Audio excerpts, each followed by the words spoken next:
What's up, Goose Gang? Let's go! Today, we have a special treat. I saw a list yesterday of JUND mid-range, and I was like, I don't like that list. Okay, I'm gonna build my own list. So, I took a random 5-0 deck on Magic Online of Modern, and I compared that to my BOROS mid-range deck, and then I put them together, and I came up with a deck.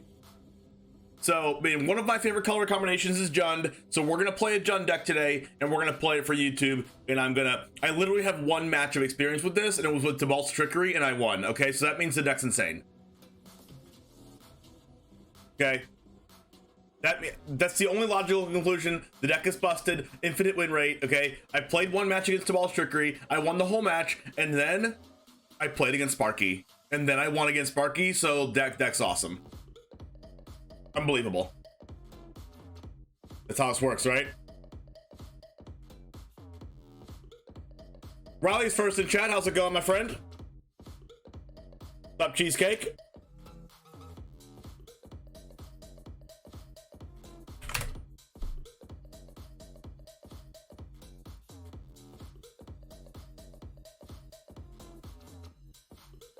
My hair is weird over here, isn't it? Isn't it? It should be better than this. What's that one little piece of hair that I'm doing? What is that? What is this? Come on. All right. All right, good. All right. The heck was that? Unruly, I must say. I must say unruly. Unbelievable. And unruly.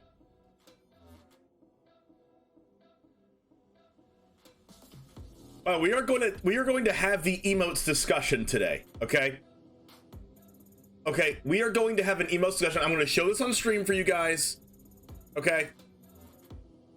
I'm going to show this on stream for you guys. And we're going to decide whether this is, we're going to ask you if it's okay or not, okay?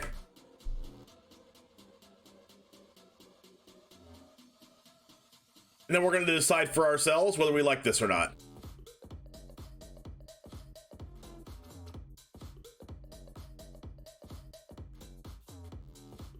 All right, there's this thing that's going around.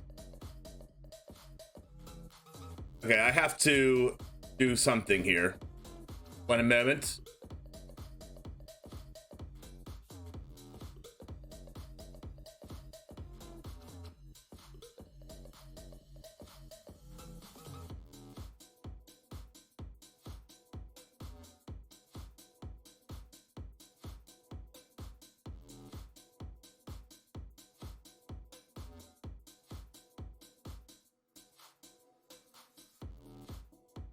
Okay, so we're gonna watch this and we're gonna decide for ourselves whether or not we like this type of thing, okay?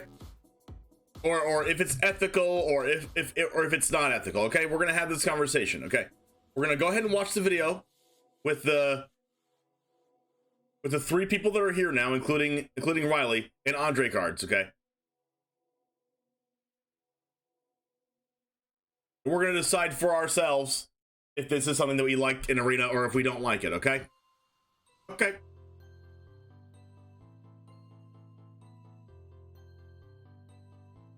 Because this is a topic of discussion on the interwebs of Magic the Gathering.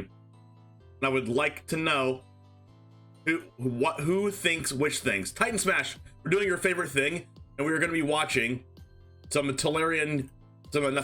Saffron Olive today, right now, and we're going to decide together whether we think this is awesome or not. So, cue the music. Should we do let's do the sneaky good game. Let's see if we can get him. Grifter or genius? We're about to find out. Maybe genius? Did it work? Did it work? Oh my god, I think we tricked him!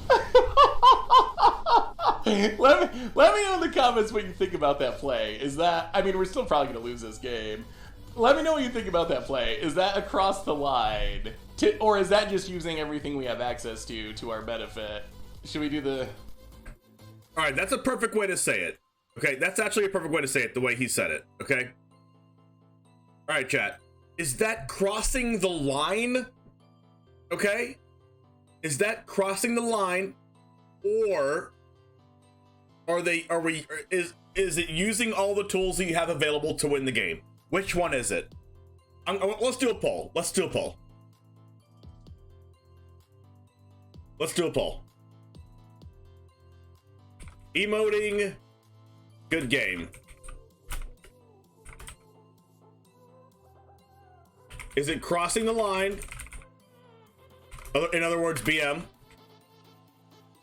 Or is it using all the tools necessary? Actually, it won't let me type that much. So, using tools to win. Okay. Indifferent. Okay. We have 3 minutes to do this poll. Actually, no, we're gonna do 2 minutes. Running good game when you have that settle the wreckage in hand, like in that position. Like, how do you get your opponent to attack with everything? Like, emoting good game could possibly do that. Is that using all the tools necessary to win the game, or is that crossing the line? Okay, let's go ahead and start the poll. If you don't see the poll on the top of the chat, go ahead and refresh the page and it'll be there. Is that crossing the line? I want to know. For me personally, I posted this on Twitter. I posted this on Twitter about this yesterday. Emotes in MTG Arena should never be taken seriously. Baiting and mind games are huge parts of competitive card games, and Arena is no exception. It's on the opponent for falling for it. Okay.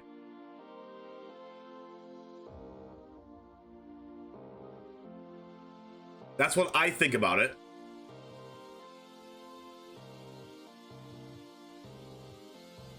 I don't know why the poll's not showing up. Is the poll showing up for anyone else?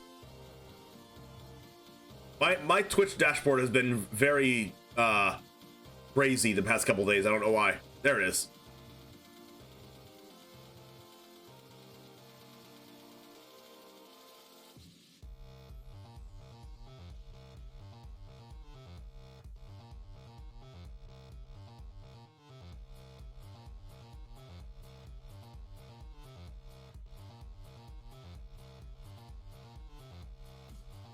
Yeah, like for me, if I was in that position, maybe I emote good game, but for me, against my opponents, I always have the emotes turned off. I always have the emotes turned off because I don't like when people spam the emotes. That's just a personal thing, and I like the fact that we can turn them off. So like, no one's ever gonna get me with that because their emotes are always turned off. The only time they ever go on is because if I purposely put them on to say hi to a fellow streamer that I'm playing against, or someone from our chat that I'm playing against. I'll just give them a quick hello, and then, you know, mute them again. That's the only time I ever use them. So no one in chat right now thinks it's crossing the line.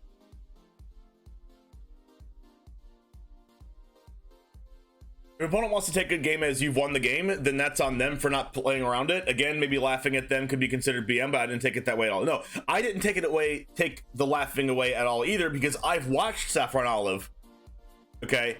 And I know that he laughs at like every good, interesting, fun play that happens, okay?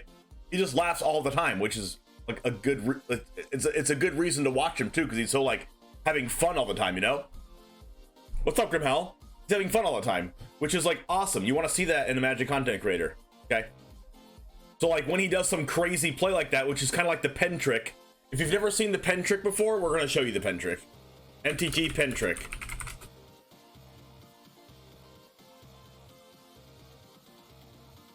It's in a group of plays. It's like top 8 plays in Magic history. So we're gonna watch that now. We're gonna watch all the 8 plays in Magic history right now, and we're gonna see the pen trick happen. Shut off our music for now.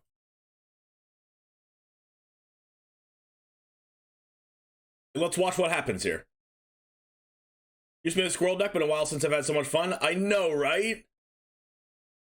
Only thing annoying is say GG in the middle of the game. For me, GG is like a handshake when the game finishes. Yeah, a lot of people feel like that as well.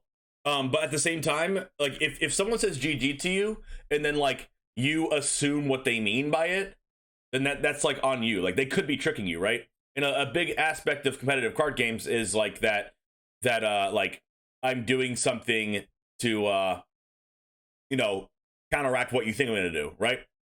Like if you have a combat trick and then you attack into something that obviously should block and then you go oops, like you emote the oops emote for like when you attack, like they're probably more, if they believe you're oops, they're more likely to block your creature and then you'll get them with the combat trick, right? Like these things happen all the time, but like these things happen in actual real life Magic, but the only way to simulate that online is to say oops. But like in real life, you would attack with it and be like, oh, dude, can I take that back? Like I didn't mean to attack. And then they'd be like, well, sorry, I'll block. Anyone ever come across with that before? Oh crap, I forgot, I didn't mean to do that. But then like it's because you're tricking them. That happens all the time, especially in Yu-Gi-Oh! It happens all the time. It's like the oops thing, right? Like people do that all the time. Like it's just an aspect of paper card games, like tricking your opponent into thinking you're the other way around. But like it's on the person to not get tricked though. It's yeah.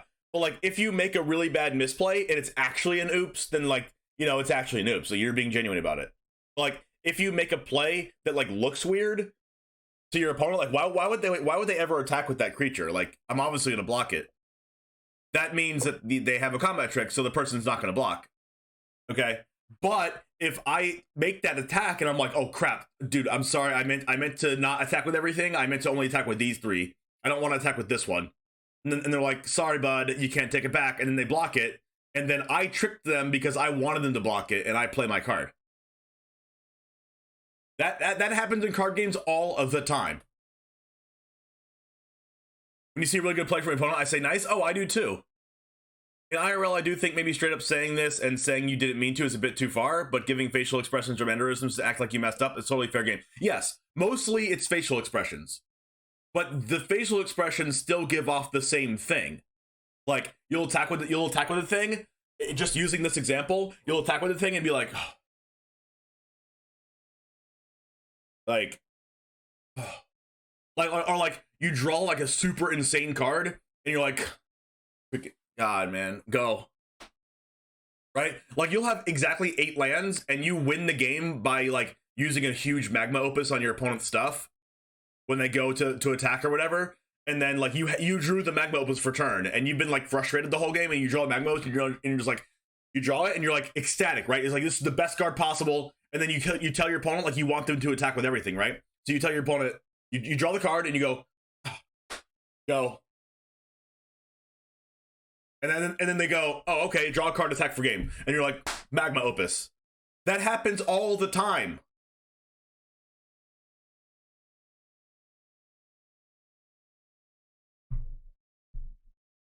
So like I don't know how different that is from Arena, but it happens all the time in paper, and it's up to you in paper Magic to realize that they're bluffing, being sad about it, about their top deck.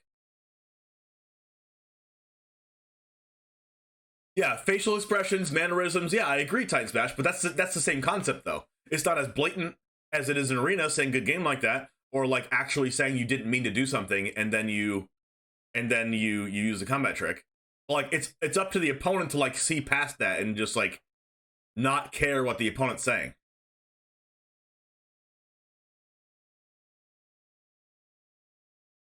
Yeah, lying to them is one thing, okay, but tricking them into believing something they've assumed is another point. Exactly, but it's up to you to make them assume that, and you have to purposely be disingenuous in order for them to assume something that they're not, that shouldn't be true.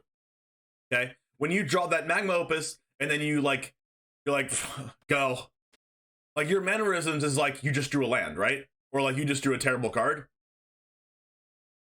Like in a way, you are lying to them, but you're not really lying to them. But it's up to the opponent for like seeing through that. What I never do is rush the opponent. I understand there are ropers and everything. Everyone has their pace. Some may not be experienced in read cards all the time. Yeah, that's true. That's true, Nuno. 100%. 100%. Well, you will get people that rush you, and then you have to just tell them to shut up. you're like, the time is available. I'm using it. But we're gonna watch the pen trick right now, and we're gonna see how this happens in paper.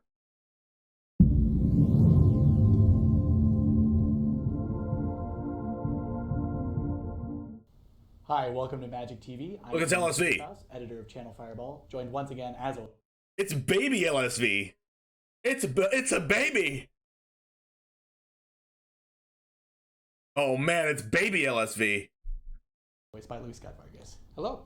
So today we're going to cover a top 8 that's been pretty widely requested. We haven't done it because it's a little tough to define, but we decided to go for it and do top 8 plays. And not just top 8 plays by, any metric, but how sweet they are. These are the top 8 sweetest plays. We're not going for great demonstrations of play skill here necessarily, although that's involved in some cases. Some do have that. But really this is just the really sweet top decks and best moments from the Pro Tour. The 8 most memorable plays of Magic.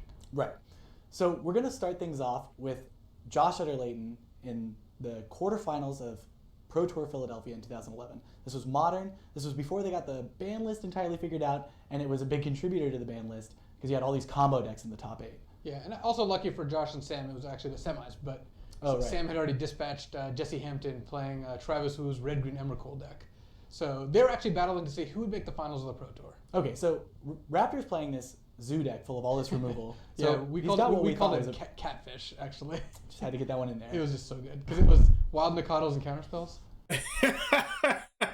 LSV is just like, we called it Catfish, and then the other guy's like, you just had to get that one in there, didn't you, LSV? You just had to say it. It's like they were talking backstage, and he's like, I'm going to make this reference. I'm going to make the reference. And then he's like, no, we probably shouldn't say that. We should just go with the script. We should just go with the script of what we're saying. Please don't say it. And then LSV's like, we called it Catfish, like when they're live. And then he's like, she really had to go there, LSV. Yeah, I get it. So I'm going to watch that again. That was hilarious. Removal. So So we called it Catfish, actually. Just had to get that one in there. It was just so good, because it was Wild Mikados and Counterspells. Yeah, I get it. So Raptor's playing this Zoo deck full of removal spells. It's supposed to be a bad matchup for Sam Black, but they get all the way to game 5. And Sam Black's got it set up where he's gone through his deck with a Preordain. He's looking for a Blazing Shoal. So the point is, you use Blazing Shoal, you discard Dragonstorm or Progenitus, and you deal 10 points of Infect with Blighted Agent or Inkmoth Nexus for lethal. Yeah, it's one of the kind of breakout decks of the tournament. Right. I mean, this was a new format, and this was one of the more abusive decks to come out of it. So Raptor ends his turn with a couple mana up, and Sam Black at the end of his turn casts a Peer Through Depths. Gets to look at the top 5 cards and look for an instant or sorcery. All he's got to find is Blazing Shoal. I'm gonna say no, you can't do that. Here's my disrupting show. So the Helix goes away. Black now gets to peer for 3. No. 4. No. 5. Wait. He misses. He hits a Ponder. Oh boy. There are hundreds of people watching this. Goes to his turn, untap, draws a card. It's not what he needs. Turn. Ponder. So he casts Ponder, looks at the top 3. It's a miss. Blue card. Spellskite. Blue card. Preordained. He does not have another land. 4 cards. He's going to have to shuffle. He's gonna shuffle. Shuffles. Oh boy. Just flip it up. So he lays his hand out. Yeah, and this is a bit of showmanship that I was really impressed with, because I was watching it on the screen too, and it was pretty good of Sam. Yeah, to you just, really got to appreciate it. To just run it out. So he's got the answer to everything. He's got a counter spell. All he needs is the Blazing Shoal. Magic does not get better than this. Wherever you are around the real question is, why is he playing with his cards upside down? That's the real question. Sam Black's an animal. Like, Sam Black streams right now, and he's a great streamer. He streams mostly limited. But, like, here, he's playing competitive. Not competitive, but, like, you know what I mean? He's playing constructed, I mean. And, like, I've honestly never seen Sam Black play constructed. But playing with your cards upside down in your deck is just a whole different story here. What's going on? the world. Cut. Choose the form of your destroyer. Inkmoth Nexus. flips over the top card, and it's an Yawgmoth Nexus. Yeah. So the story ends not quite as exciting as it started, but a lot better for Josh. Well, if it had been a Blazing Shoal, it'd be number 1. Yeah. So next we're going to number 7, which I was lobbying to have this a little higher on the list. Nassif's Cruel. Is there any reason that... Wait, so it's one of the top 8 plays in Magic history and it didn't work out?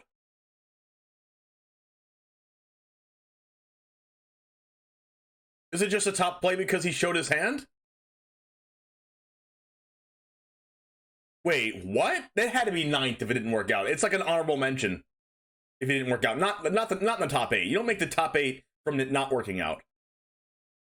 Wanted me to put this lower? Well, I'm not biased, but I think if you objectively analyze his top 8, he got very lucky in the top 8, especially the finals. So this is in Pro Tour Kyoto in 2009. So before the finals, he's playing in a match where it's a little sticky here because he doesn't actually need Cruel Ultimatum, right? No, he's playing against Matteo Orsini-Jones, right. Playing Black-White Tokens. A great deck, a wonderful deck. And he's pretty far behind, but he's not dead. There are a number of cards that can maybe get him out of it, but instead he elects to lay out his mana. Again, the showmanship is appreciated here. Yeah, I mean, that's how you get on the list.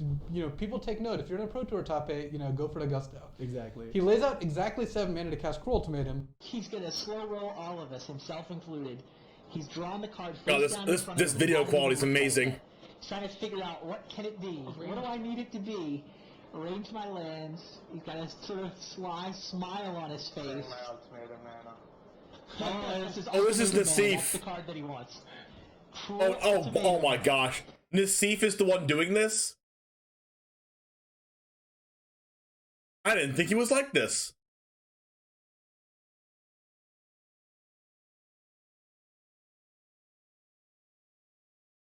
Yeah, I thought I was a good judge of character until this happened. Is the card he's hoping to top deck. Wait. But is he actually going to top deck the card, or is it going to lose again? And He did it! Casting Cruel Ultimatum. Yeah. And of course the crowd goes crazy because the called shot, I mean, who can appreciate that? Yeah, who can appreciate that? Exactly. Next, we've got a pretty nice one because Makahito Mahara, in his Hall of Fame interview with Paulo, said that this was his favorite memory from Magic ever, which is notable because it was actually a mistake. And he was playing against Paulo, which makes it even better. So this is from the World Championships in 2006 in And Paris. Paulo is attacking with like small white creatures at this point, which is like Paulo's unbelievable. playing Boros. Yes. And Mahara... I don't know if it's unbelievable. That's all we did last year, but... Yeah, now. Yeah. All right, so he's playing Dragonstorm, and Paulo is playing an aggressive deck. Yeah, he's actually just on Boros, which is all he played that year. So Mahara is dead on board on his turn, so he has to go off on this turn. He has to reach 9 mana to hit Dragonstorm and go off. Sets Dragonstorm. everything up, plays Rite of Flame, realizes that he counted wrong. Yeah, like he's like going through, kind of like, I'm actually just gonna hit 8, and at that point, like he's already kind of half started, so going back is just not gonna work. Right, it's like getting Mind Twisted, sort of. You just like, discarded a bunch of cards, which is horrible for a combo deck. Yeah. And he just goes like really deep in the tank. Did I just blow it? Did I just lose this match based on making a simple, stupid mistake? And you can see Paulo. Oh, look, it's baby Paulo. It's baby PV. Look at that, the eyes of a champion. Oh, yeah. The eyes. Look at those eyes. Oh, yes. The eyes of a champion. A little bit as he like realizes what's going on. Oh, wait, no, the sly smile. Smirk a little bit as he like. Oh, that's the smile. That's a smile. Look, it's a smirk. That's the smirk. That's a very, very light smirk. Wait, I have to catch it again. Mistake. And you can see Paulo kind of start to smirk a little bit. As yes, there it is. It's the smirk. Oh man, that little smirk. I saw that little side of the mouth there. Like realizes what's going on. When your combo opponent, I mean, this isn't a hard combo in the sense that like it's counting to 9 or it's just going like this isn't an intricate combo with like a lot of moving pieces. It's just ritual up to 9, cast Dragonstorm. So when your opponent kind of like pauses in the middle, that really only means one thing. It does not mean things are going swimmingly. Can he just run away from the table?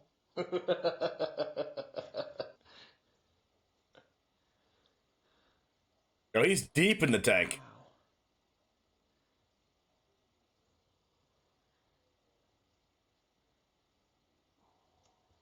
Wow, repeals the Savannah Lion. So what's amazing about this play is that Mahara adjusts and corrects the situation and gets himself out of the hole. Yeah, he repeals Paulo's Savannah Lions, hits the third Rite of Flame, and is able to actually just go off and kill Paulo. Which was the only card he could draw. It had to be. It had to be Rite of Flame because that's the only one that would generate more mana, especially considering he spent 2 mana on repeal. So. Oh, he just got a slow play warning too. There's the ritual. Oh, is that another ritual? That was good enough. Wow. Oh my God, he repealed into the third ritual. Wow. Unbelievable. I don't know if somebody on the floor got a look at his hand, but I think he just repealed into the third ritual. Oh. Unbelievable. So There's the hand it's important to for remember, Paulo. I think, that even when you've thought that you've thrown the game away, it's important to look for a way out. And this was one of the best quintessential examples of that. It's also important to remind Paulo of this play. Wow, does it seem like that guy was thinking to himself, if I do this play and then I draw this one card and then I can win? You think that's true? He probably thought about that. It was like, if I draw this one card, I win. And then he drew the card. So next up, we've got a Sounds like classic me. from Pro Tour Chicago in 1999. This is Bob Maher versus Brian Davis. Brian Davis is playing mono black Necropotence. Yeah. And Bob Maher is playing this like Bant control deck with Force of Wills, Swords to Plowshares. Yeah, he's playing Oath. Okay. So, one of the more broken decks, but not as broken as Necro decks. Right. So this match is pretty famous for Randy Buehler saying that Brian Davis is the only player in history to ever lose a Pro Tour Finals 5-0. Yeah, meaning that of the 5 games, he went 2 and 3 in the actual results. Bob won, but he actually should have won all 5. So part of what makes this match so great is it was a comeback and involved a lot of games, but there was a quintessential moment. And it sort of illustrated some of the things that have changed with Magic coverage, which is that you could actually hear the people watching the coverage from the finals feature match area. So he's got Drain Life in hand, and he's got, that would be 9 mana total. All he has to do is drain Bob Maher for the full 7 while Bob is at 4, because Bob Maher has a Treetop Village and a Swords to Plowshares. Yeah, so if he drains for any less than 7, he just gets to animate Treetop, swords it, and then presumably survive. Stay alive. This is where things kind of go wrong. He taps 6 mana, so that's a drain for 4, which is not enough. And the area watching the coverage just goes crazy. They just start screaming. Come on, don't say 4! Shh, don't, guys, be quiet. Drain for 4. Oh my God. I can't believe he did that. All he has to do is tap 3 more lands. What's amazing here? It's too late. He said drain life for 4. What's It's on the amazing here? stack. What's amazing here is the top deck of the disc is the worst card he can draw, because then he's left 4 actually mana for the tempted to disc. leave the 4 mana open Doesn't for the disc. matter. If he draws an utter piece of garbage, he won't keep Oh my. 4 mana open for the disc. And guess what happens next turn? He's got an Enlightened Tutor in his Oh hand. my. Anybody Enlightened Tutor for have any Mask. guesses what Bob's gonna Is Enlightened it a Tutor for? Mercadian Masks card? So despite Oh, the it's an fact aura. How can he? There's the disc. Hey, what's up, Fabio? How's it going?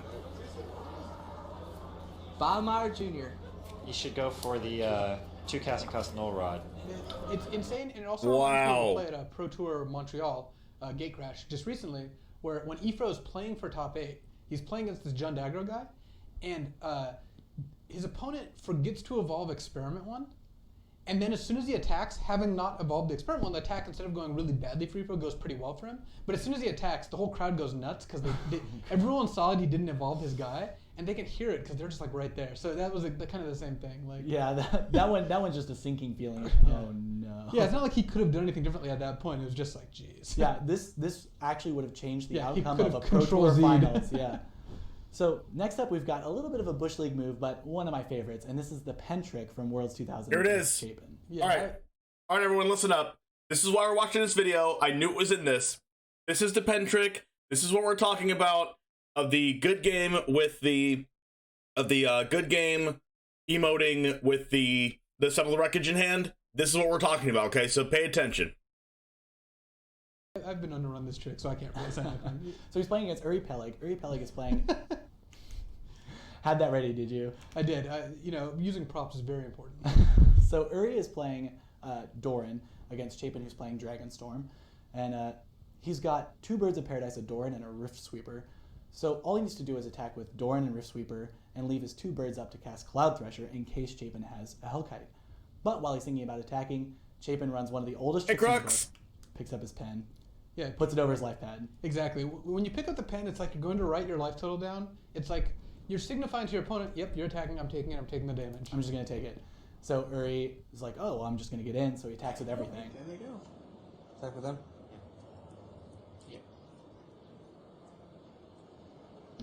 And then that's when Chapin flashes an Hellkite, kills 2 birds in the Rift Sweeper, and blocks the Doran. I will do a 5 damage to Doran the Siege Tower. Now the birds deal 0. Sure. May I block? Yeah. I will block the Rift Sweeper. Okay. I take 0. Yeah. So next up, we've got one that might hit a little. See, that's. Did anyone catch that? Flashes an Hellkite. So Did anyone catch that? There they go. Attack with them. He looks at his pen. He grabs the pen. He looks at his pad. This is what he's doing right now. He's grabbing his pen, looking at his pad like he's gonna take the damage. Okay?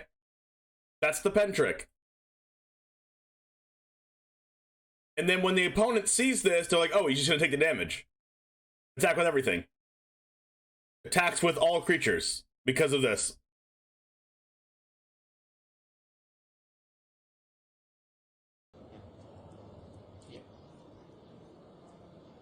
And then taps the mana. That's when Chapin flashes and then flashes in the Hellkite. In the Rift Sweeper and blocks the Doran. I will do a 5 damage to Doran the Siege Tower. Now the birds deal 0. Sure. May I block? Yeah. I will block the Rift Sweeper. Okay. I take 0. Yeah. So is that BM?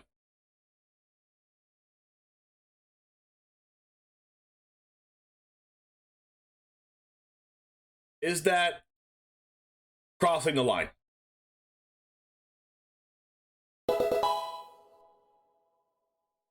Lasting Philosophy, thanks for the follow. It's classy BM? I think you just made up a new term. That's not BM, that's just playing mind. Exactly, that's what I'm saying. Like, mind games are a huge aspect of it. He grabs his pen, he goes to write his life total down, like, saying that I have nothing, but not really. Like, his opponent is just like, he's making his opponent assume something. Styling on him. He's making his opponent assume something, okay? Making the opponent assume that the attack all is going to go through. I am grabbing the pen and writing his life total down. Now, opponent attacks with everything because they're like, oh, he's just going to take the damage. Attacks with everything, flashes in a creature, and then it takes, like, no damage because of it. That's how I feel stale moves. If you get baited by that, then that's your fault. You should have seen that. Can it come to the point political correctness so extreme as making people dumber to the point that morally wrong? Yeah. Some people are saying that it's, like, morally wrong to bluff in a card game. But, like, it's the bluffing of the settle the wreckage of... It's the bluffing the subtle wreckage by saying that by emoting good game in arena that is making people feel like you shouldn't say good game like that, even though that's a clear bluff.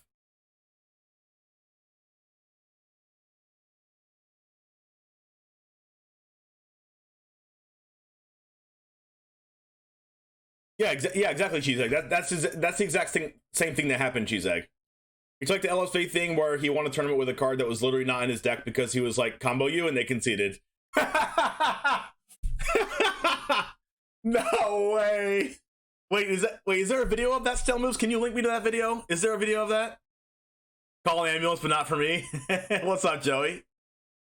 Yeah, people do the same thing all the time in Yu-Gi-Oh! Yeah, link it to me, Stale Moves, real quick. We're going to finish the next 5.5 minutes of this video, and then we're going to go to JUND mid-range. Next up, we've got one that might hit a little close to home. It's now been immortalized in a GIF. This is the Bonfire from the World Magic Cup, the first ever World Magic Cup. And it's Kibler versus T. Chang. And basically, there's not much to it. We're playing against the Taiwanese team, and they ended up actually winning the entire World Magic Cup. And Kibler is in Game 3 of the block format because the way it was structured right there, he was playing block. Alex Bynack on our team was playing modern, and then Joe Pinocchio was playing standard. You were there. Why weren't you playing? I was coaching. That was my advisory role.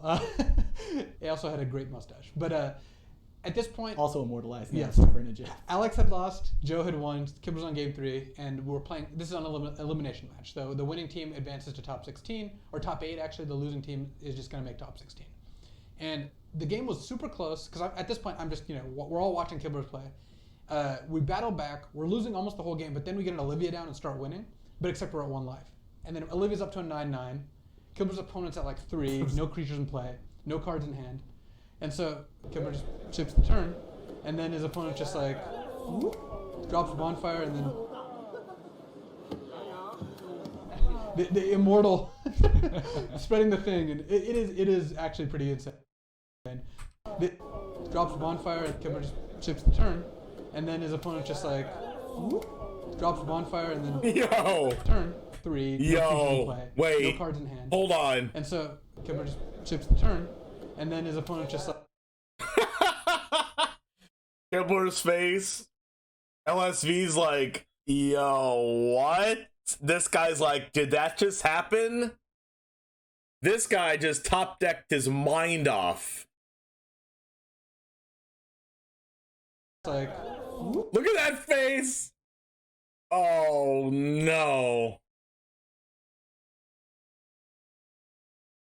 They're super excited, giving high fives and everything, and he's like, can you believe that just happened? drops a bonfire, and then Wow. the immortal spreading the thing, and it is. actually Kibler pretty did insane. take it like a champ. So Kibler's actually in the other room, but Yeah. we need to dredge up bad memories. So it was again not the most pleasing end for some of the people on that side of the table, but it was a pretty awesome little capture. It's so good. Yeah, I gotta thank Nate Holt for that. He was actually the one filming it.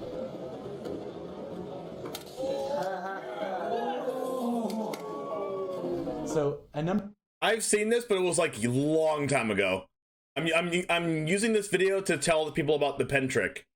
Number 2, we've got Sean Kornhauser and Nate Holt. But then I just want to watch the whole thing.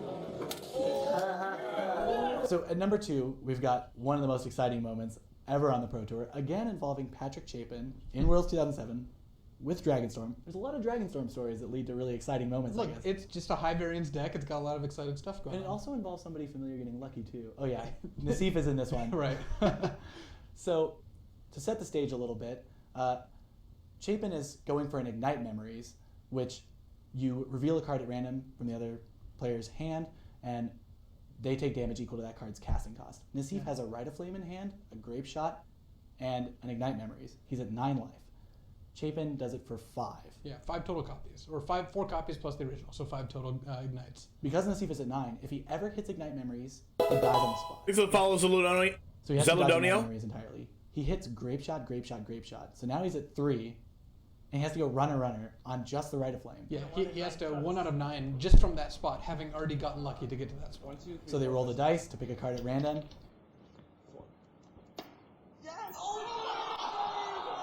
Flips it over, and it's Rite of Flame.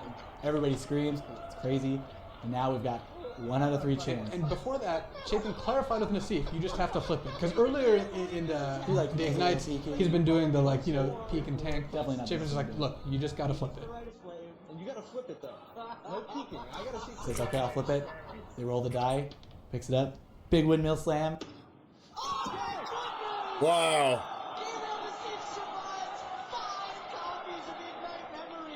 And it's Rite of Flame.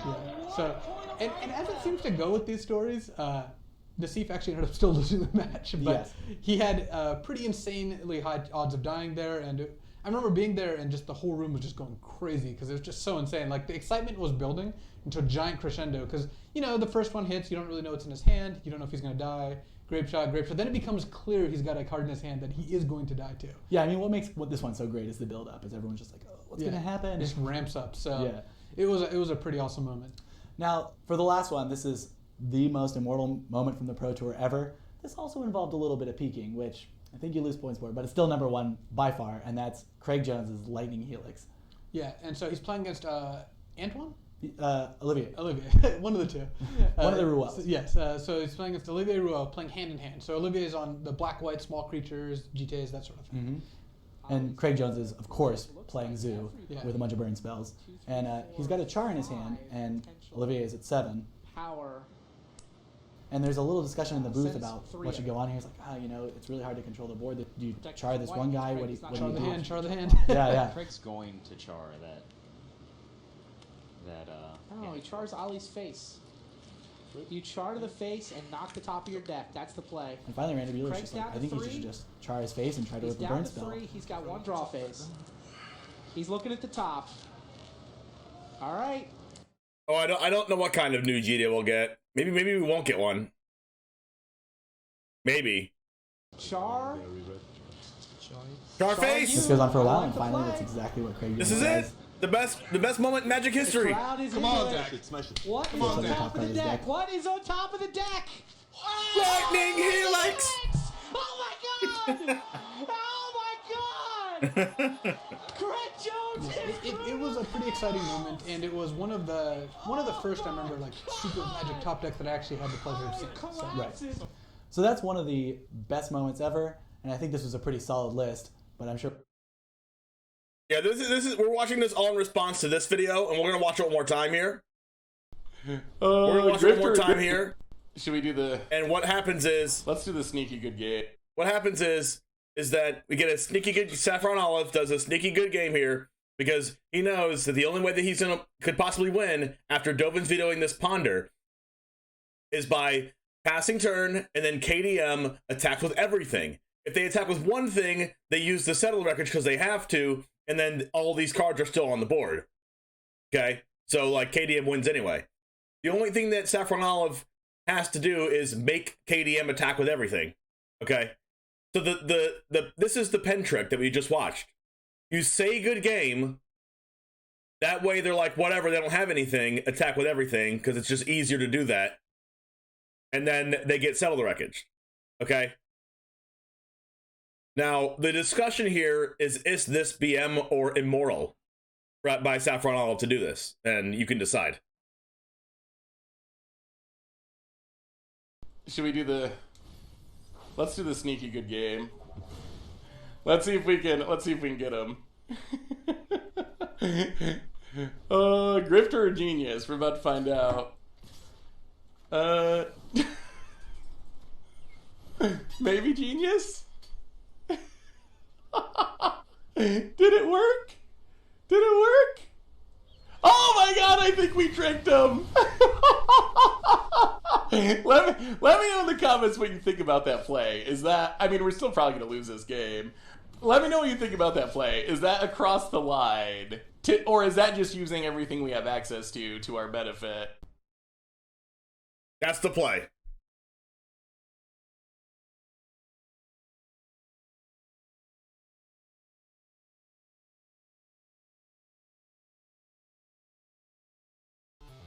Is that crossing the line, or is that using everything that we have access to our benefit?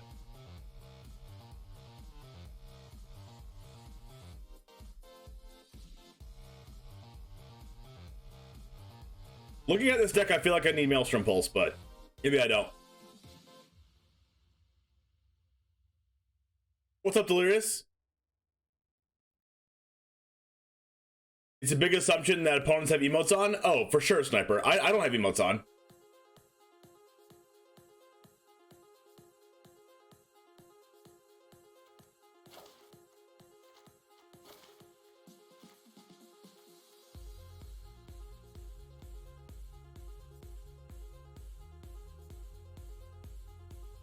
Yeah, no different than putting stops on faces. Like, that's not lying.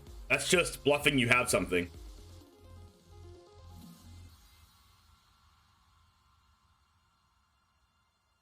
Do I want Maelstrom Pulse somewhere? I feel like Maelstrom Pulse is probably good.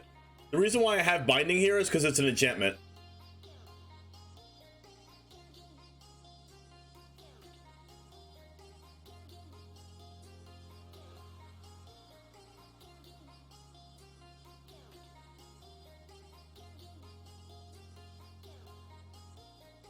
Like, is it immoral in poker to raise on like a 3-8 off-color hand? No, of course not. That would be completely ridiculous. Yes, I agree.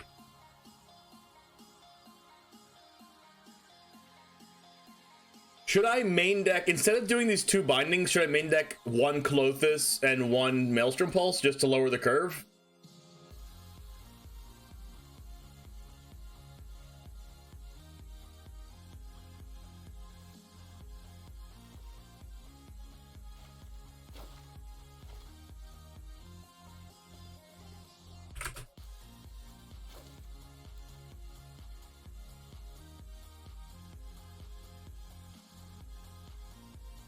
Why Lily?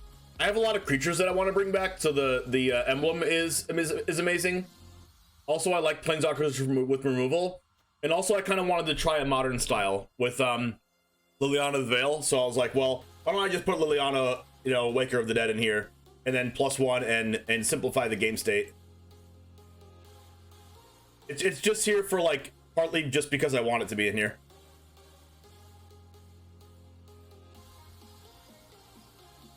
I could play Davriel just to have a new card in here. Would Kai work in this deck? Can you tell me, chat, if Kai would work in this deck? I want to know.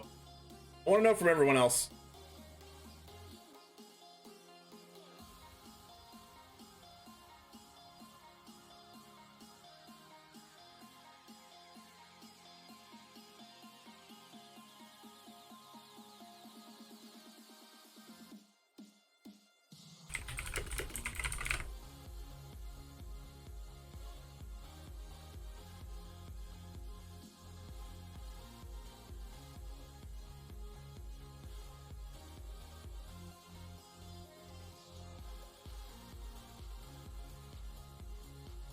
Oh, dude. All right, real quick. The person that won our giveaway,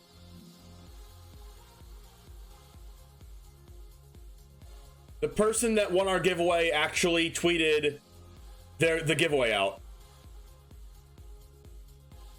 Let's look at that real quick, actually.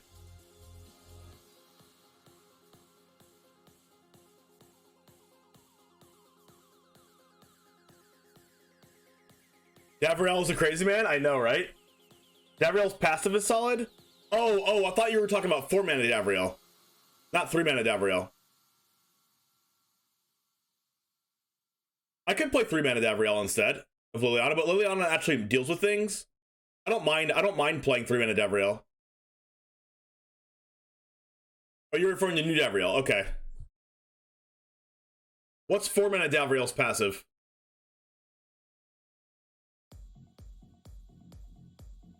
I thought the 4-mana Davriel didn't have a passive.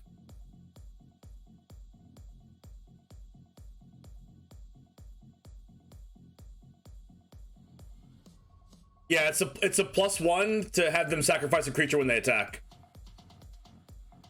Or if they don't, they have to discard a card, I think. This is the giveaway that we did for Twitter, and this person says, huge shout out to Charizard James for the sweet giveaway. I get to open these packs with friends next weekend. If anyone doesn't know about the giveaway, which you should by now, but if you don't, I did a Twitter giveaway and I gave away all of these things. We did the Izzet deck, commander deck. We did the Boros commander deck. I mean, it's Lorehold, but you know, we did the Witherbloom commander deck. We did 2 of the buy a box promos, a Adventures of the Forgotten Realm whole draftable box, and a Modern Horizons 2 collector booster box.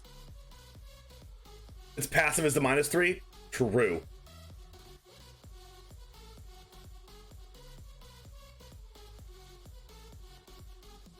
And so, you know, we're obviously retweeting this, but Connor of Rivia, out of 1,700 people, won this giveaway.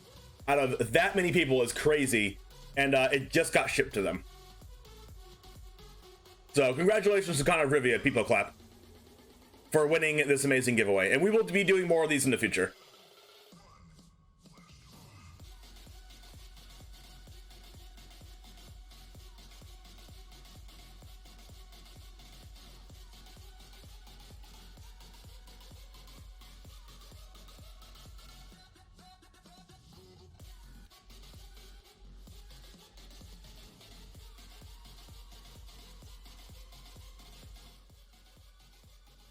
Alright, so for now, we are going to be playing this JUND mid-range deck, and do we want to play 3-mana Davriel, or I kind of want to play as Liliana, but I also kind of want to play more 3-mana cards. Shave Lily for Davriel? What, 1 copy or 2?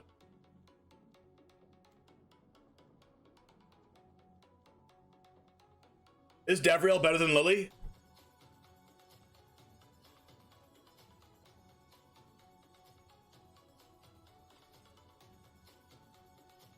Try one?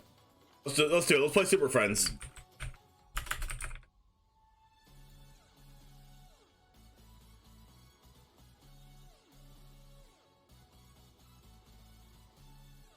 Davriel Soul Broker.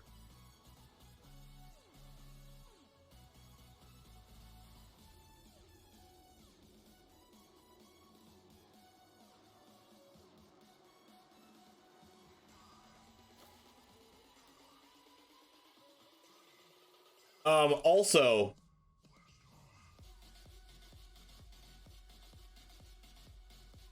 do we want to play, what's the card that discards 2 cards?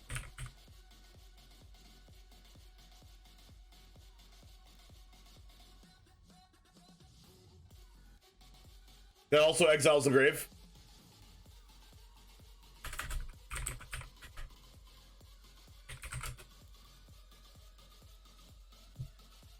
Yeah, I think I want to play Go Blank in the sideboard.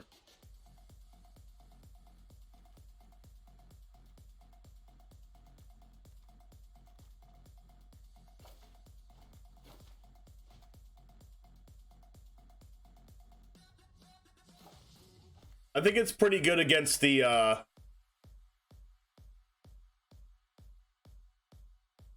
creativity deck. And also decks that care about the graveyard.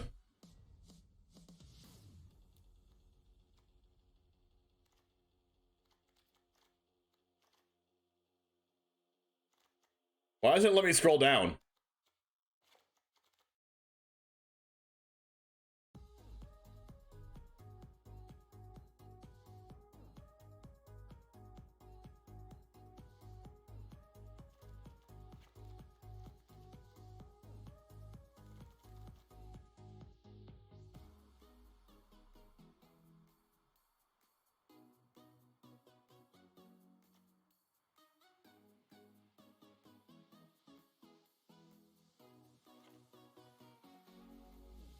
We have 61 cards in here now, for some reason.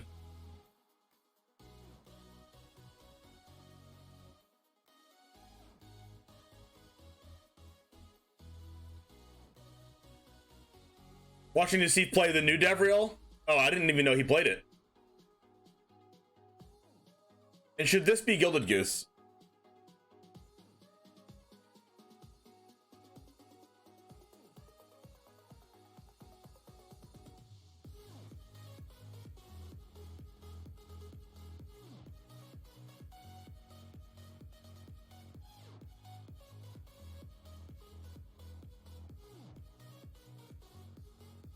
Because, like, if this is Gilded Goose instead of Llanowar Elves, then I can cast more things on curve, I guess.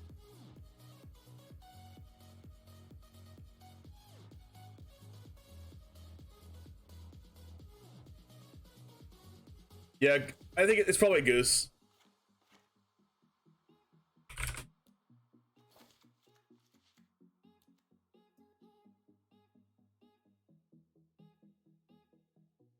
Yawgmoth?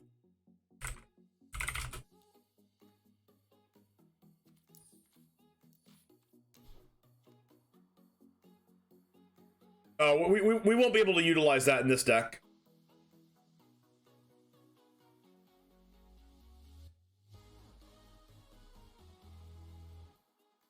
Well, Goose would only be better because we don't have perfect mana. And, like, sometimes we'll need double black. Like, when we don't have double black and things like that.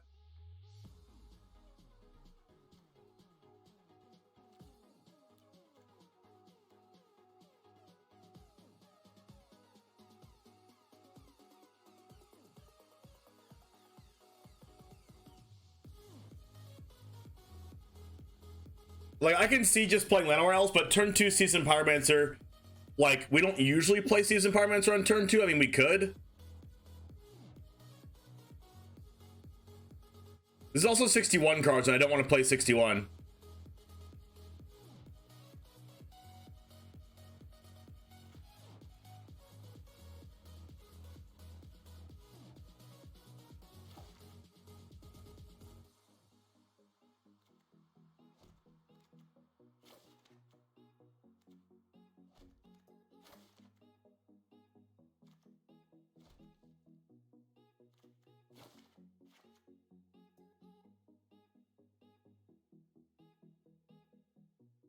Let's just do this.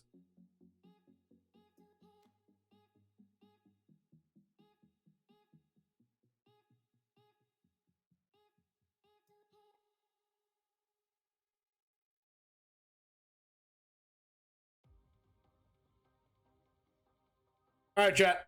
Let's do some JUND mid-range.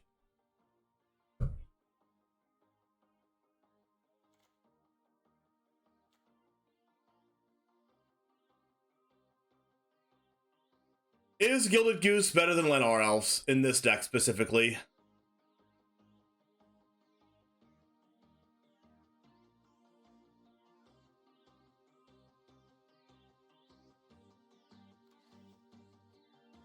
I don't know. It's probably worse.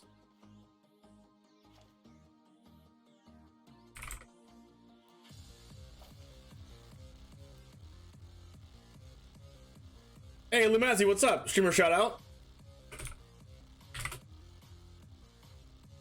You don't have any artifact, food, or sacrifice synergies? Yeah.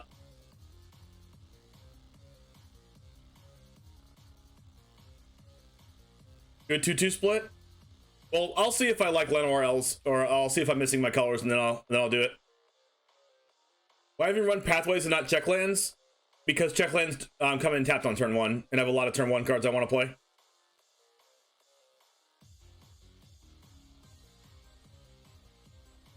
One second, chat.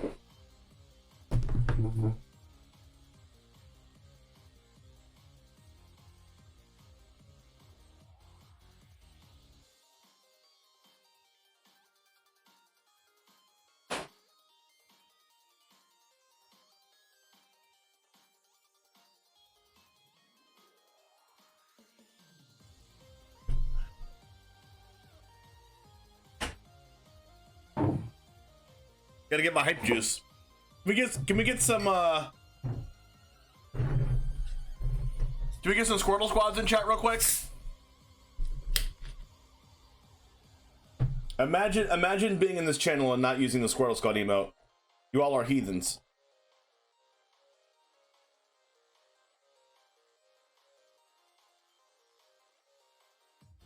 What you drinking? Diet Mountain Lightning. As always.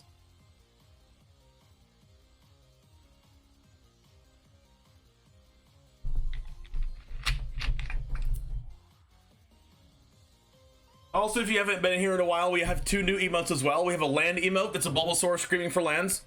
And we also have a Hitmonlee kicking a football, signifying that Hitmonlee is punting.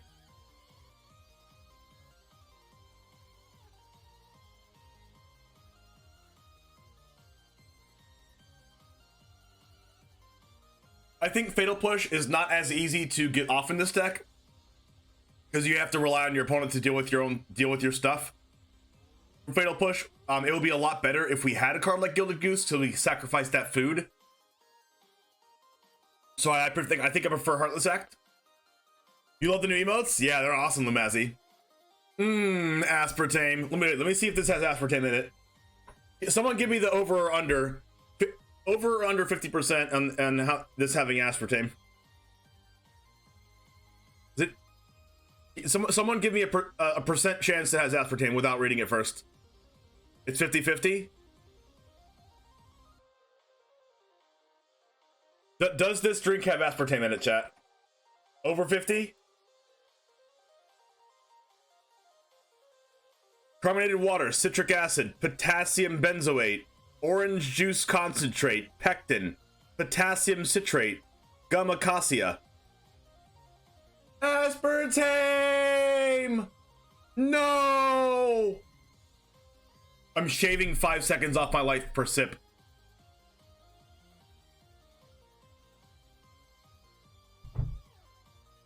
How easy is it to get Darcy Delirious? I have not tried this deck before. I played a couple warm-up matches with this, but this is just off the top of my head. Like, this list is based off of modern JUND decks and my Boros mid-range deck. So you're dead next week, something like that.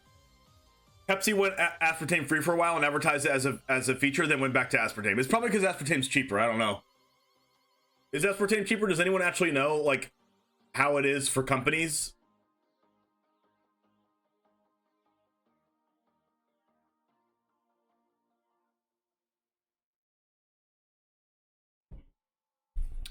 Welcome everybody, this is Charizard James here with another deck tech for you today. We have a JUND mid-range deck in Historic. Yes, I made it up off the top of my head. You can't find this anywhere else.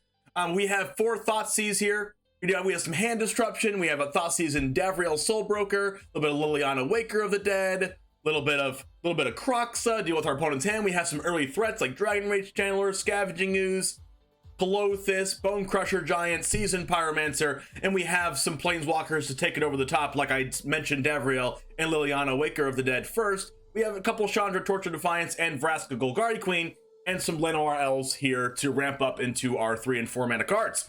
We have 25 lands in this deck, which is a little bit less than I would usually have, but I'm super excited to see this JUND mid-range deck in action. I played a couple warm-up matches and I won both of them, but I want to showcase this deck to you today. I really like Vraska as a card. It deals with other things. It deals with a lot of different variety of threats our opponent can put on the table, and also draws cards and sacrifices our cards to make Dragon Rage Channeler get that Delirium off. It can sacrifice our creature if we need a creature in Graveyard for Delirium. It can sacrifice a land if we need a land in there. Just a bunch of cool different things. We're also playing a spicy Davriel, like I said before. Davriel Soulbroker is a card that is brand new to Historic. It came in the Historic Horizons set. Its +1 is until your next turn, whenever an opponent attacks you and or planeswalkers you control, they discard a card. If they can't, they sacrifice an attacking creature. So we have a lot of Hand Disruption in this deck. Its -2 is accept one of Davriel's offers, then accept one of Davriel's conditions, and to see what those are, you will have to wait. The -3 is target creature perpetually gets -3/-3. Perpetually is a new mechanic that says it gets -3/-3 wherever it goes. If it goes back in the deck, it still has -3/-3. Is in the graveyard, still has -3/-3. Goes from the graveyard onto the board, from the board back into the deck, and then draw it again, and then in the hand it'll still have -3/-3, and then when you play it again, it still has -3/-3. Okay, so this works with cards that your opponent would like to reanimate out of the graveyard that will just still die if it goes to the graveyard and back on the board. Basically just permanently wherever it goes, -3/-3. But the Davriel's offers are insane, and the Davriel's conditions are also insane. So you'll definitely have to stay and watch this. So this is going to be an aggressively slanted mid-range deck with a little bit of a hand hate and very, very good grinding ability. We have our sideboard here, which I've thrown together. We have a Grafdigger, Skage, a Soulguide Lantern. We have Heartless Act, the 3rd copy of Heartless Act. We have a Legion's in here for auras and different decks that put early creatures on the battlefield. We have one Abrade. We have the 4th Scavenging Ooze, Chandra Awakened Inferno. We have that for control decks. We have a couple Go Blanks for control decks and also decks that like to use their graveyard, like Is It Phoenix. We have 2 Necromentas for the certain different combo decks, like a Bola Citadel deck. We'll maybe take the Bola Citadel, or maybe take another combo piece away from them. Maybe we play against Is It Phoenix and maybe like take the Phoenixes away. But we probably won't do that, but it's mainly for combo decks that need a specific card to function. Like, let's say we play against a Creativity deck, and that Creativity deck has one of the Emissary Angel in it. Then we can just take that Angel, and now they have no target for their cards. So, something like that. Also, maybe works for Tibalt's Trickery, where we can just take the Tibalt's Trickery, and now they can no longer get their cards in play. So yeah, we have a Kolaghan's Command, a Languish, and a couple Binding of the Old Gods here in the sideboard. And they also are enchantments synergize with Dragon Rage Channeler, which is the reason for this Clothis in the deck as well. So without further ado, let's go ahead and get into some matches. I'm super excited to play this deck in Historic Best of 3, traditional Historic, JUND Midrange. And then this will be I'm in Diamond right now because we're not in Mythic yet. It is the start of a new season right now at the time of recording this.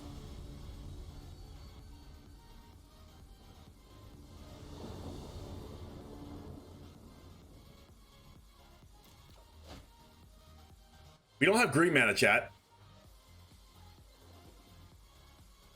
We have turn 1 Dragon Rage Channeler into turn 2 Thoughtseize. Is that good enough? Or turn 2 Kroxa? Is that good enough?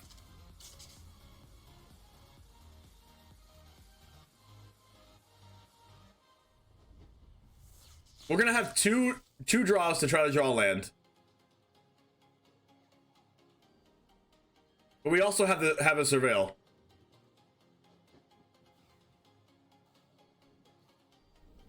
I'm gonna keep it because I live life on the edge.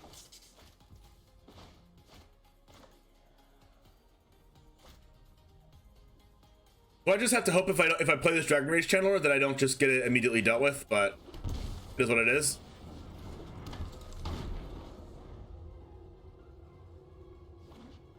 Don't kill it. Esper Sentinel. There's our land. Not green though.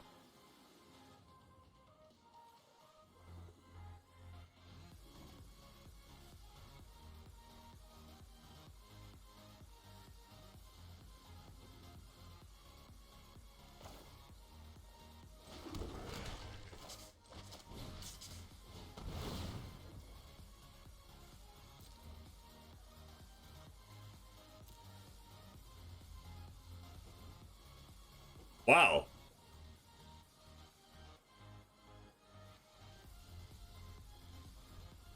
I mean, I could take their Skyclave and their Collected Company and just let them cast 2 Spellbinders. That's also a lot of flying damage, but like if we ever draw a green mana for this Maelstrom Pulse, then we'll be able to kill both Spellbinders. But we don't have enough lands to where like, I feel like I kind of do want to take... Huh.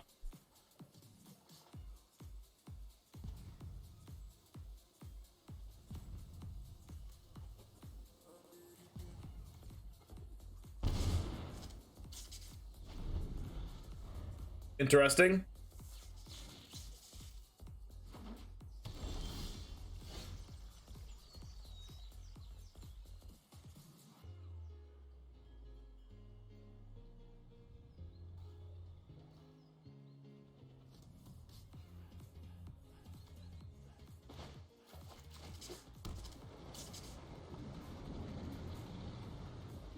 I'm gonna make them draw a card, I think.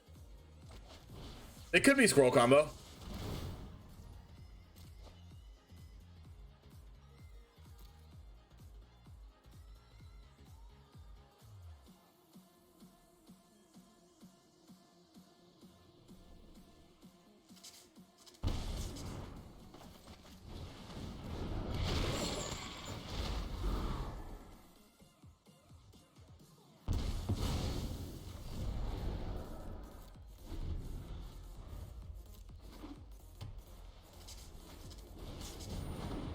They take my Maelstrom Pulse, of course.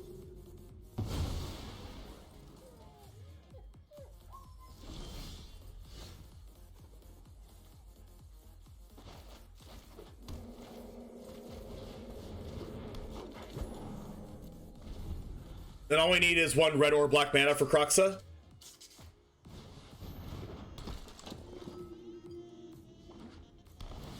That's a pretty good draw.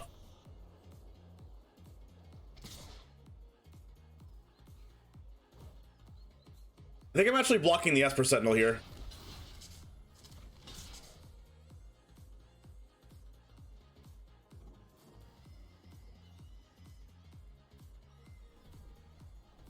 I could cast Maelstrom Pulse and give them a draw. If I keep the line anywhere else, whatever.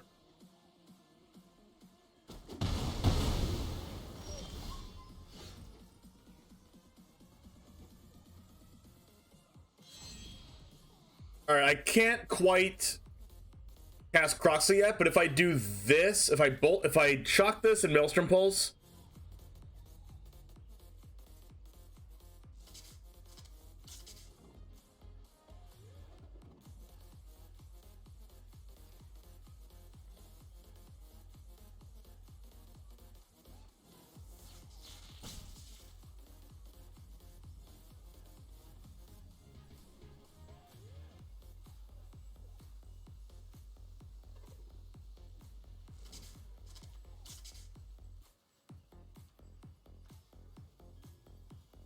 Like if I do this and then put something to 9, puts me at 8. If I play this tapped, like they know I have Maelstrom Pulse, so they're not going to cast Elite Spellbinder.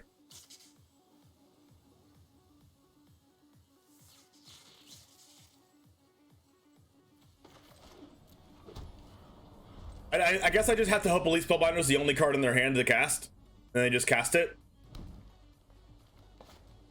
Dang. Yeah, I knew they weren't going to do it.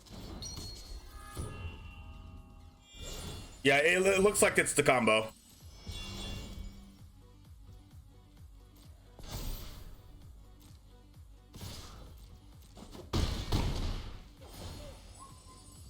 Yeah, I think we might actually just die here.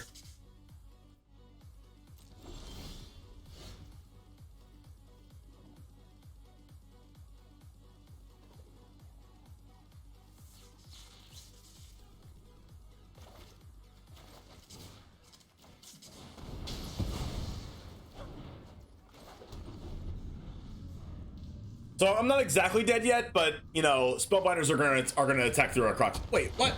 They're drawing really good cards here. Wait, is this lethal? Are they comboing us right now? They just top decked the combo? Wait, that's not a combo. Never mind.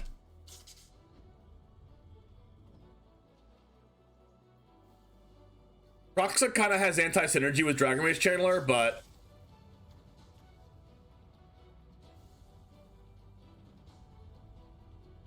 I'm still dead to Spellbinder regardless.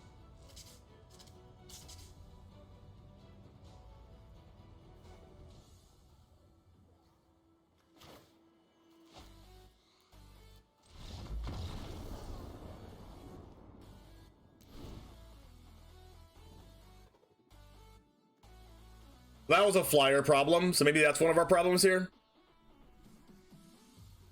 We have a lot of removal, so weird that we died to that.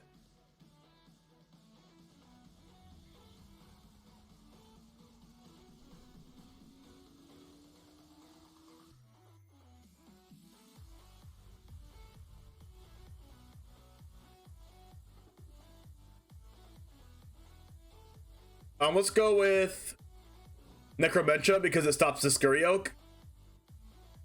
Legion's End could be good. Heartless Sack for removal. Language is good. A Braid is good.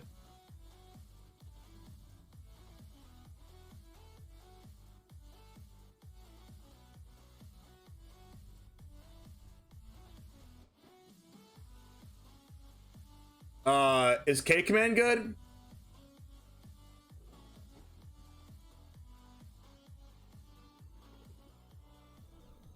I don't think Chandra's too good with all his 1-drops. Like, Shadra and Vraska don't seem very good here. Dragon Rage Channeler also doesn't feel very good.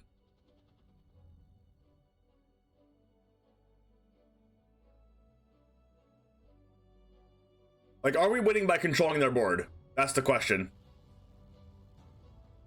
I think we will win by controlling their board.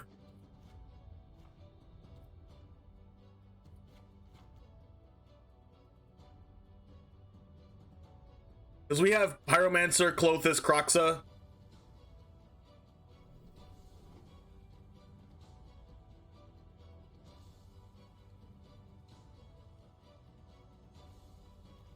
And then we'll go like down a Chandra, down a Vraska.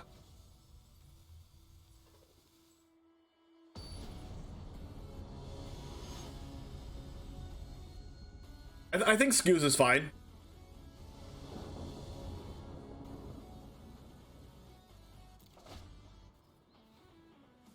Like, it doesn't do anything against them, but it's also, it doesn't really do anything against them, but it's also just a threat, which is fine. And like, in these creature matchups, there's a lot of creatures that are going to be trading with each other and stuff.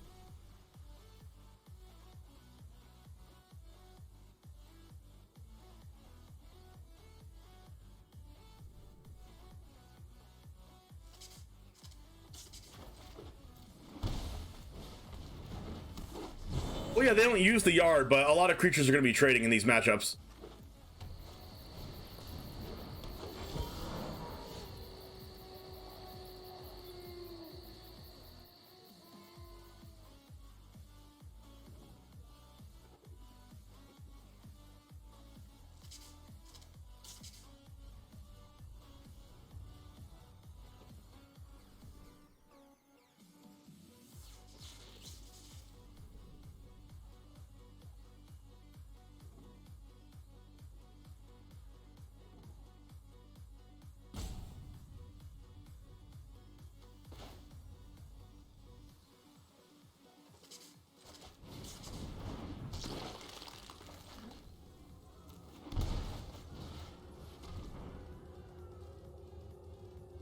Wow.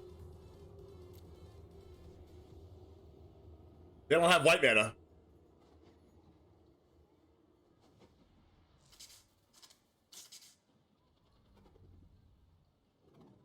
They're banking on Innkeeper to make their white mana.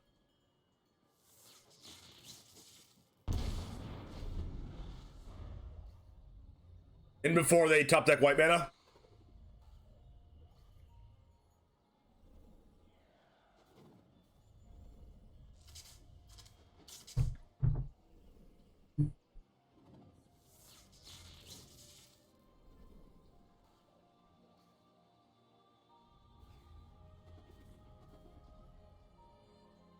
Esper Sentinel was pretty good for them last game. Wow, they top decked the lands. Liliana is not good here.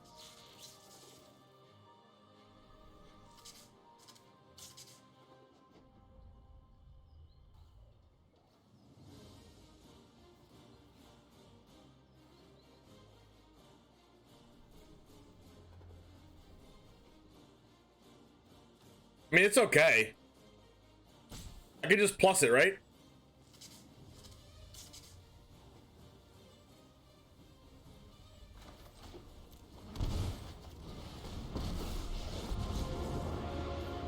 Every death is an opportunity to increase my influence.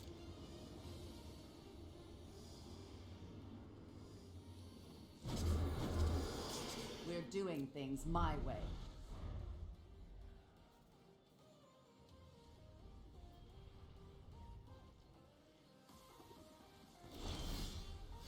That was a good draw.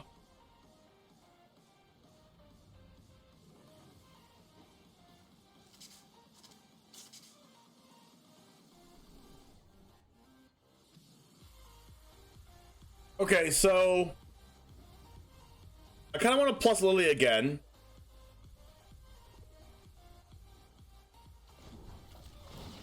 I'll discard the Pyromancer, I guess.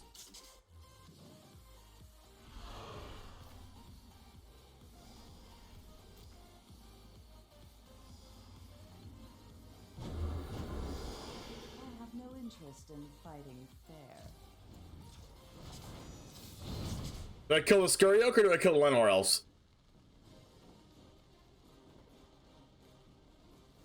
I think I kill the Lenore Elves.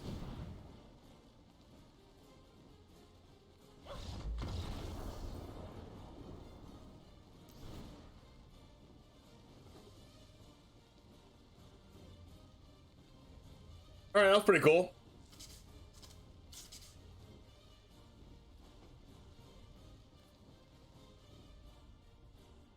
Ooze does have cool synergy with my discard cards, though.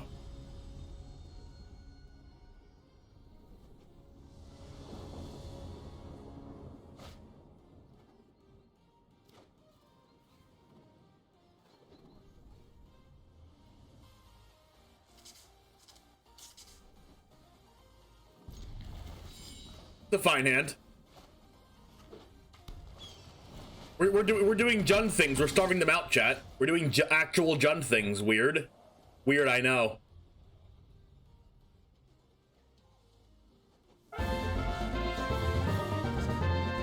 Mir, thanks for the Prime.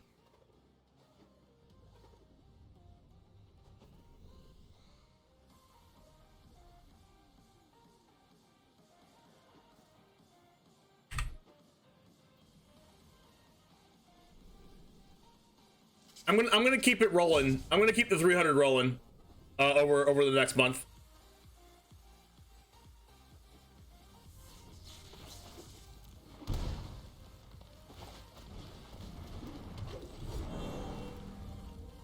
Let's go! Exclamation point, new sub in chat. Now you can use the proper emotes. Now you are a proper Goose Gang member, and you are now 2 more months away from Charmander status.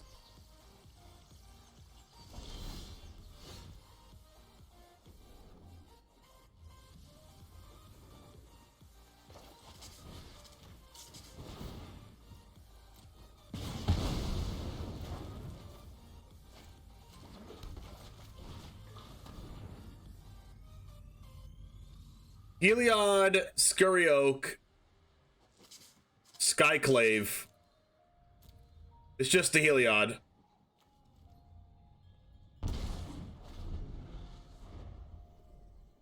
We have outs to both of their things here.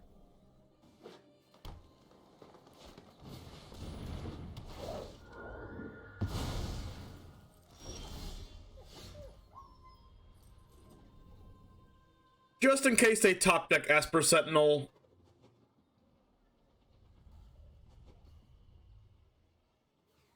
I'm gonna play this one untapped, I think.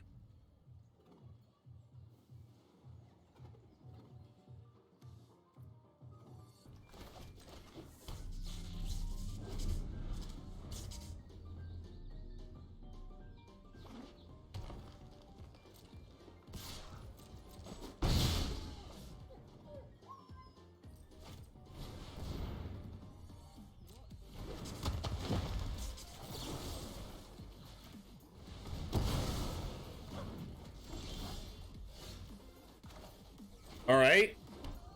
More lands. Oh, geez. That doesn't work with my Heartless Act.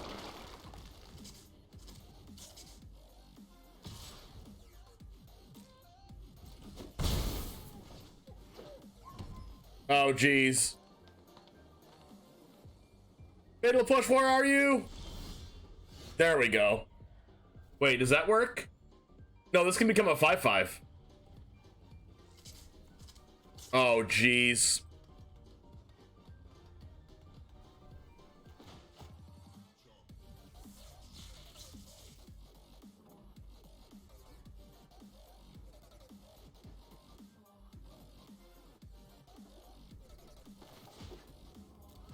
I have to wait till next turn. I have to deal 4 damage to the ooze with Chandra and then take the counters off with Heartless Act.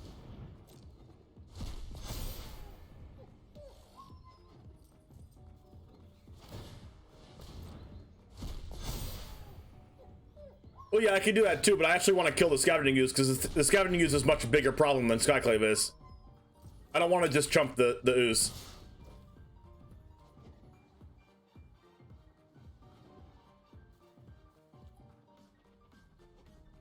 Like I could Heartless Act this and then chump block this. That doesn't really win me the game.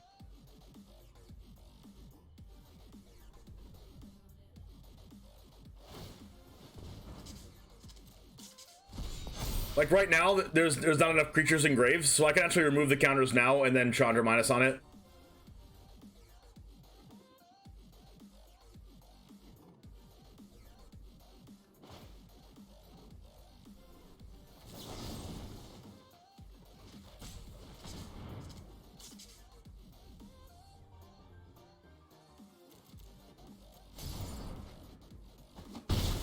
Yeah, if I top deck Bone Crusher, I'm lit. That's actually fine, right?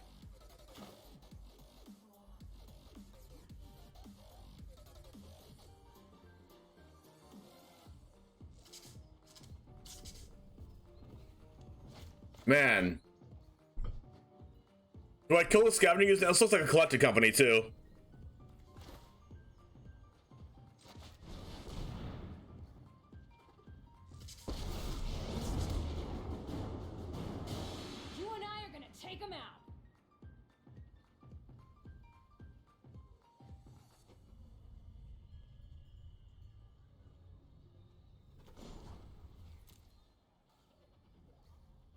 I could just minus on the Scavenging Ooze and be safe, but like if they have company, then that would really suck.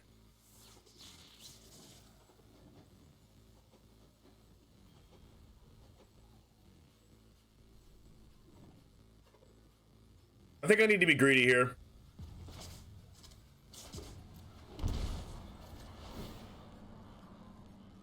Oh, this is gonna hurt.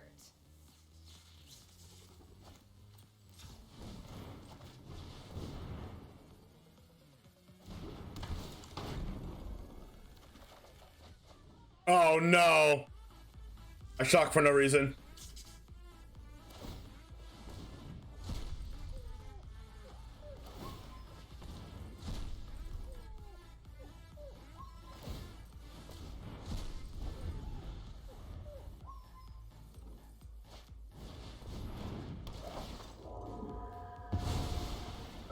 Oh gosh. Oh wow, they have a lair too.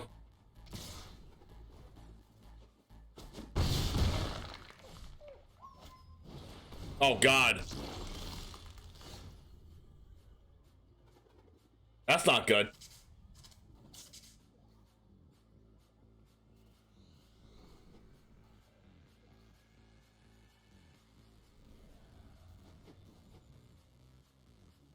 Minus on this, cast Bone Crusher as a cast Bone Crusher. Minus on this, cast Stomp.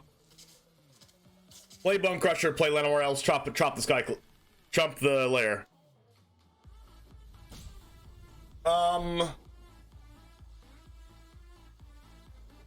Man, that lair draw was insane.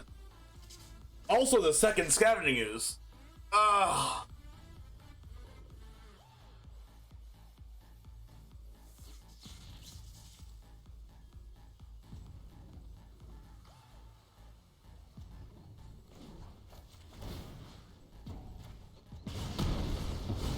Feel the burn.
They can't attack with scavenging oozes unless they want the scavenging ooze to die to the Bone Crusher.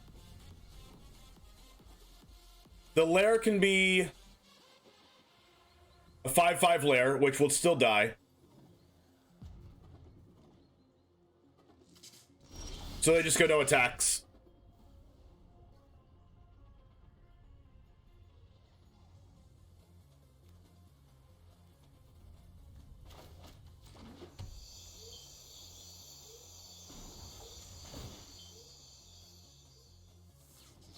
Yup, you're going down.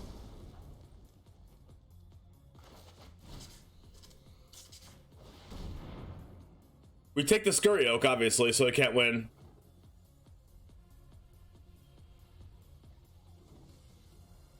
No, it's Scurry Oak combo, Heliod.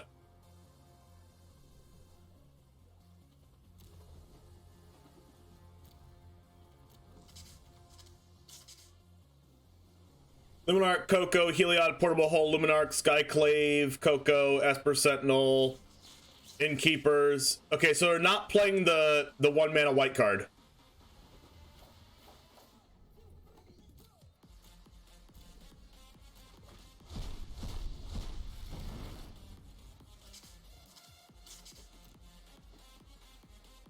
They still don't win even if they top deck a removal spell here, they still don't win. That's a good card.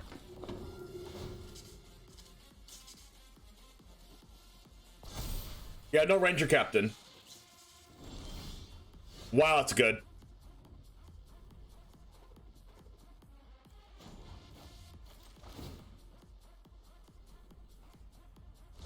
Oh, today's my lucky day. Chandra might put them in the ground.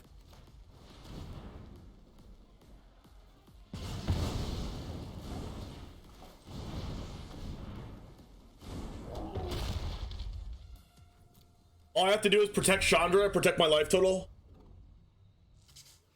And then eventually it's gonna ultimate.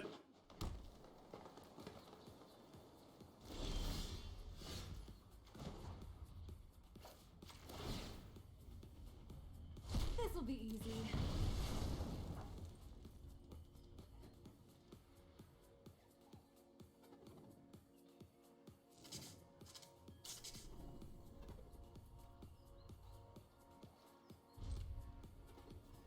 That was 2 lands in a row, which is unfortunate.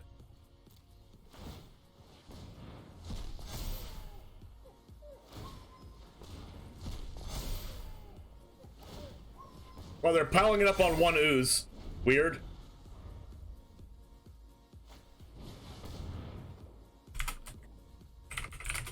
They top decked Coco.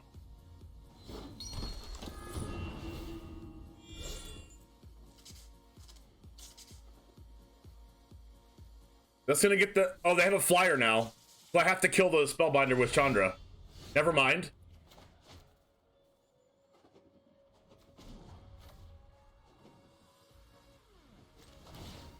I don't know why my command's not working. Another land, wow. Today's my lucky day.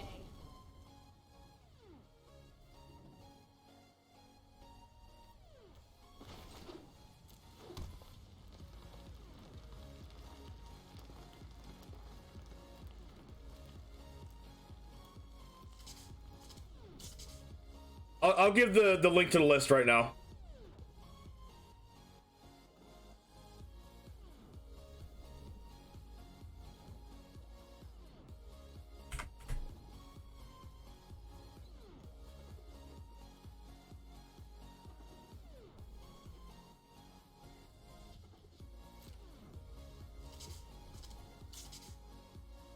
No, I don't want to do an upkeep stop because I want them to use mana to make Elite Spellbinder potentially have lifelink. I don't think doing an upkeep stop does anything here.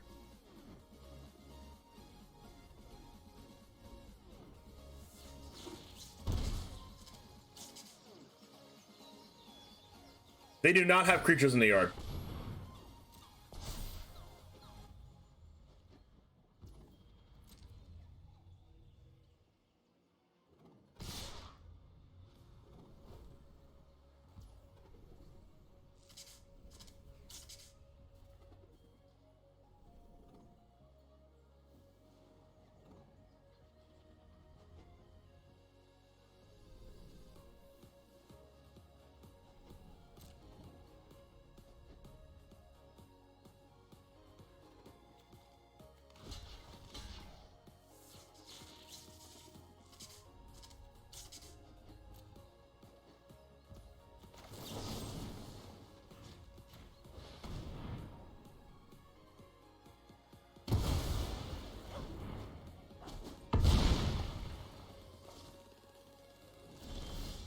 Wow. How many lands in a row am I gonna get? Oh my gosh. You're going down. How many lands in a row is this? I'm only playing 25.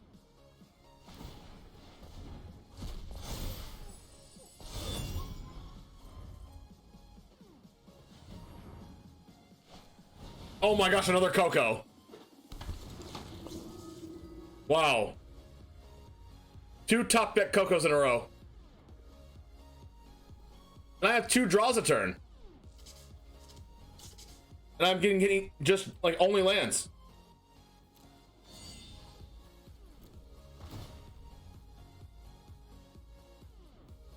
If I ult the Chandra, if I don't draw a spell, I can't ult the Chandra.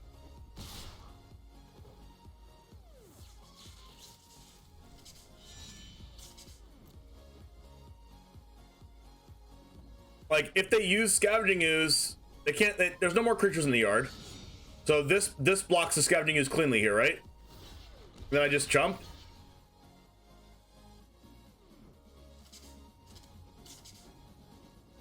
Or do I get rid of both oozes? If I get rid of both oozes, the lair kills me eventually.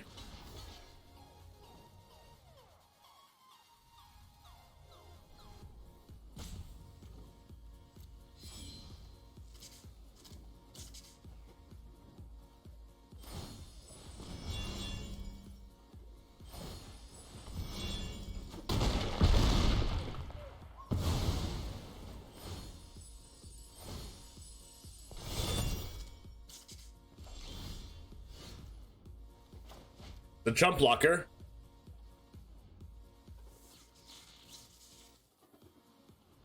Like, I can ult Chandra and then cast Llanowar Elves and kill the Luminar Cast for him. What does that do? I just have to chump block with both my Bone Crushers next turn and lose anyway.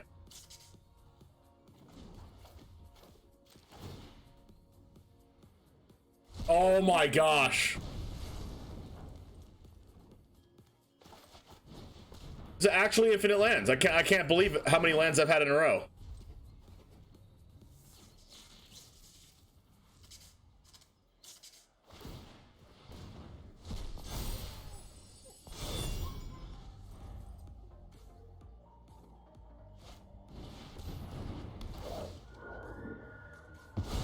No, wait, they would have won the game if they just hit one of my creatures and attack with everything.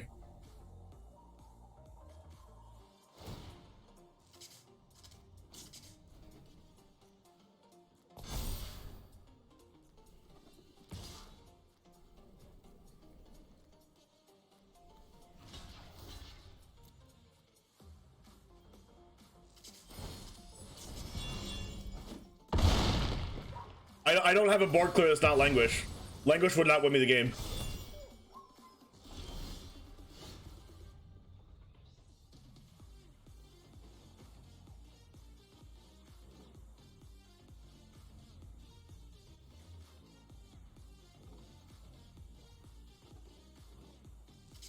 If I would have drawn that, so many lands in a row. Look at this.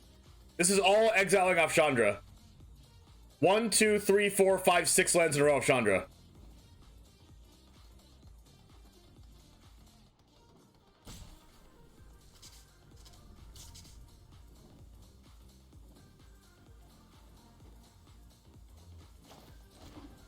Yes, if I drew it last turn, I would have definitely ulted the Chandra, because then I would be able to kill the Ooze. Because this counts as 2 spells.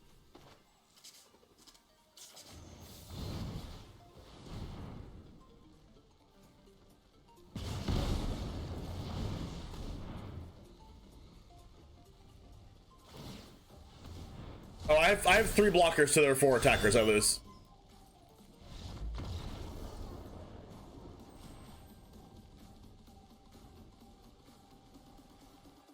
Like, when we drew all of our lands in a row, they drew Collected Company, Skyclave Apparition.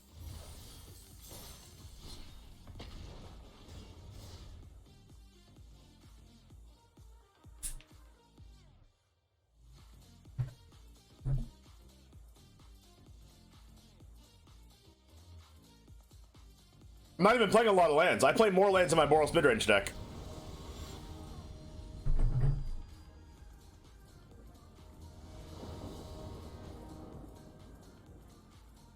Sometimes the game just doesn't want you to win.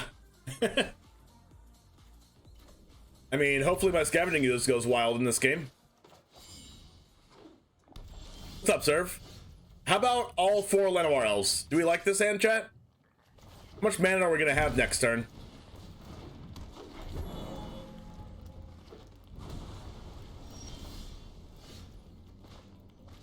Would you say a comfy amount?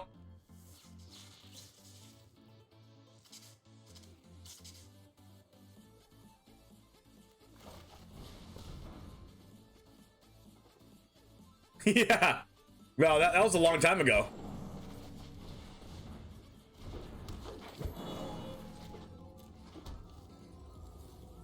That clip was a long time ago. I haven't seen the Growth Spiral played in a while.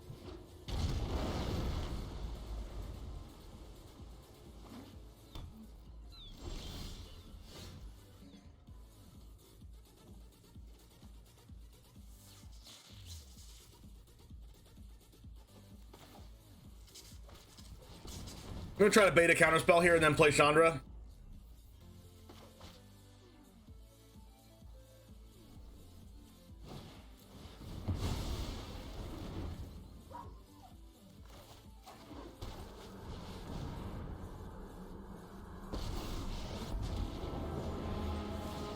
It's my turn. Oh, this is gonna hurt. Brazen Borrower. Opus. Yikes. I guess I really did need that Scavenging Goose, huh?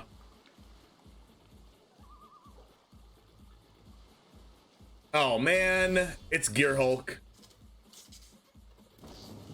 Imagine having Growth Spiral into Opus and to Gear Hulk.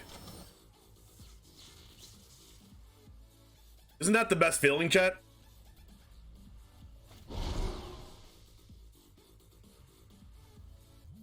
What's my card draw on this list? Planeswalkers. Vraska, Chandra. Also Devriel can do that as well. God, this is bad for me. Time to fight fire with fire. It's probably the best Magma Opus I've ever seen.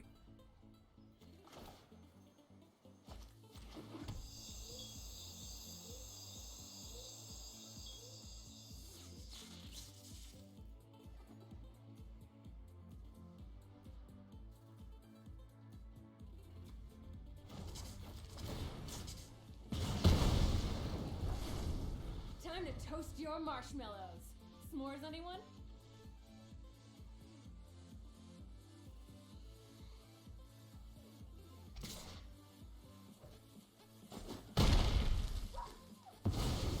Well, that was a disaster.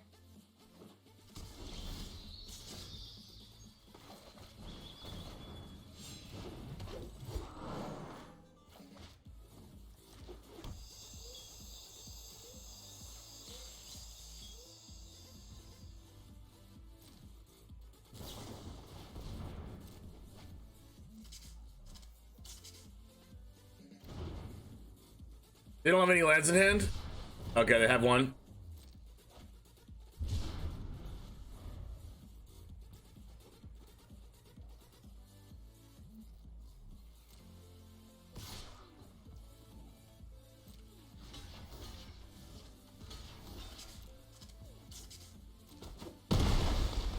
Oh wait, and they had the memory lapse, didn't they? They had Growth Spiral into play 4th land untapped, memory lapse my thing, discard Magma Opus, make the treasure, play another untapped land, Gear Hulk. Yeah, there's no way I'm winning that.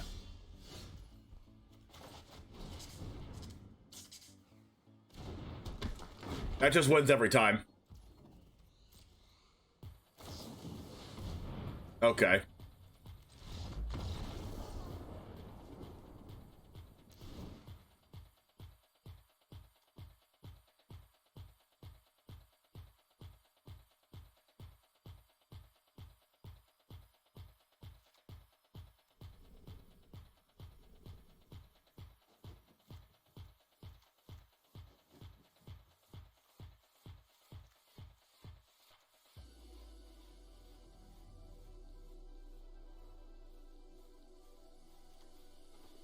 They're playing a flash deck.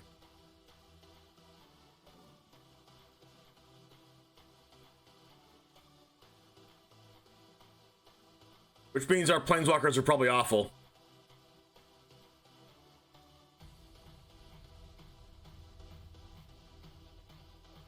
I'm gonna keep Chandra in because Chandra actually deals with Nightpack Ambusher.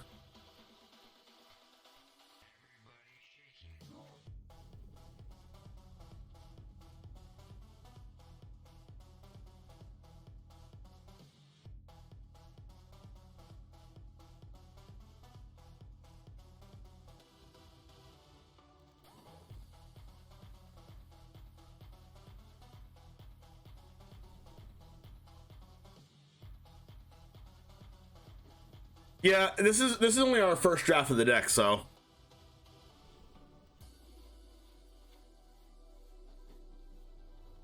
not expecting it to be amazing on the first run.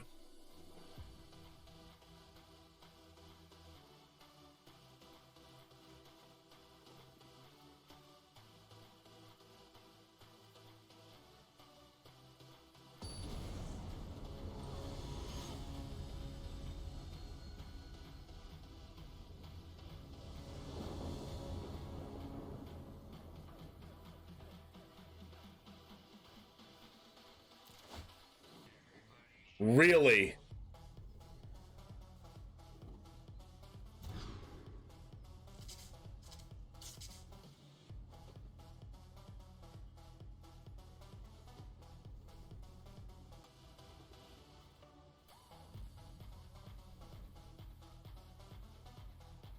I like this if I draw lands. I drew an actual absurd amount of lands in that green-white matchup.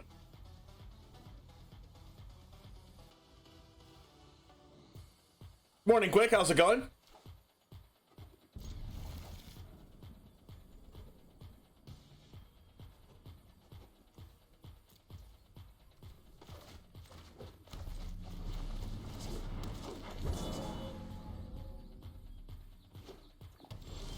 Clothis, Els, Vraska.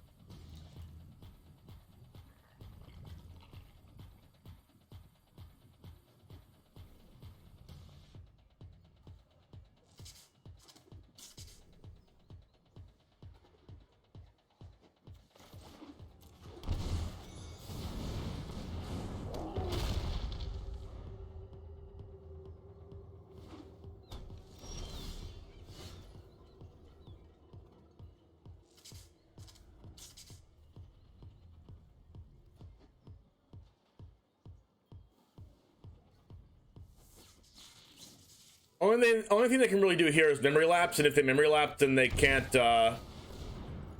growth spiral. All right, so they have growth spiral.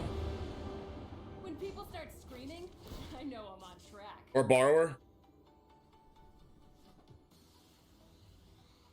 Yup, you're going down.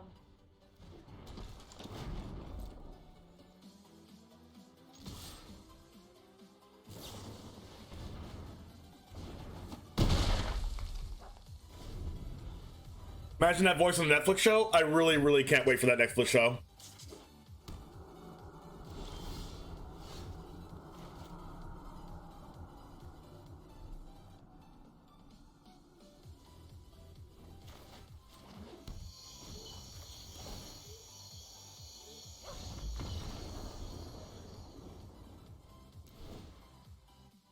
Well, that was quick.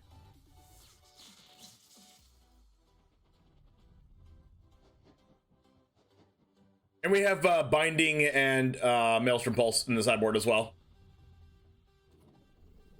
No, you're quick. No, not quick in chat. I'm saying the match was quick.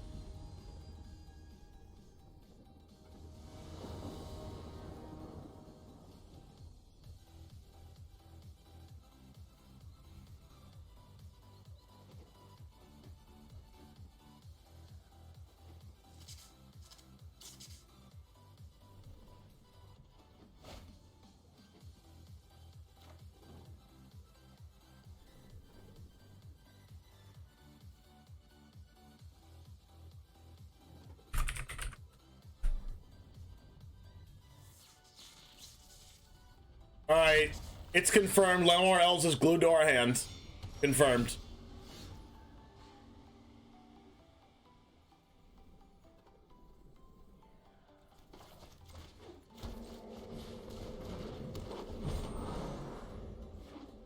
Yeah, I think the meta's okay. I think creativity should probably get a ban though.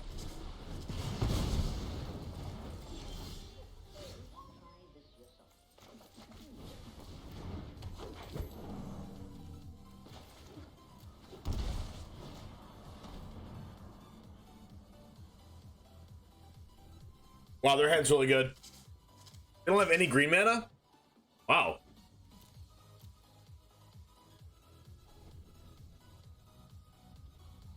Guess I just take the borrower.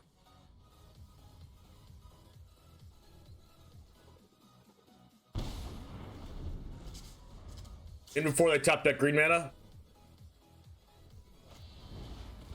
Oh, unsummon.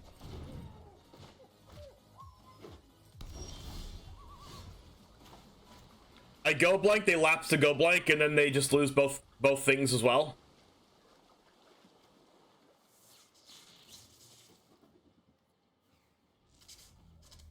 No, I'm just gonna cast Elves.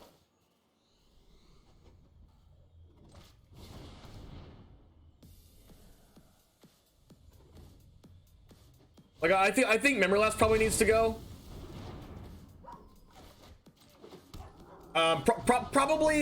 Probably Memory Lapse and this Go Blank's gonna be pretty good. Probably Memory Lapse and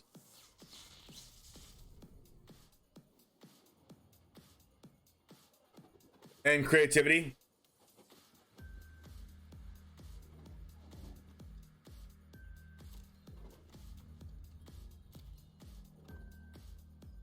They're gonna Burning Hands my Scavenging Ooze. And then I'm gonna get rid of the last 2 cards.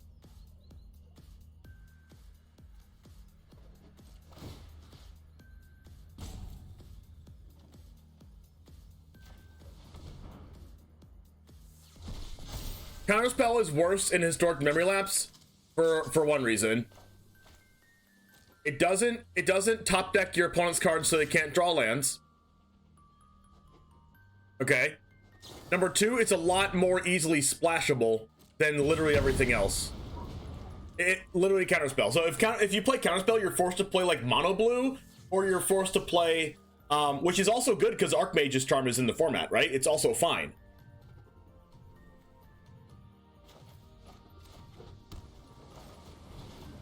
So you can play like a mono blue control deck and play counterspells and Archmage Charms, which is okay. That Go Blank was absurd, by the way. But also,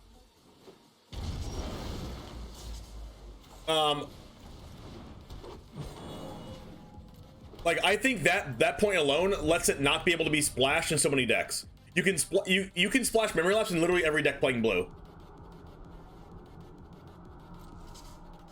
It's actually, those sequence of lands is actually really good because they can actually use the Castle of Vantress now, and I'm drawing lands, of course, because why not? Like, you could play blue-white control, but then you don't have access to, like, all the good red cards. And you also, like, you can be found in position against Memory Lapse where you have to draw lands, so you can't cast a spell, because if they have Memory Lapse, then you just are guaranteed not to draw lands. I need to have more pressure than this when they have no cards. I need a Scavenging Ooze or something. Like right now I'm dying.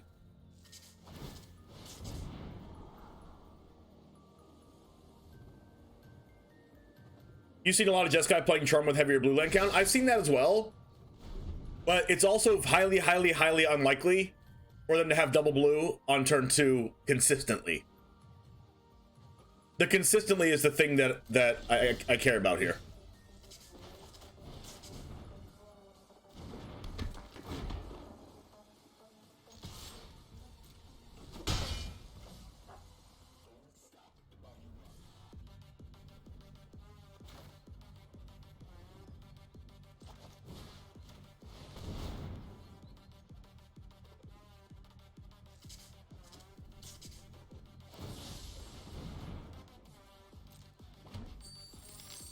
Well, that's annoying. I would love a Seasoned Pyromancer. Actually, it's not that annoying because I get rid of it in the graveyard anyway. Well, Go Blank is kind of good in this matchup, chat. Yeah, Helix is very, very, very good. But the splashing red, like, they gain 3 life and killing something is just actually insane.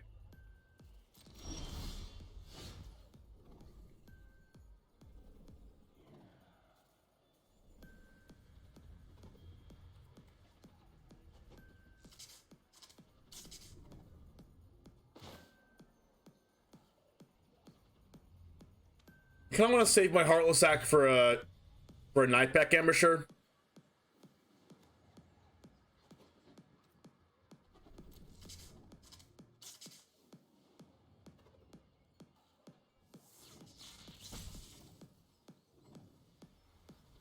But I also need to kill them. I draw 2 cards anyway. There's an Ooze. I don't think I played the Ooze yet, though. Because, like, it's not good against a sweeper. I'm gonna shock this, and then only attack with Dragon Rage Channeler. Because if they have a sweeper, I can use the Pyromancer with the 5 mana.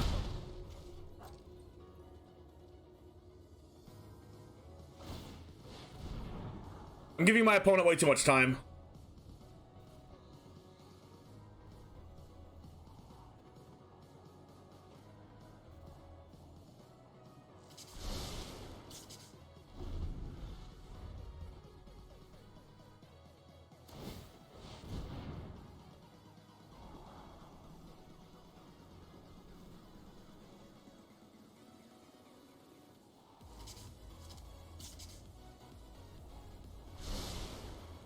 Right at the top.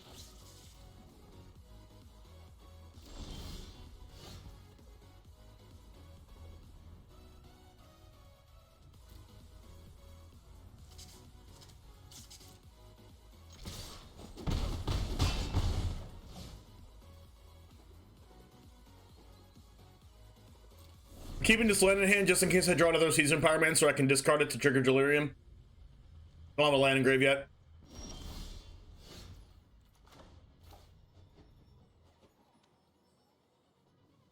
It looks like a Magma Opus.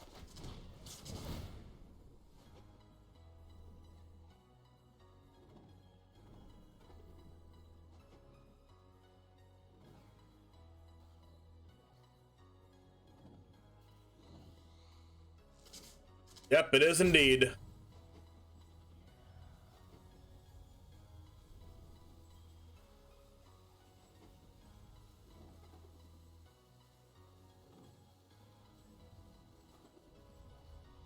Yeah, your creatures don't actually die to Helix, which is good.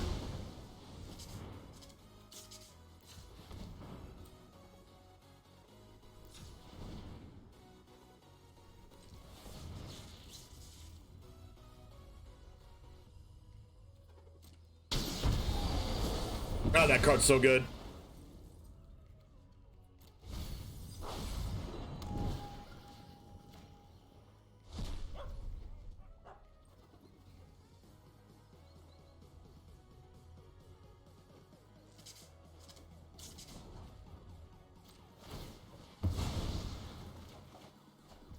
Good card.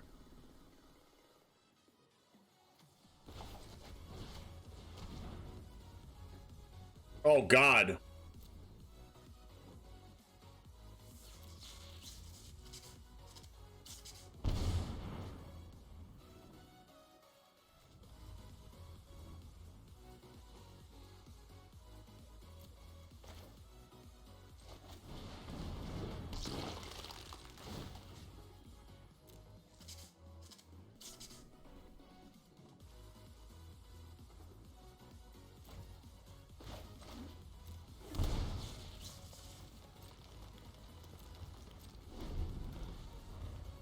Is opponent playing Niv 6? We don't know yet. Hopefully not.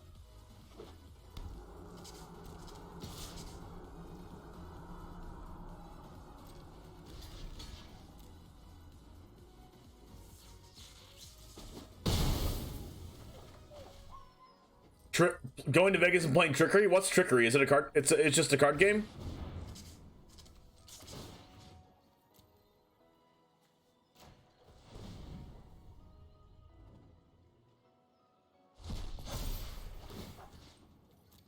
Did they just get debated?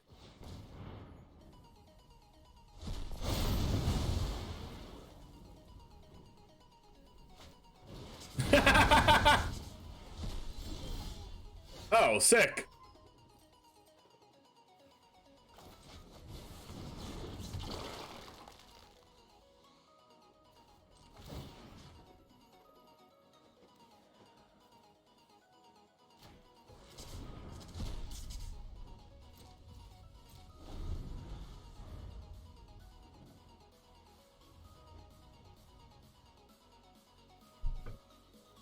I actually can't believe they had the other Anger of the Gods. Yes, it's a land! Let's go! Go, go, go, go, go, go, go, go, go! Go, go, go, go, go, go, go, go! Yes!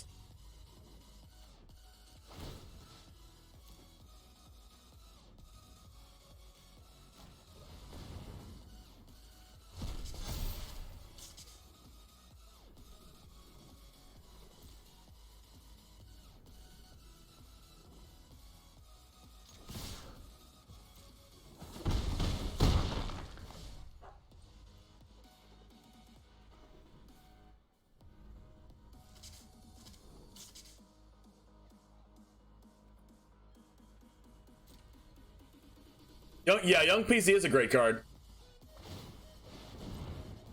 They're gonna have another Magma Opus and blow me out. Two to the bottom. Is that a Magma Opus?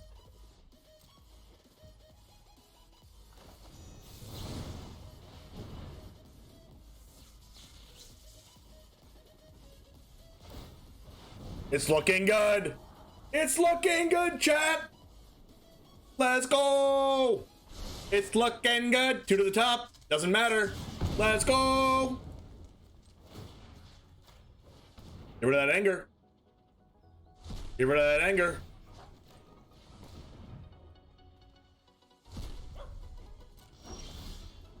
Enter combat. I mean, that Bone Crusher was actually really good. Because if they get rid of my Scavenging Ooze with Burning Hands, I still kill them. Or on summon.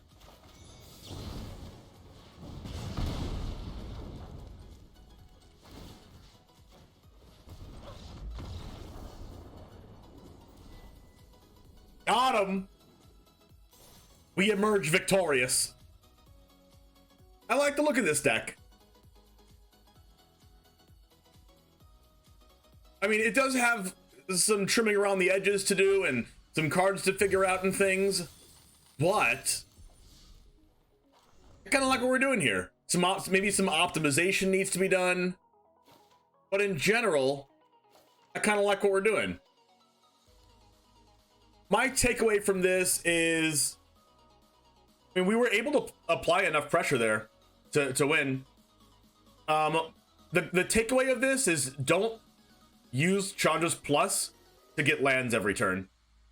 If we didn't get that many lands, we would have been just insane in those games. So definitely try this for yourself if you'd like.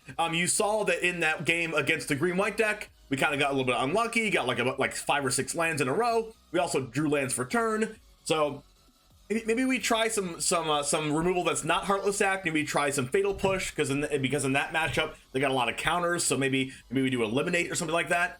But in general, I do like the look of this deck. We were not able to draw Davriel Soulbroker, but it's in the deck for you to try out, okay? Even though we didn't draw it. So if you like this style of deck, it's kind of based on my Boros mid-range strategy, also kind of based on the modern versions of JUND mid-range. So let me know what you think, and let me know what you think in the comments if you're watching this from YouTube, and feel free to check this out on Twitch live if you like as well, twitch.tv/Charizard_James. Have a wonderful rest of your day, and I will see you in the next video. All right, that was for you. That was for the YouTubes. We are going to go ahead and either play some more of this or play some Boros mid-range, but this deck seems kind of fun. Yeah, don't get flooded is a pretty good tip. Yeah, just don't draw lands off your Chandra. Is Davriel the best card in Historic? Unironically, yes. I kind of want to play 3-mana Davriel, because like turn 1 Llanowar Elves into turn 2 3-mana Davriel is like pretty good. Why Necromentia? There's a couple different combo decks that are in the format. There's actually 4 of them. One is a Bola Citadel combo deck that uses Bola Citadel to go through the entire deck, gaining a bunch of life and basically casting all the cards on the top of the deck and getting a couple Mayhem Devils on board, or a Mayhem Devil on board, and then sacrificing everything with Bola Citadel, dealing 10 damage from Bola Citadel's ability, and then dealing the rest of the 10 damage from sacrificing all of them with your Mayhem Devil. That's one of the combo decks. Another that Necromentia stops. Necromentia also stops the Vesperlark combo, which if you name Vesperlark from Necromentia, they can't win, because the combo is having Vesperlark on the board and then having a creature on the board that pings your opponent for every time something dies or enters the battlefield. So you play a lot of those cards, and then you play Vesperlark, and then you use Davriel's, the new Davriel's Perpetually -1/-2 card, Davriel's Withering, and then you use it on your Vesperlark, and then the Vesperlark perpetually has -. Then when it goes to the graveyard, Vesperlark's ability is when it goes to the graveyard, it revives something with 1 or less power. So you make it have perpetually 1 or less power, then it keeps coming back over and over again, and you ping your opponent for lethal. Necromentia stops that one. It stops the creativity decks. If they have only the Angel in their deck, you can just Necromentia the Angel, and they can't creativity for anything, leaving dead cards in their deck.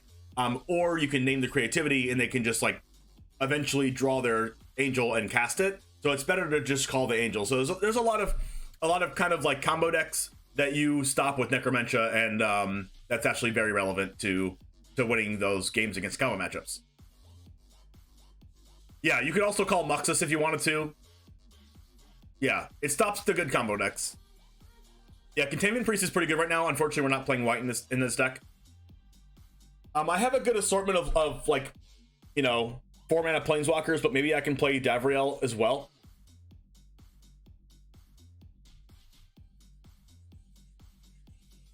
So, I'm not sure what I would cut, though.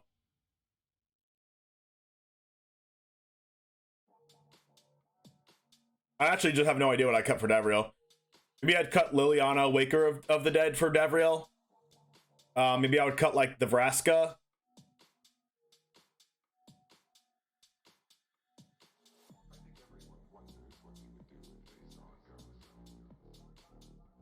You got the diamond with blue white control, main decking Containment Priest. Wow.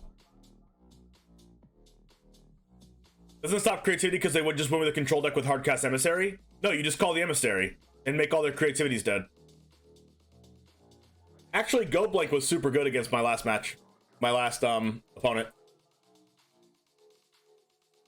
Is Vraska really any good? The reason why I'm playing Vraska is because it's a Planeswalker for Dragon Rage Channeler, and it also sacrifices things like, say we need a land in graveyard, or say we need an enchantment in graveyard, or say we need, you know, one more card in graveyard to turn on Unholy Heat and Dragon Rage Channeler. We can use this to sacrifice to draw a card and have that card go to the graveyard. So it has synergy as well as just being a good catch-all for cards our opponents control. Because we're not like, we lose out in the Boros midrange deck. We lose out on ways to deal with a lot of permanents. We lose out on Skyclave Apparition specifically. And losing out on Skyclave Apparition, it's a lot harder to deal with random other permanents that your opponent might have. And that's why we're playing one Maelstrom Pulse and one Vraska. Jeff Murphy, how's it going though? Good to see you. Marco Lizard. I say Lizard, but you know, Lizard. Marco Lizard, thanks for the raid. Welcome to the Goose Tank, thanks for the follows. Ombrat TV, Sane S4IN, thanks for the follow. Marco, thanks for the follow. Thanks for the raid, I appreciate it. We're playing some Jund mid-range right now. But I'm thinking about changing Liliana for like the other Davriel. And maybe this Vraska for the other Davriel too. Because I think the 3-mana Davriel is actually good in this deck.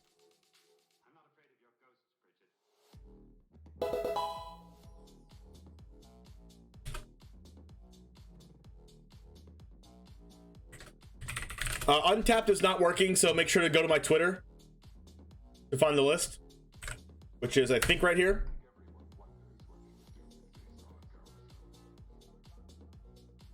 Dav 4 can give Dav 3 a +2. That is correct.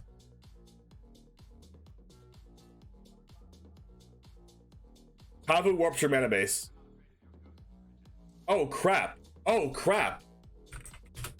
Oh crap. I forgot about that card existing. Oh my gosh, I actually forgot about this. Do we play this or play Scavenging Ooze?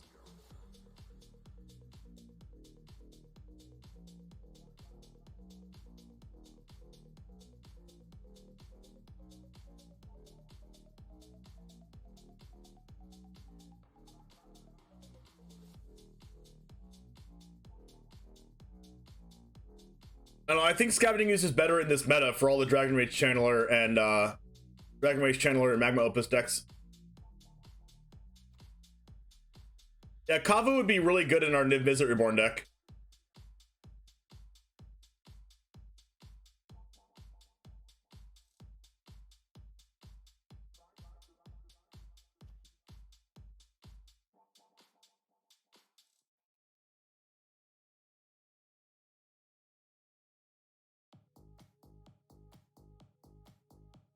It says basic land types on it, so it counts Blood Crypt, Overgrown Tomb, and Stomping Ground.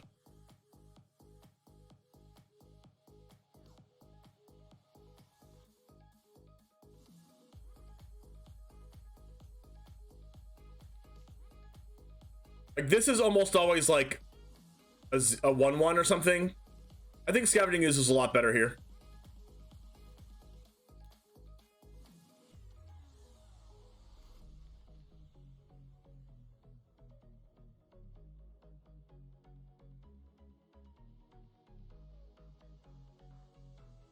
Yeah, I need to play Kavu Niv on stream. I've just been playing a lot of Boros midrange.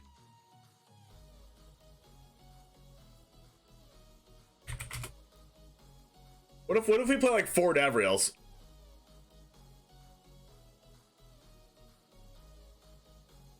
Thank you for being the last streamer that truly enjoys playing Magic. It feels like everyone else is just obligated to play Magic. Whoa, wow, that's... I mean, I do really love playing Magic. I mean, that's not to say that other people don't enjoy playing Magic. Maybe you perceive it differently. But thank you for enjoying the stream. Kava's too cute. Yeah, I think Kava's too cute in this deck. I really like Chandra. I kind of want to play this. I kind of want to play more of these. But like, what do I...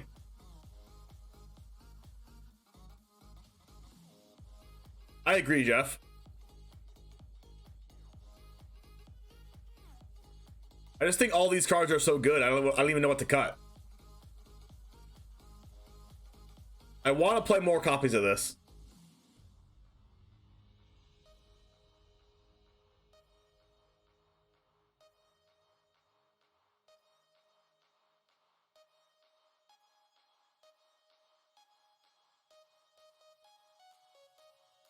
Oh, you're joking? Dang it.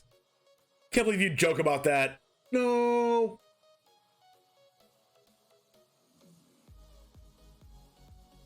So our draw on this deck is Davriel potentially, Seasoned Pyromancer, and that's it.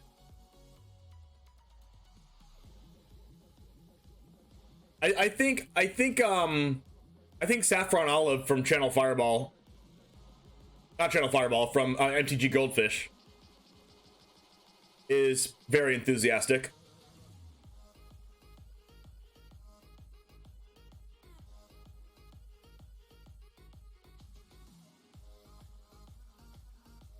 I think Llanowar Elves is kind of important because like turn 2 Davriel's Vince is insane. Even turn 2 Bone Crusher Giant as a 4/3 is insane.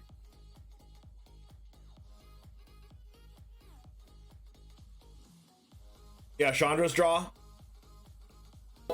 Yeah, like I want to play like at least one more Davriel. I just have no idea what to cut.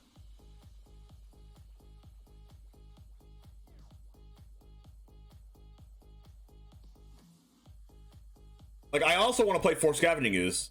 Like I guess the only thing to cut would be like Unholy Heat, but then at that point our removal spells are kind of bad. Respect, thanks for the follow. Simply Yellow, thanks for the follow.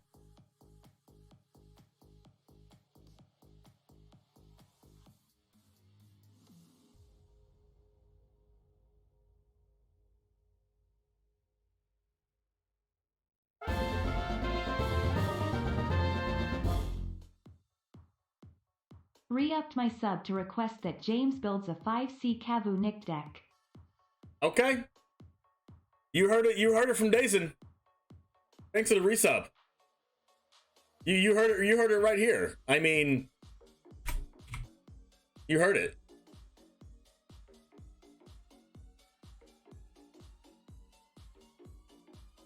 Dason, do you want me to just go off the list that I currently have and try to fit Kavu in there somewhere? And I'll start with Niv tomorrow then. Arbor Elf or Elvis Mystic? Yeah, that'll be pretty good too. So Ponza can be justified. Oh no. Ponza always draws turn 1 Llanowar Elf into turn 2 freaking Stone Rain anyway. Trim on Bone and try out 3 Davs before going to 4. But Bone Crusher's so good though. And we barely have any removal in this deck. Maybe I could just side the Klothys. Klothys is an enchantment for Dragon Rage. It's pretty important.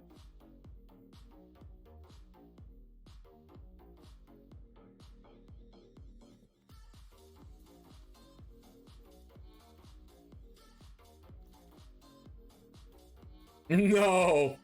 No respect. Can't trim lands. Can't trim lands. That would be blasphemous. Yeah, we have a couple bindings in the sideboard.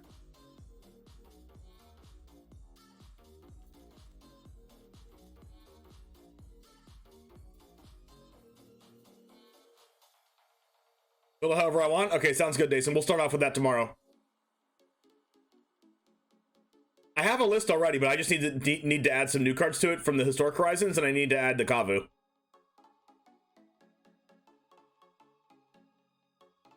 You prefer just Magus of the Moon? True. If only we had Blasphemous Act, you're not wrong. I really, really, really want to play another Davriel. 41 card special.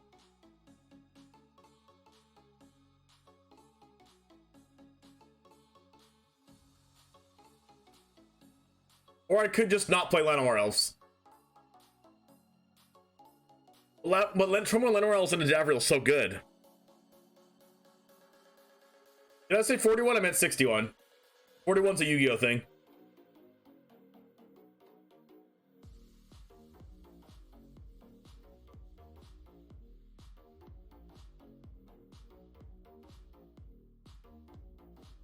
I feel like if I'm not playing forward Bone Crusher Giant in this deck, I'm doing something wrong.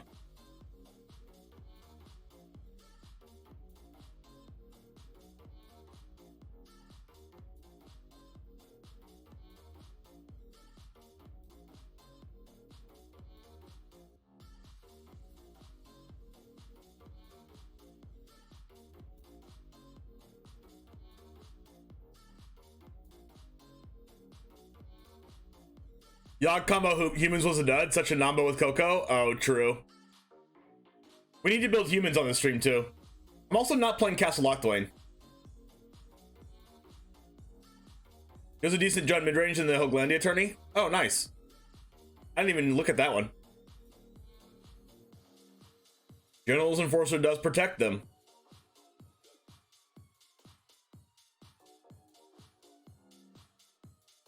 I wouldn't know the first place to look for that. Maybe YouTube. I don't have time to look that deck up on stream. But if someone wants to link me the JUND Jeff Hooglandia Open tournament, then I can look at it. Yeah, Yogg is very nice in the Citadel decks. You can combo with Yogg if you play Citadel. If you play Bull, Citadel, and Coco. I mean, Coco doesn't really matter if you play it or not, but. Alright, I kind of want to play Fort Ooze, but I'm already playing Dragon Race Channeler. We can cut a Maelstrom Pulse. We could just go to 24 lands since we're playing 4 Llanowar Elves. I don't really like playing 24 lands. Carson, this is the deck list. Let me check this one real quick. What's up, Carson? Good to see you. Oh, I played 2. How good did this do in the tournament?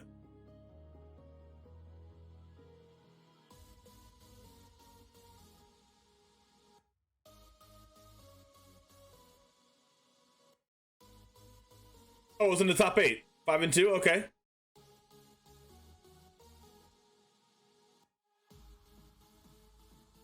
Played 2 Extinction Event, Baleful Mastery, Clothis in the sideboard, 4 Unholy Heat, 4 Season Pyromancer, 2 Soulbarkers, 4 Bone Crushers, 4 Kroxa, 2 Clothis main deck, 3 Thoughtseize and 3 Inquisitions, and a Bloodchief's Thirst. So what is it not playing? It's not playing Llanowar Elves?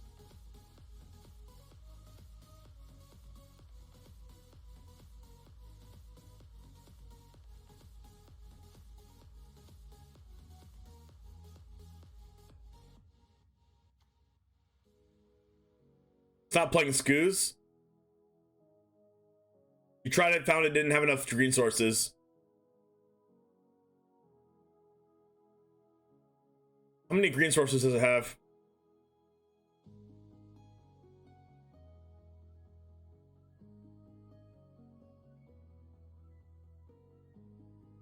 It only played 7 green sources.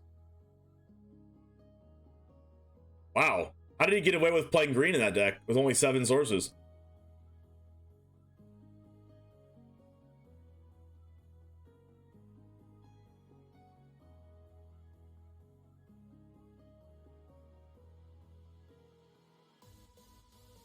Wow. Yeah, Scooz is really good. What if I cut the LRLs? God, I feel like LRLs is so good with all of our 3-drops though.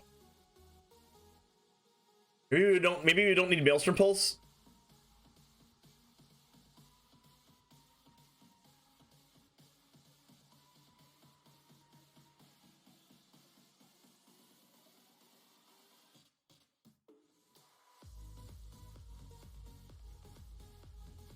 Hey, Nerd Girl, what's up?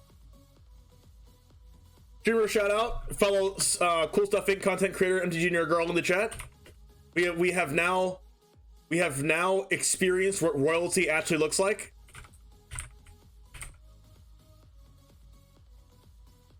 If everyone can give a nice hello, to MTG Nerd Girl, that would be amazing.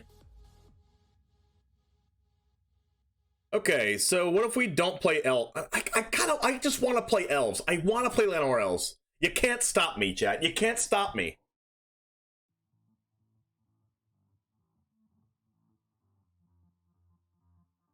If you tell me I can't play Llanowar elves, then I'm still gonna play it, okay?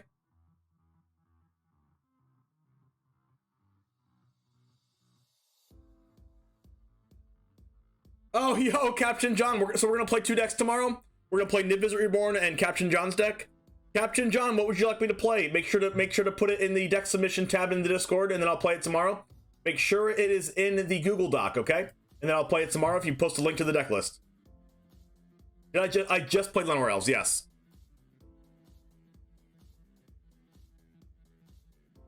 I want to play 4 Scavenging Ooze, okay?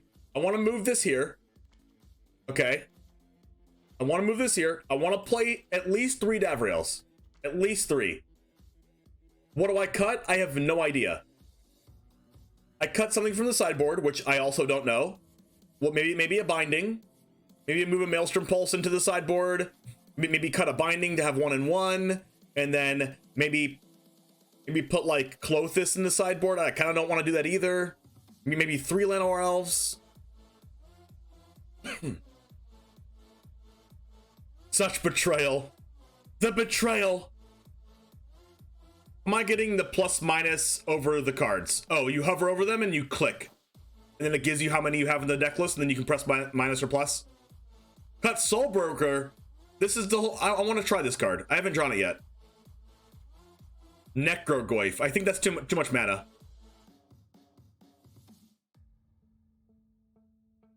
So we either cut a Llanowar Elves, which I don't want to do. Or we play 61 or cut a land or cut a Klothys. What do we do, chat?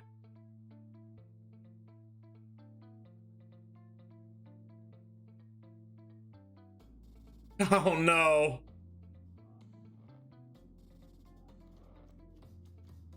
I don't want to cut a Llanowar Elves though. Turn 1 Llanowar Elves are just so good.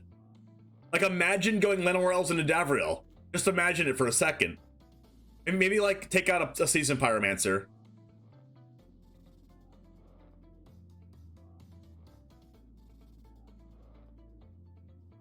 The God?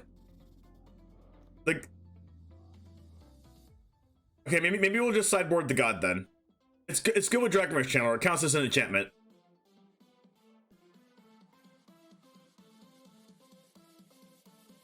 Land, Planeswalker, instant sorcery creature. That's what we have to put in the graveyard if we don't play Klothys. All right, you got me. Klothys in the sideboard, easy peasy, lemon squeezy. Play more. You got me. Squirrels.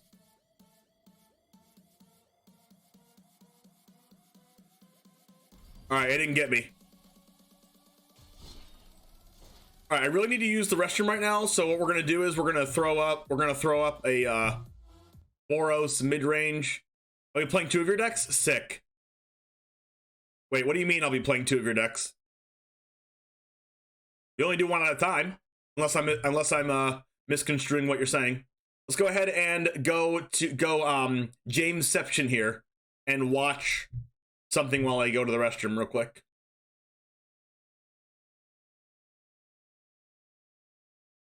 Let's go ahead and plus this. Try to get a Glorybringer or something. That's a good card to draw. Today's my lucky Go ahead and exile this. And play this. Are you just gonna follow? Oh. How many blockers do we? We need 3 blockers to protect Chandra. 4 blockers. 1, 2, 3, 4. So let's go ahead and get in with these.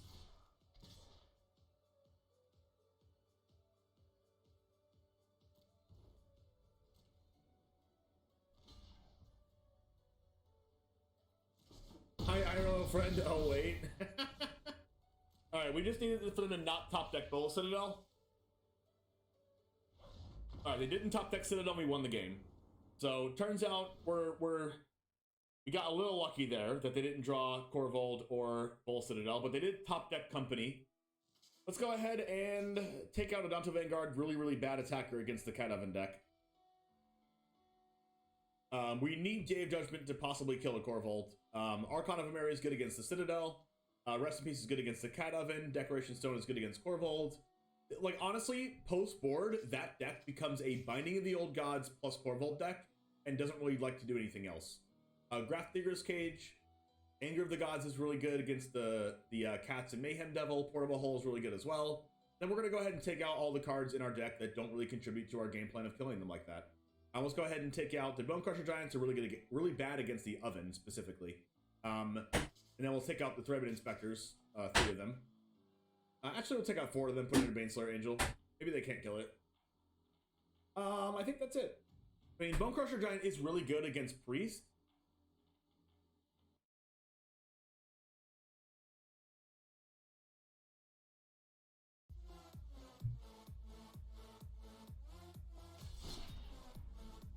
Vraska's on top of my Judd midrange deck, but Vraska's not in the deck anymore. Satch.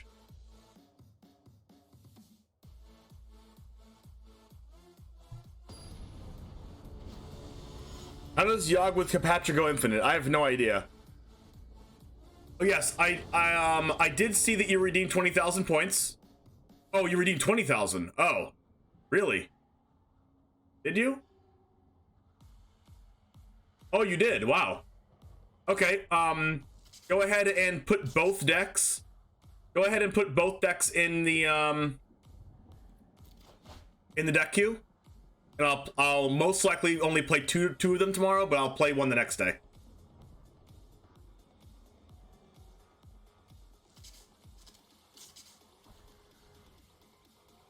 I have no red mana.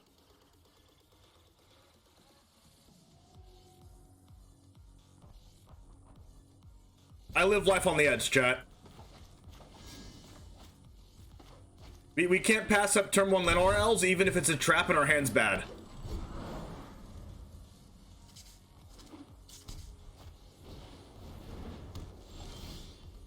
Oh, hey, look, we drew another mana. Easy peasy.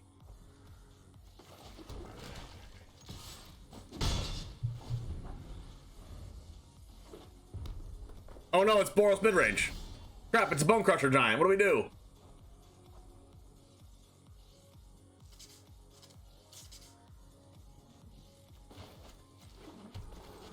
Yeah. It is Bonecrusher. Wait. Or Lightning Helix.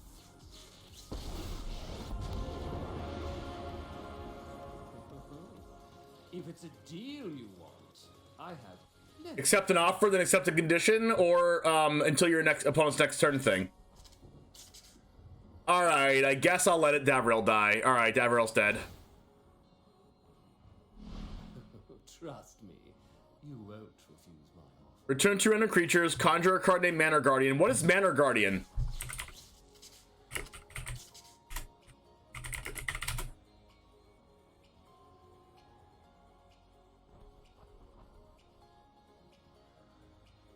The 3 mana 4/3 when it dies, each player seeks a non-land card with mana value 2 or less. Oh, it's so bad. Do I get an emblem with the draw card gain 2 life?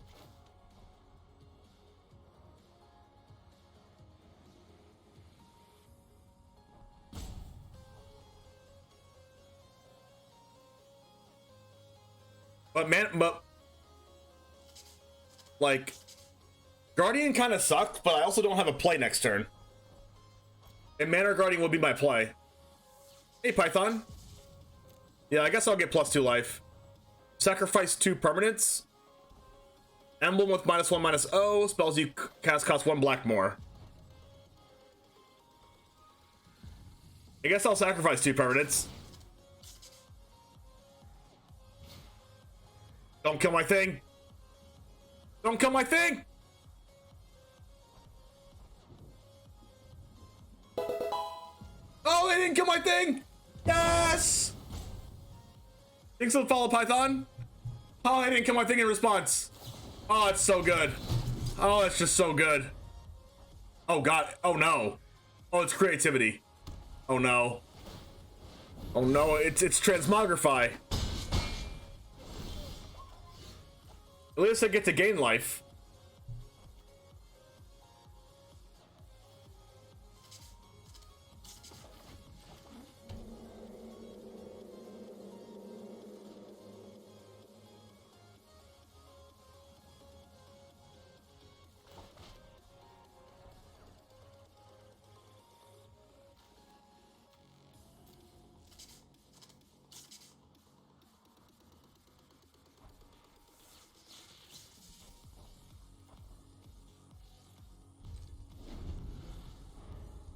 Transmogrify in response, Bone Crusher.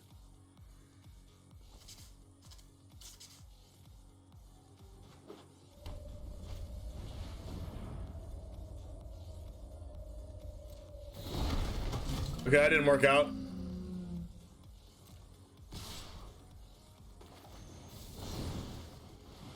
I'm gonna kill the one that's not one of these because, wait, no, I don't play Maelstrom Pulse anymore, so I can't, so it doesn't really matter.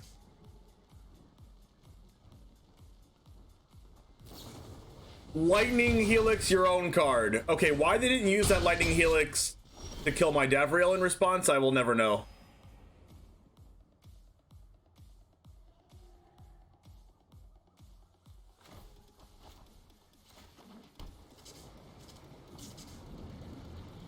This can become a 3/3 blocker. Well, Davriel sucked because I knew they could kill it. But also those were not the best things to get. I think I just have to pass again.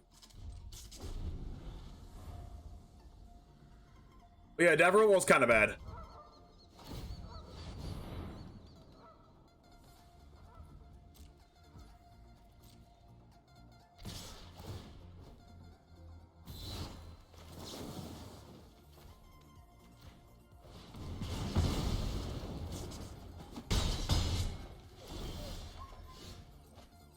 I'm gaining life, though. Yeah, we get to gain life for every draw. Incoming season Pyromancer.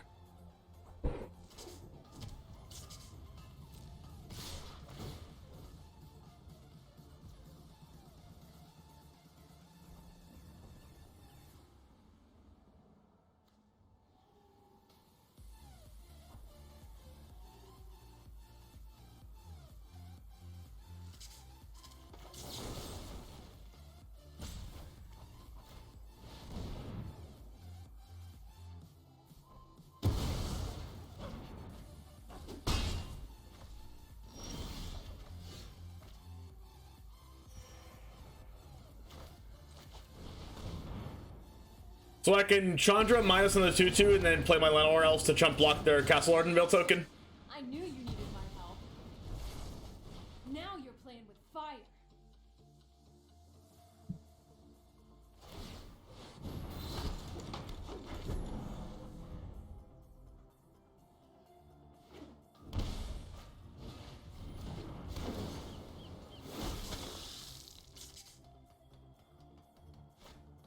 No, they actually had it.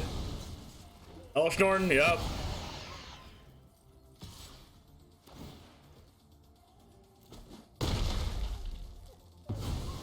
This is a waste of my time. Alright, the out is get Heartless Act off the top. On the oh, today's my lucky day. Well, I'm not. I'm actually just dead to Paladin class.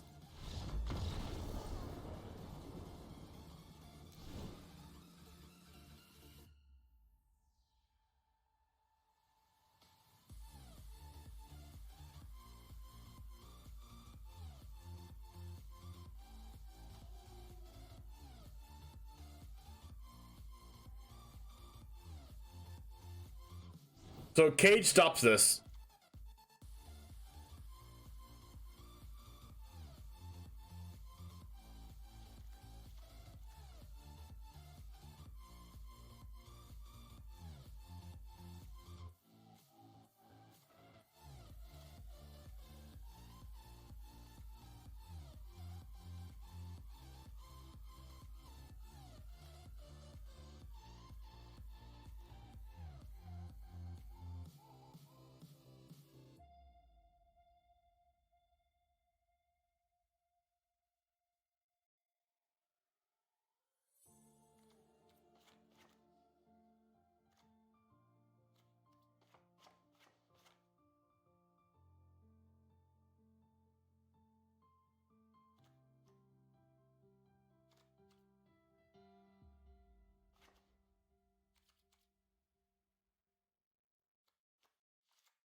Yeah, for some reason it doesn't stop creativity. I would like it to stop creativity, but it just doesn't, unfortunately.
I was trying to get their creatures off the battlefield, but they just top decked more creatures.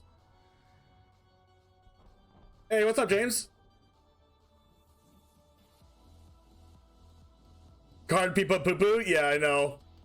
No cards are more powerful than Peepo Poo Poo, obviously.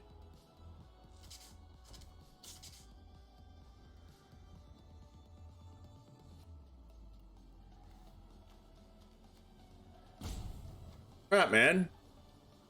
I cast Chandra, it dies. Wait, no it doesn't.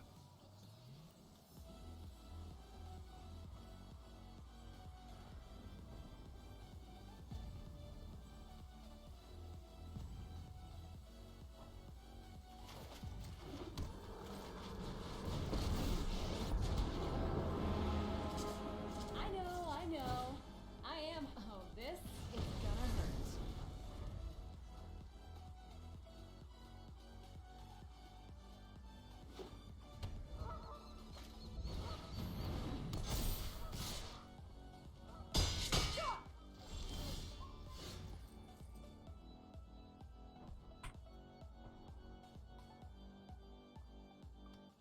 Well, that was a good card to draw. 1, 2, 7 mana total. Okay, that's actually really good. I plus this for mana. This'll be easy. I use stop on this.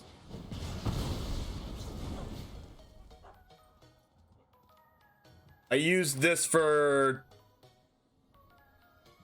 green mana, I guess. What's up, Hearsay? Streamer shout out.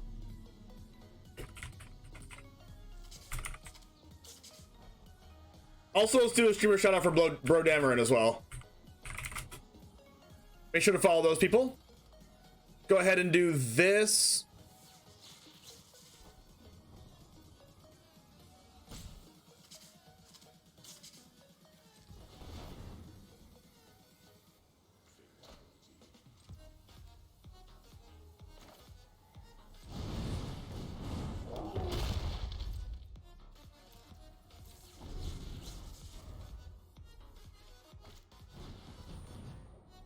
That's stupid.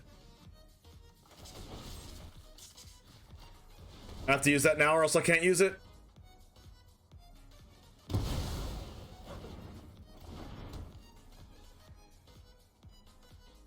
We're gonna see a Deck and Stone or a Lightning Helix? Yeah, we're gonna see Lightning Helix on Chandra. Okay. It's over when I say it's over. Ooh, Davriel. I dwell in the shadow. Perish the thought.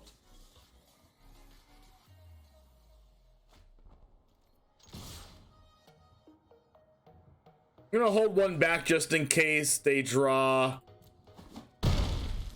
the card that makes the dinosaur with haste. All I've left you is pain.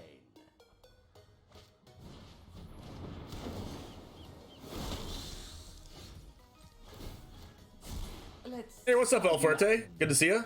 Ooh, heroic reinforcements.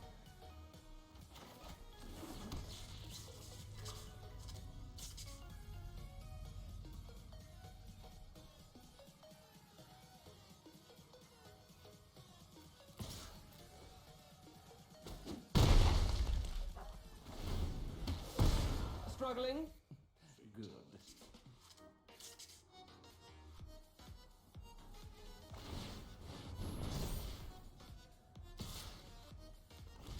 That's vigilance?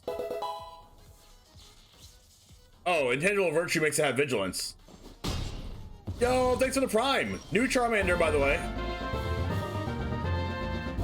New Charmander, by the way. Thanks for using your prime on me, James. Legion's End. That was actually just amazing, actually. Actually, literally. This has been a waste. Empty your mind.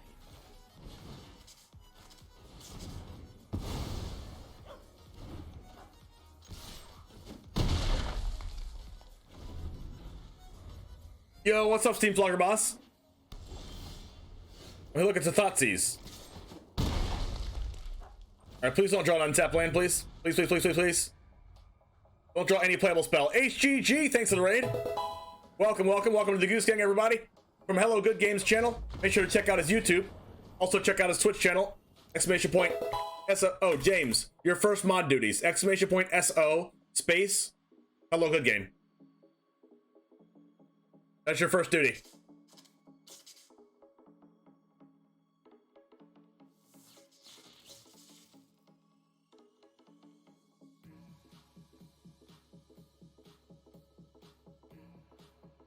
All right. Well, Davriel kind of seems bad on the draw, doesn't it? I'd much rather have Culligan's Command. Much rather have...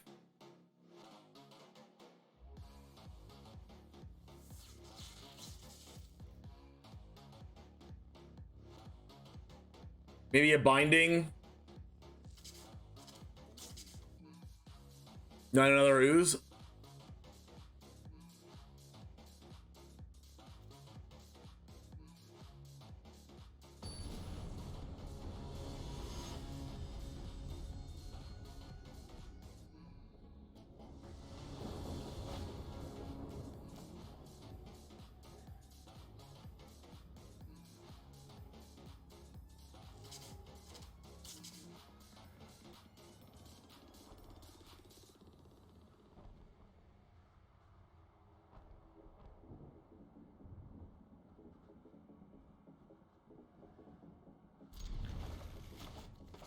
I'm not gonna look at this hand though. This hand looks spicy, chat. We drew Davriel, which means we're gonna win.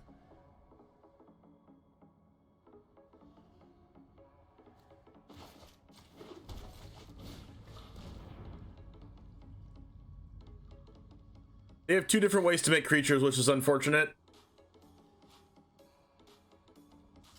So I guess we just take their Showdown. Oh no, we take their Forbidden Friendship. They play Raise the Alarm. And the turn after that, we Legions End both Raise the Alarm tokens. Oh wait, no, it doesn't work like that. I guess it does work like that. But then, like, they just play Showdown, and that's really bad for us. Let's just take the Showdown. Rex Delta, hello again.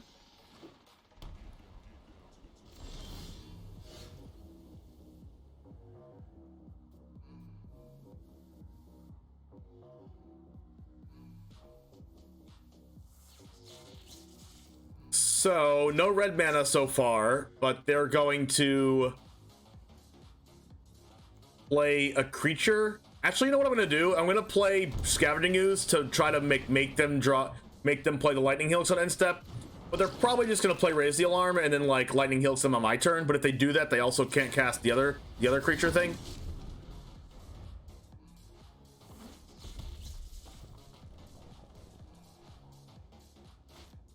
Perfect. I just need to draw lands now.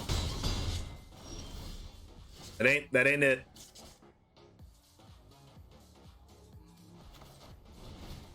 At least I get to see their hand from this. You see a pair of goblins. Choose one, they get +2/+0, or make 2 1/1s. And that's a good card for them. It's also an instant. I need red mana. I just need lands in general. There we go.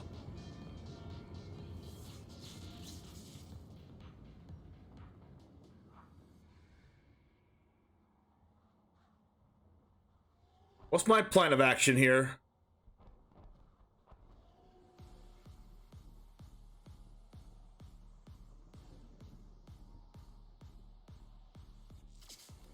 I think the plan of action is just play a tap lane and pass. I don't want to shock that. Plan of action, don't die. The plan of action is for them to use. Oh God.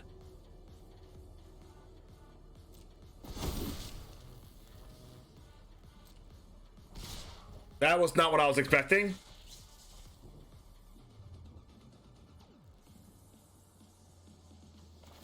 That was probably one of the best top decks in their deck, to be honest.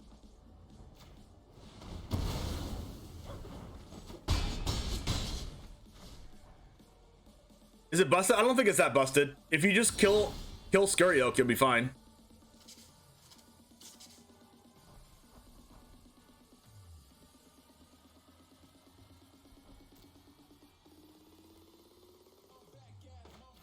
Let's try to make it out here alive, chat.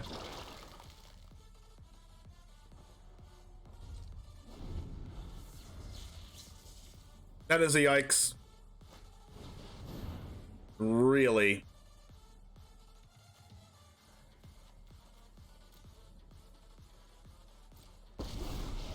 That's actually kind of good for me. Pyromancer extraordinaire. Mostly. Cause like, oh crap. Oh no, they're gonna helix my ooze. Oh, that's actually kind of good because they have that second land. No! Don't kill me! Don't kill me! Don't kill me! Don't kill me!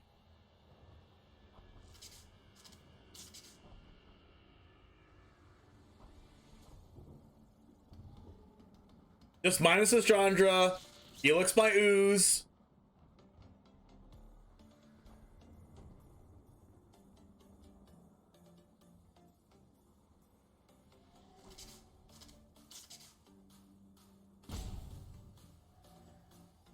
Come on.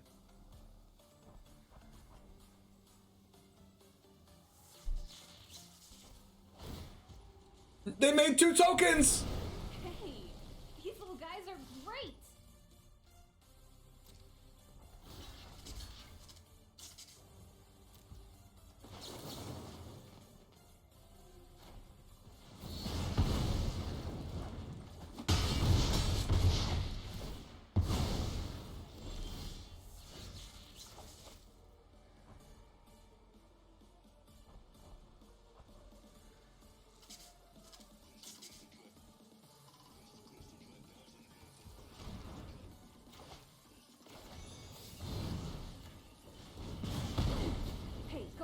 I'm training here.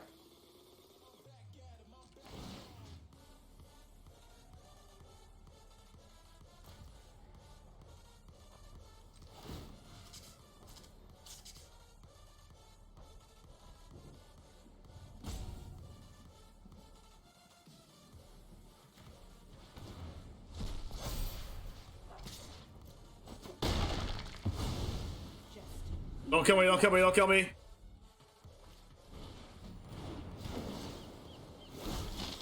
That was a good card to draw.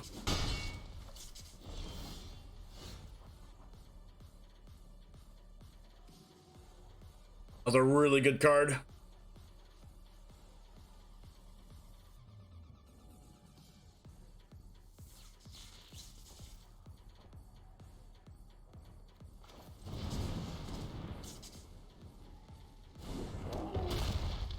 I need another mana. I don't think they run Cathar's Crusade. That's like too much mana for them to do.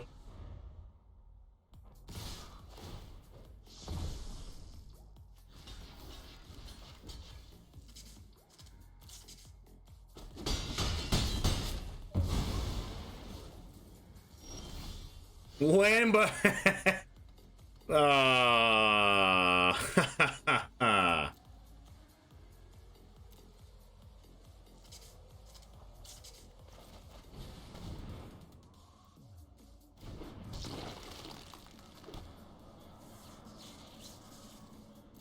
They draw heroic reinforcements, they win.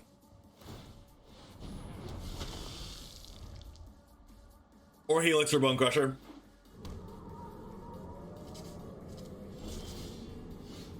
Alright, so you're saying there's a chance.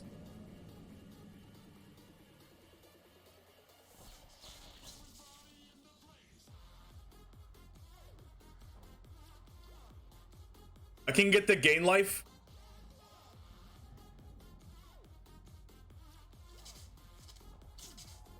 Gabriel says whenever they attack with something, they have to discard a card, or else sacrifice an attacking creature. That could be good.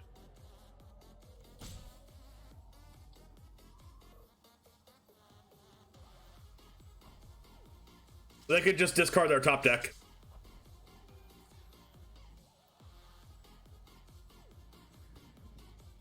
I might need to make an offer. I might need to make an offer, chat.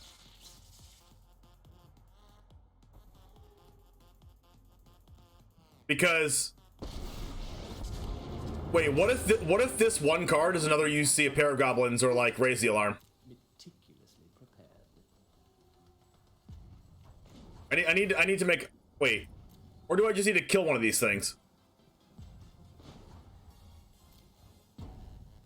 It's like, wait, I'm dead if they have one of those cards anyway, right?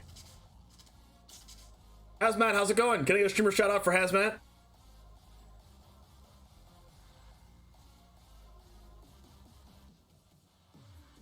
I might actually just need to kill one of their creatures.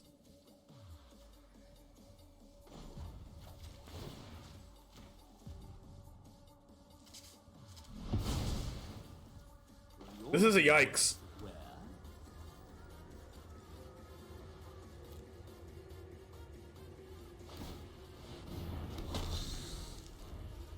Yeah, they can make a token from the land. That's why I needed to kill the creature, because if I didn't kill the creature, they make a token from the land, and then they play like any buff card and win. Yo, thanks for the, I don't know how many bits that was.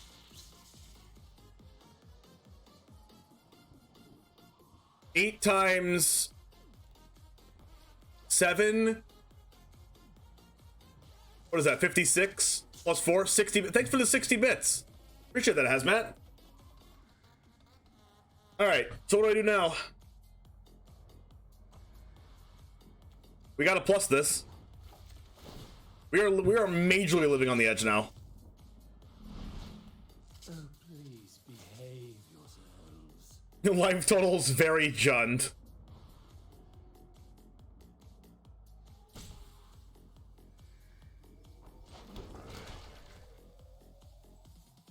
There's no creatures in graveyards.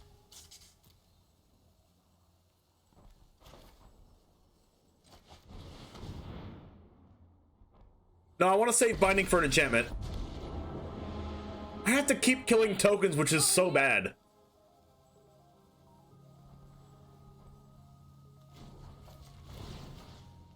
So bad. This is like the worst. No, they had it! No! No, they win. No. No. Do I have a creature engrave? No. No. I thought I had the life gain. They have to discard a card, but it's fine. They just discard it. Dang it, man. Oh, if that was a creature, I could have stayed alive, but it wasn't a creature. Oh, if that was a creature, I would stay alive, but it was a land. Why does my opponent have to draw lands, chat?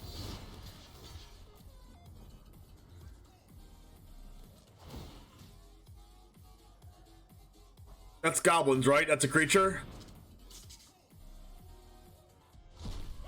Sad. We were just about to be able to animate the Hive of the Eye Tyrant every turn to block another one. We were gonna get our card advantage.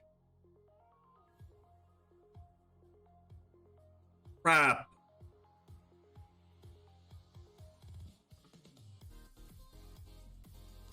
That's a major Sag.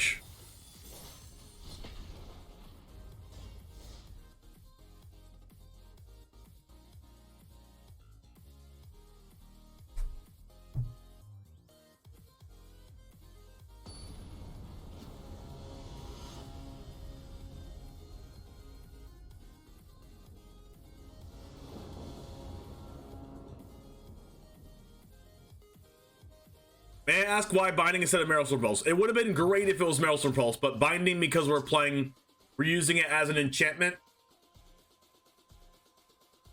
Because of Dragon Rage Channeler.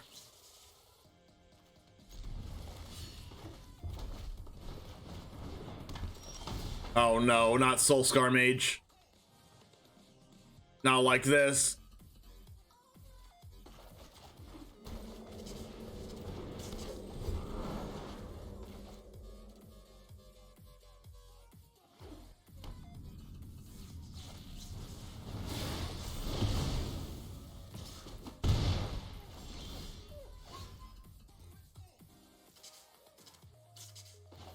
I take life points.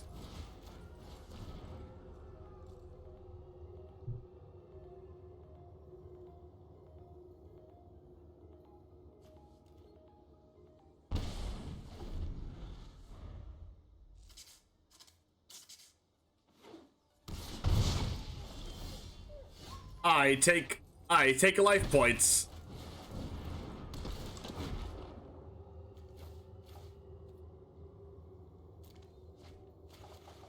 Whoa. Hello? Land, land, land, land.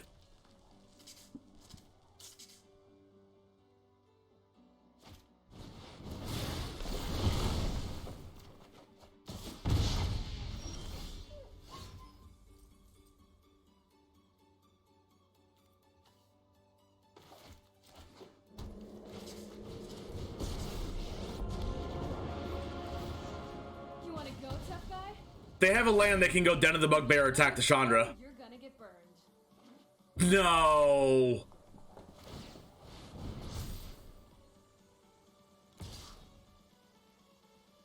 That's Sag. I am out of here. Are you running Death Shadow? Yes.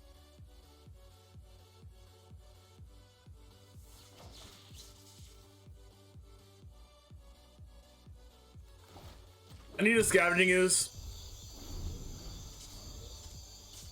That'd be amazing.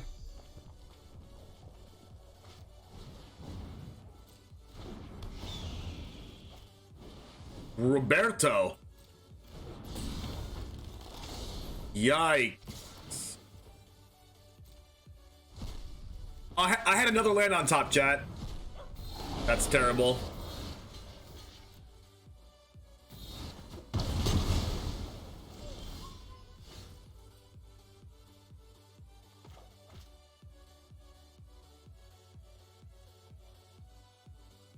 I'm dead.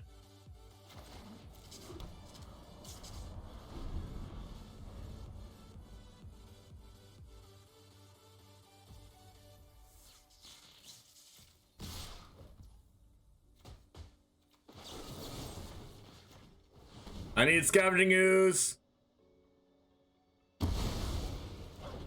I play Scavenging Ooze for a reason. No.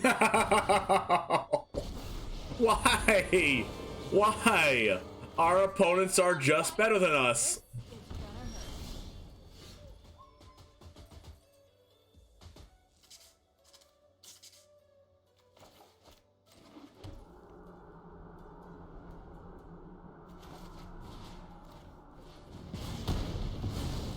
We're done here.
This hand's sweet. Can I draw like this every game?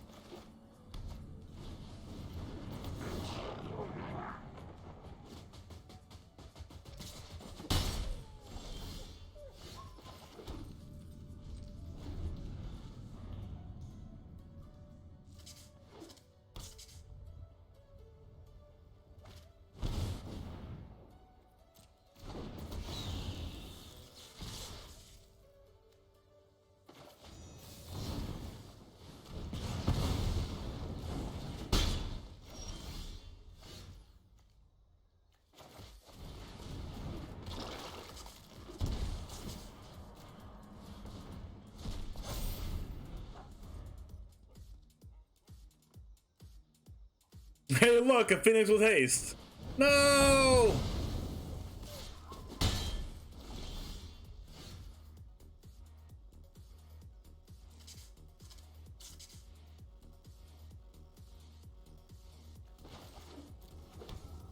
I like this kick command, though. Alright. It's busted if they play Robber of the Rich.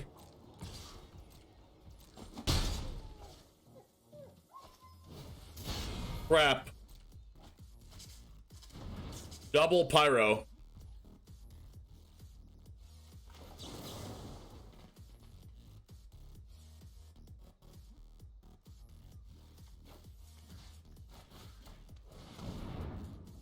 You're a good amigo, Jen and I.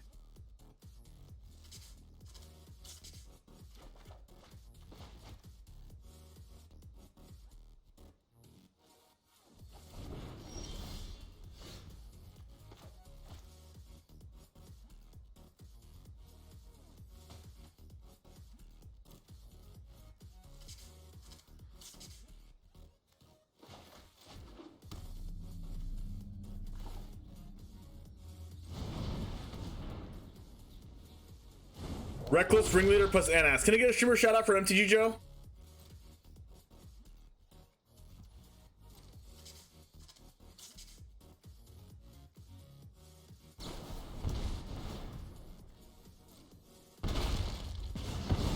Alright, so they're gonna use their cards here, and then they're gonna Pyromancer for draw 2.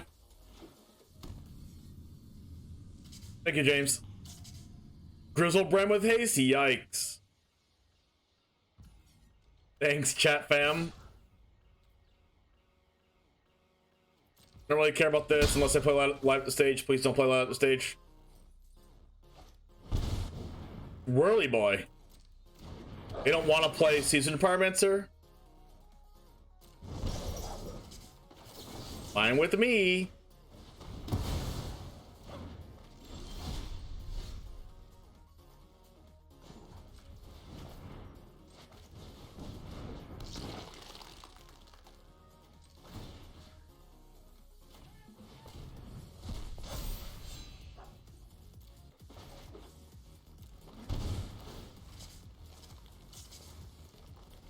gonna play around 3 damage removal here.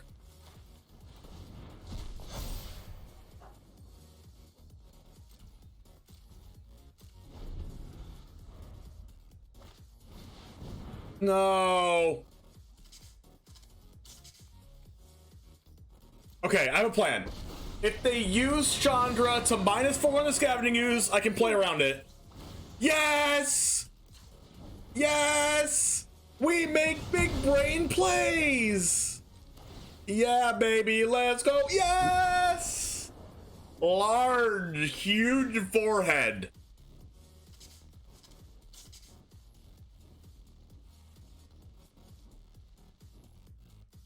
Large Urk here.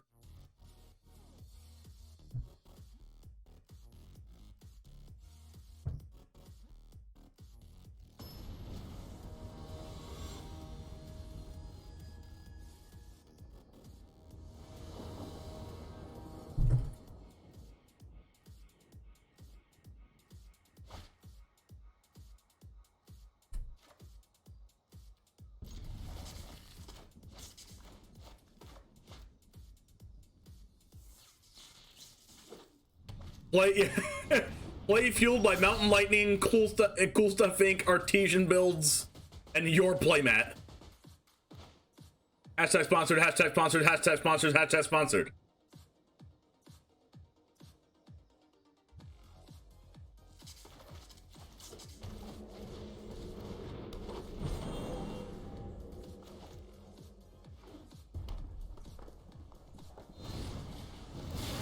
Also, shout out to K Command last game.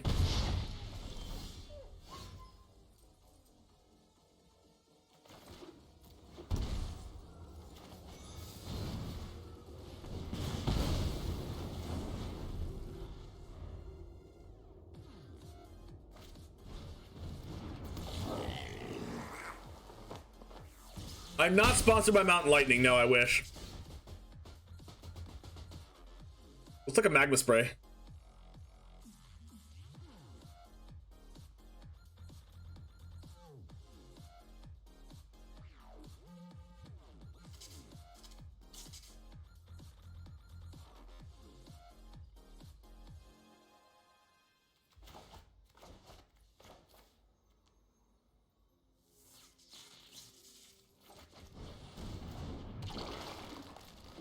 I can play around magma spray.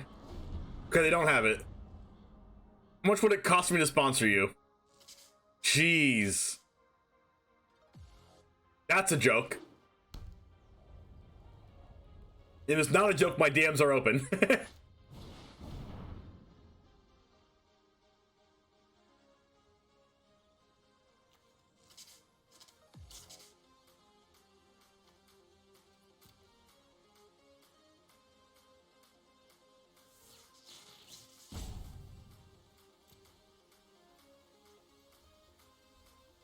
Well,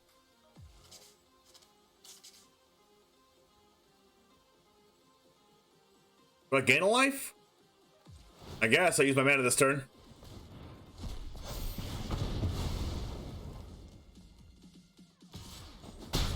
If you drink Mountain Lightning, you too can make 5-head plays. You're not wrong. That's how this works.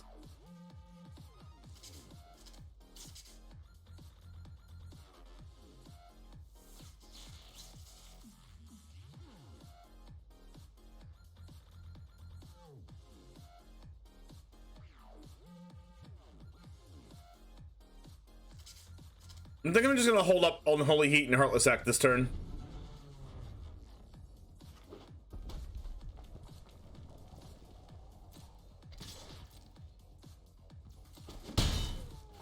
Light up.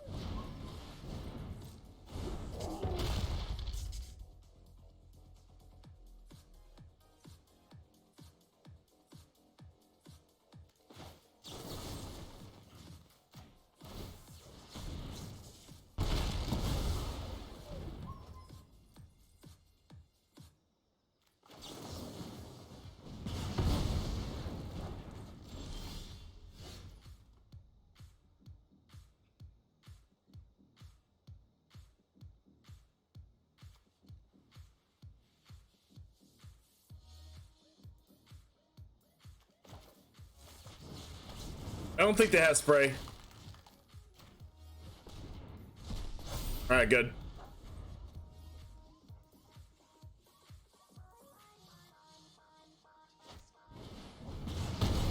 This is fine. I'm just gonna pick him back up with the Culligan's command anyway.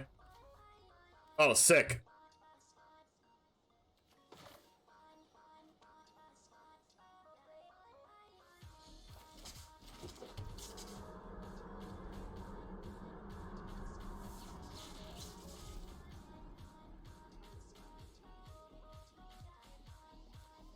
I think I'll put a blocker out for now. Take Command is a wonderful card.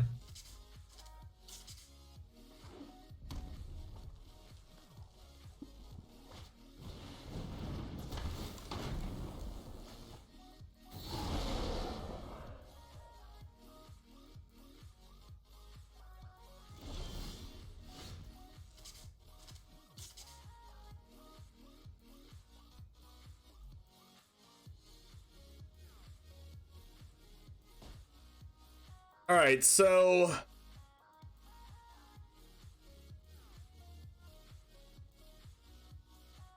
I can double Kroxa.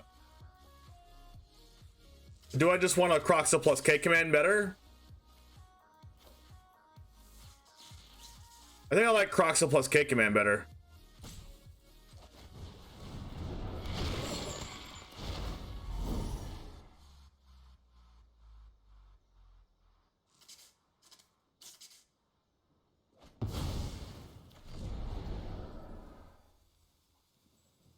I can discard a card plus add back.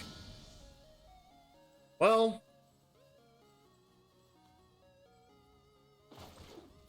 I'm gonna kick command this turn, especially if they animate Den of the Bugbear. Double Reminap is scary.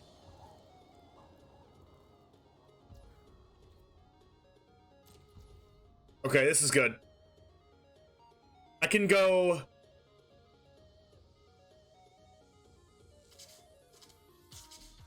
I know I want to add back the Scavenging Ooze. So I go add back Scavenging Ooze, discard a card. But I'm already making them discard a card here.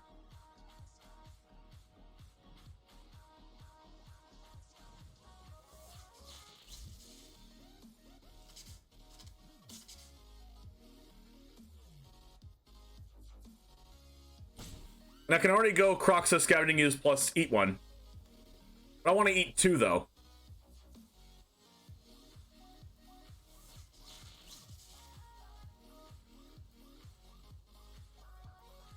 They're gonna use Pyromancer in response to me playing Scavenging Ooze.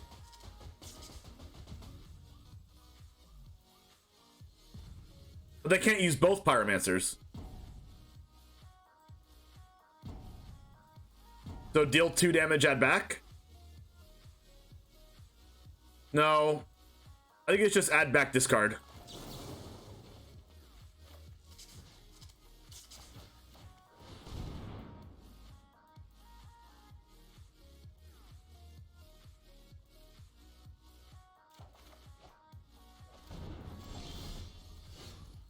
Tis only a land.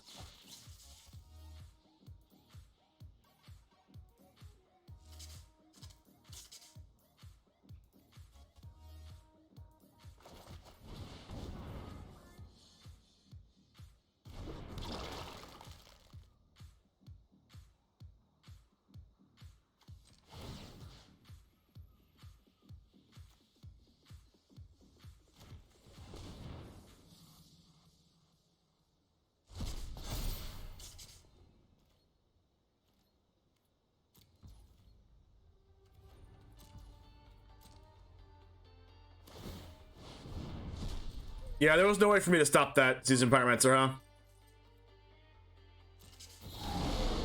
Because it exiles for cost. And then can do it at instant speed.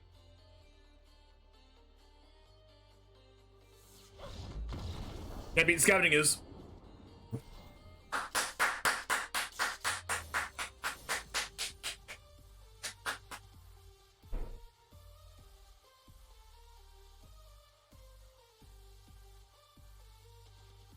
Costs are evil.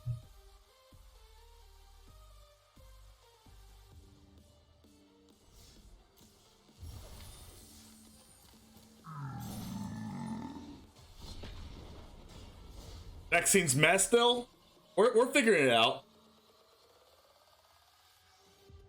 Like, I would love for like a showdown of the skulls or something to be in this deck.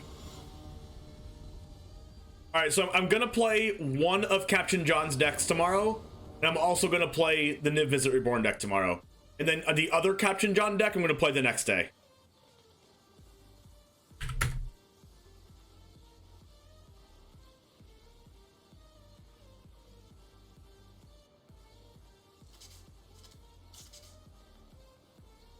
So wherever Dazon's Niv Visit, Dazon did not do the Niv Visit Reborn deck yet. Didn't send it to me yet.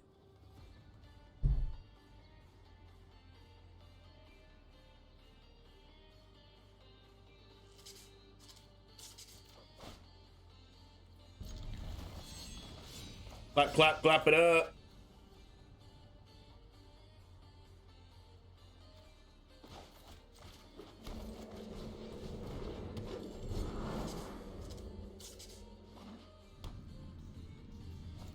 No, they murdered my Landwar elves. If I were doing, can we do 40 rats, 20 lands, and historic pauper? No. I have the final say on which decks that I play, and that's not gonna be it.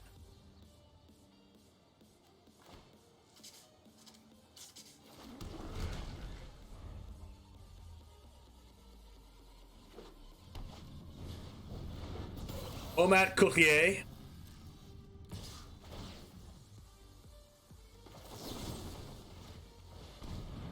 Huge Sag.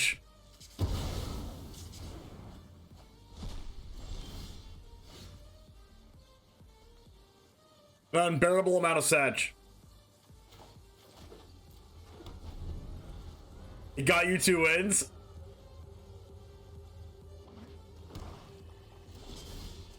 If someone gives me some kind of Mold Drifter deck, that would be cool.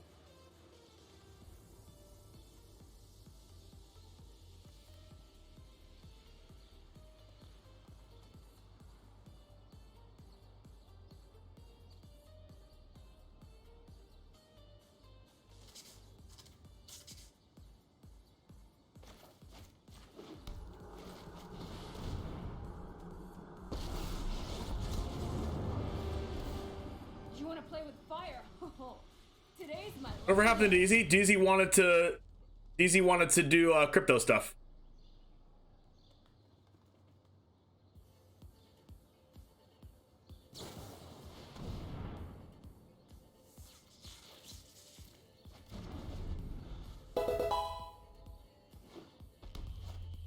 DZ was a nice young man. Oh, are we playing the same deck? Kind of. This'll be easy.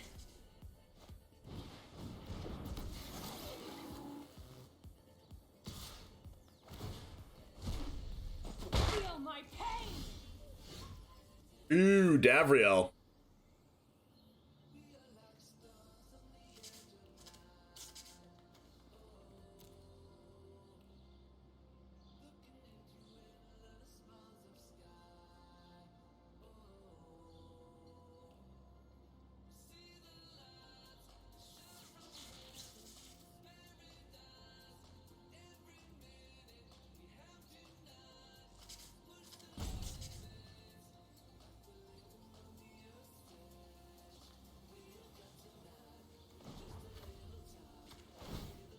Yup, you're going down.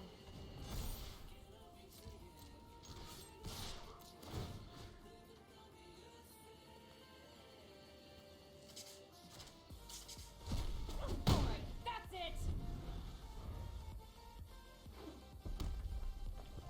Play Grok's deck?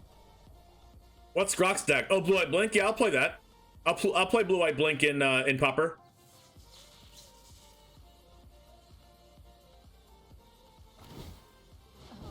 Please don't bang me. Oh crap, they're gonna kill my Chandra, Sag. I need to draw a land then.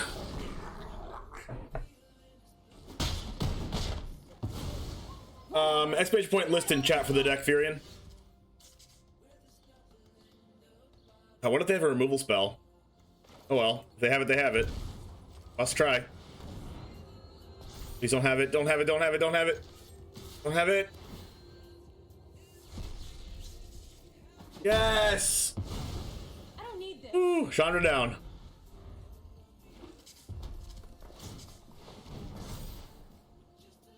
If I draw an untapped land, I can go Davriel plus Heartless Act, which is ideal. Is there a thing that gives opponents' creatures perpetually -1/-0?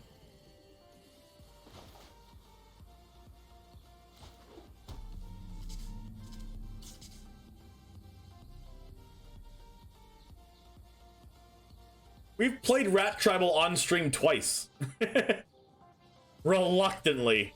It was awful.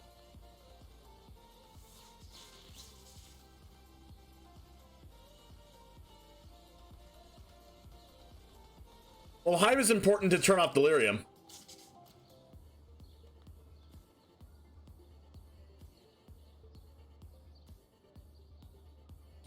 Well, actually just plus it, I guess. Make them discard cards.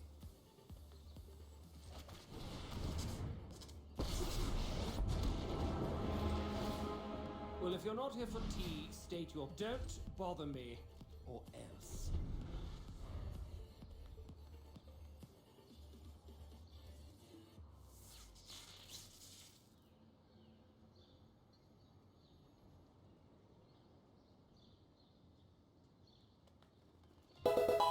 Like, Davriel's at least better than 4-mana Liliana in this spot in the game.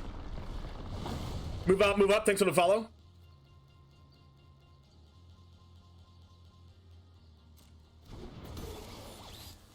Oh my goodness.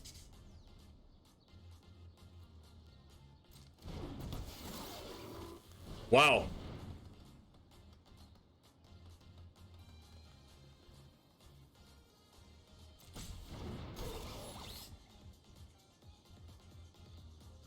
Well, with the discard on the stack, I'm going to kill the Bomat Courier. What do you think of Ragavan? I love Ragavan. Ragavan's busted.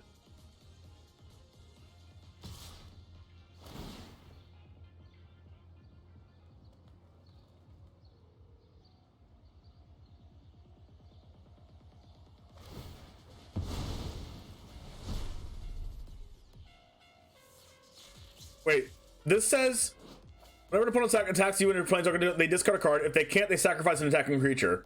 So that now they have to discard a card still.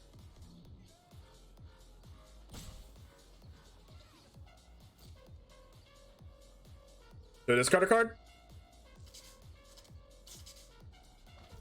Yeah, they misread it.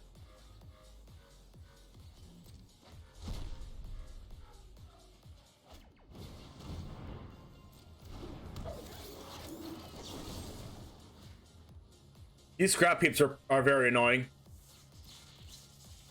But at least I have the Hive of the Eye Tyrant to get rid of it.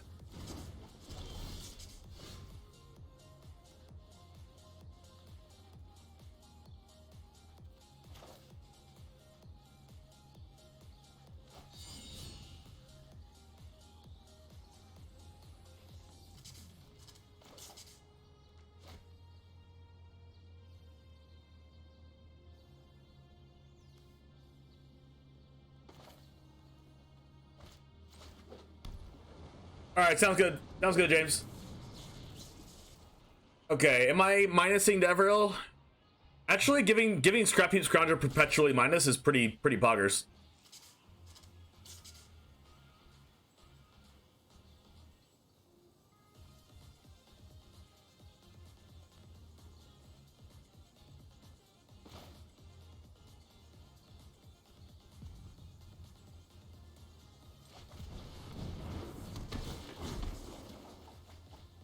About 2 lands. Is that good? These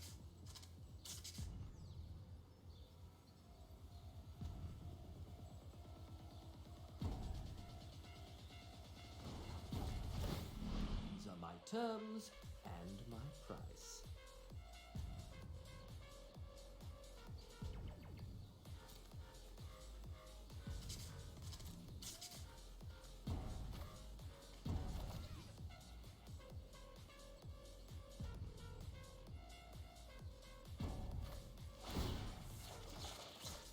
Oh my god.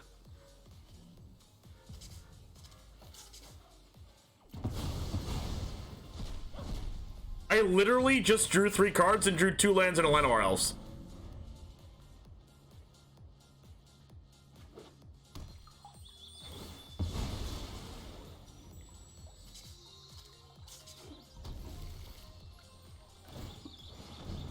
I don't think I meant to win this game.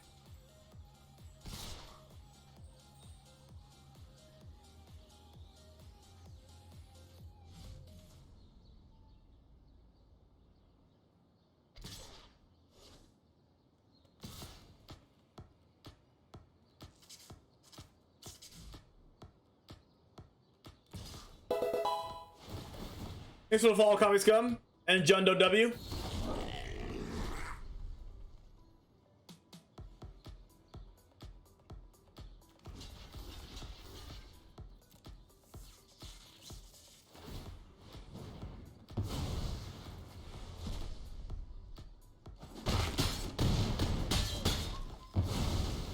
Yes, I have other. Oh my goodness.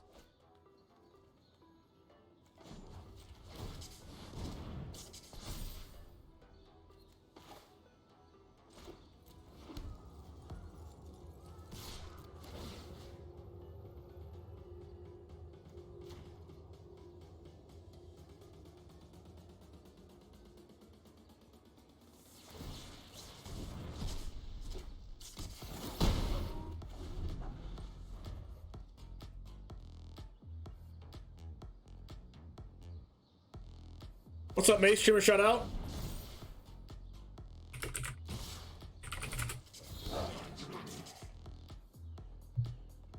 Don't kill my Pyromancer. Oh my goodness.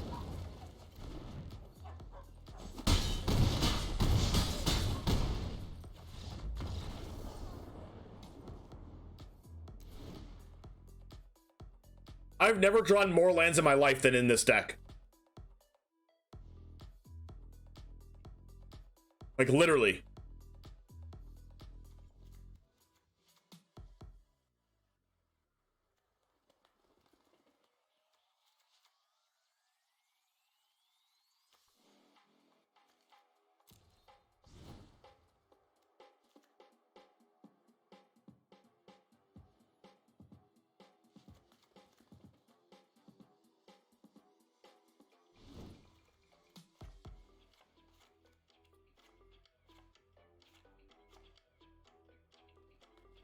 So cutting the lands is the right play, I know, right?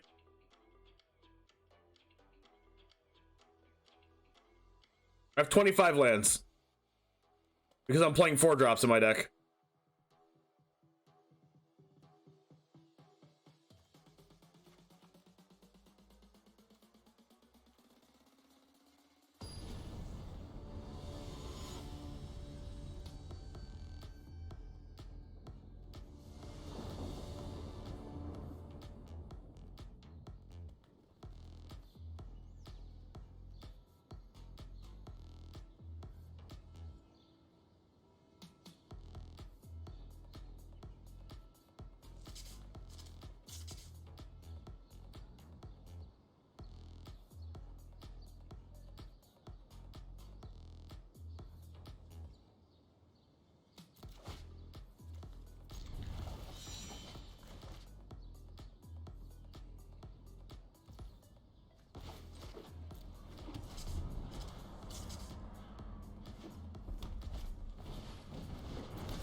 Legion 10 is gonna be good against this not courier.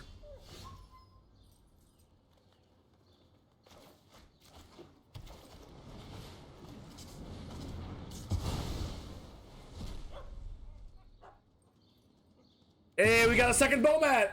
Value! Double Dragon Rage Channeler. Our Go Blank's gonna discard 2 lands, that's Sag. Then they can't cast their Chamberlain. Oh, they get the Chamberlain out of the graveyard. That's Pog.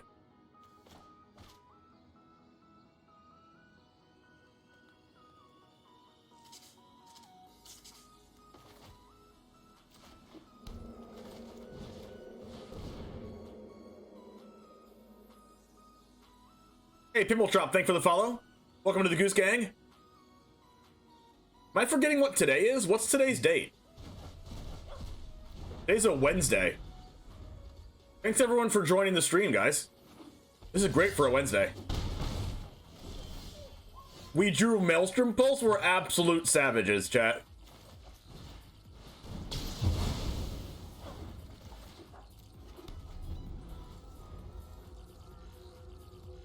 Incoming Chandra Torture Defiance. Go blank.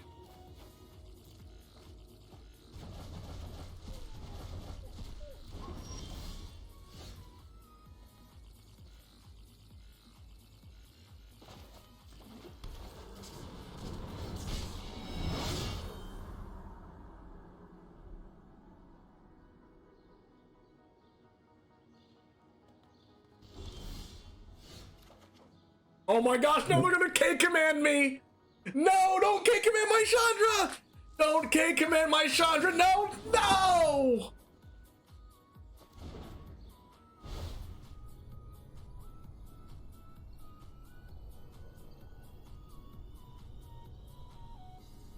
No!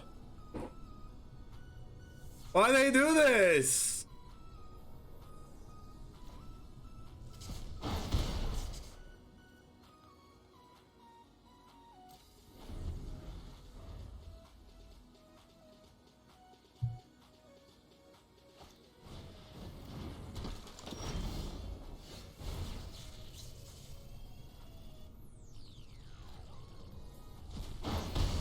At least that's a good card. Yes! Carry me, Alothus, my friendly god of destiny.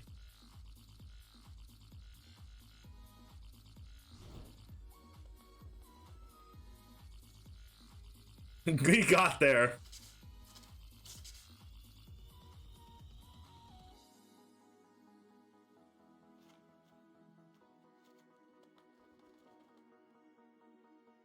Languish actually seems kind of poggers, knowing what their deck is.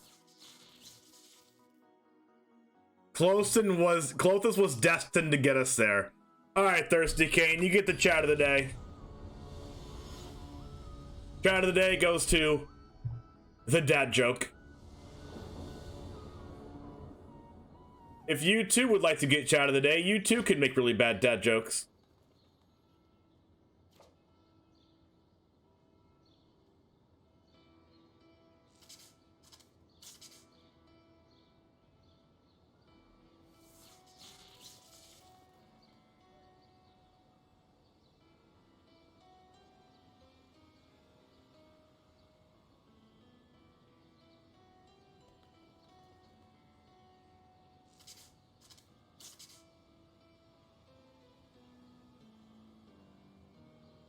One second, chat.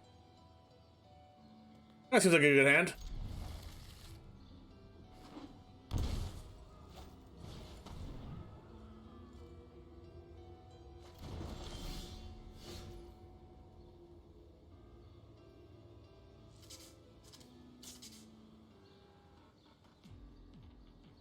Not my languish.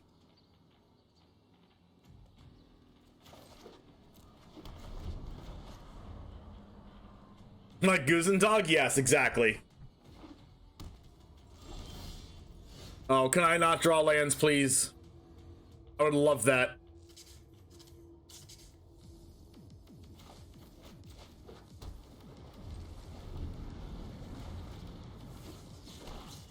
Did y'all see the lineup for 2022? No, I didn't, actually. Hey, looking for my opponent, I have literally nothing of value.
Yes, Innistrad spoilers are tomorrow, so we're gonna do that at noon, I believe. No! Not my ooze, I needed that. Crap.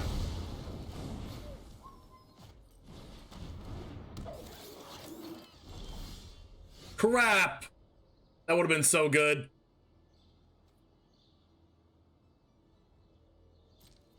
Must race.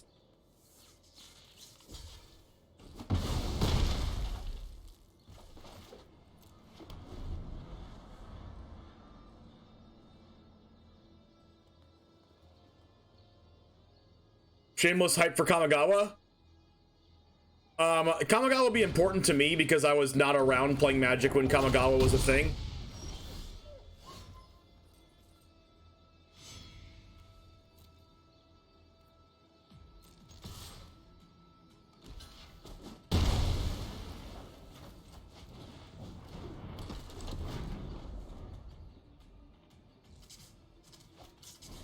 Crap.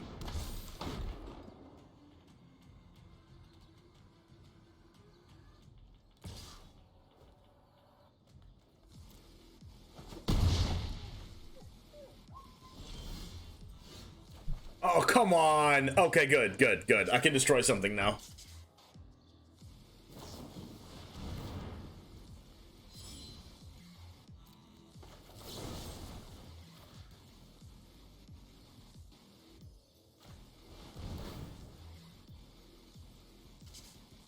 Pyro. Yes. Yes.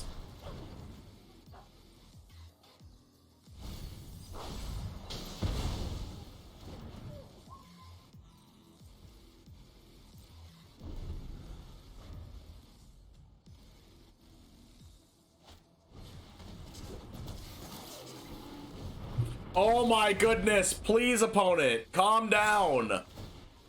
Calm down.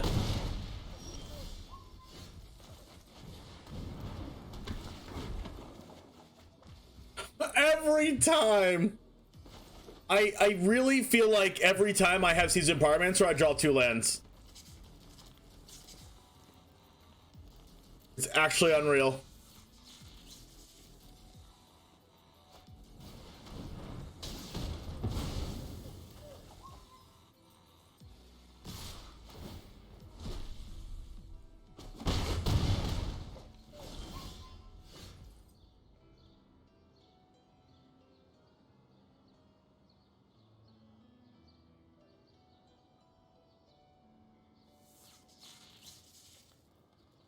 I kill Bulmat Courier, I lose.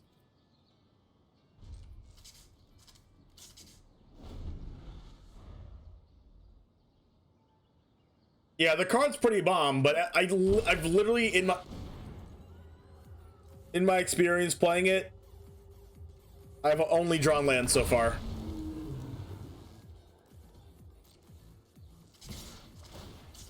And I'm obviously dead.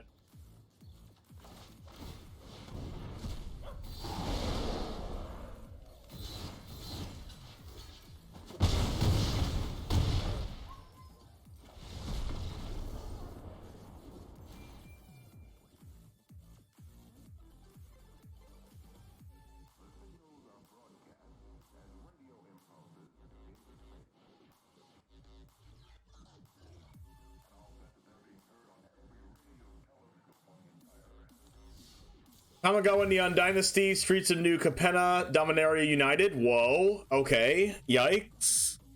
And then Brothers War. What's Brothers War?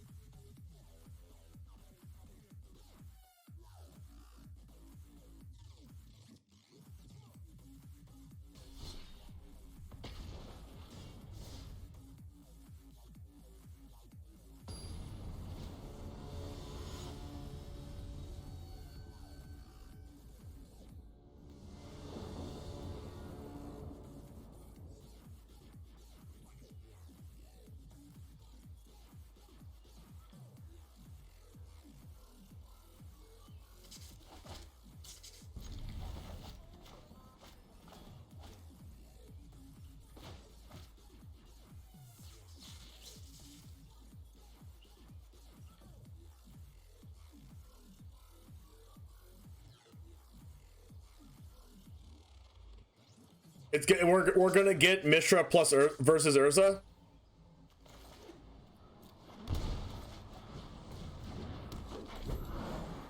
It's like OG Magic Legendaries. They might be just appealing to nostalgia then. Tron back in standard. Yikes.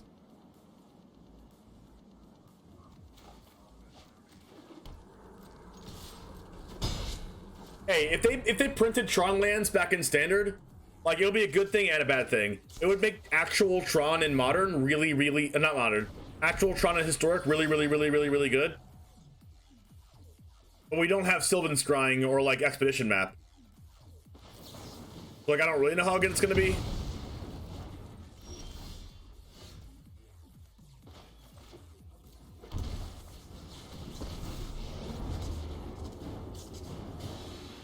There's no need to moralize to me.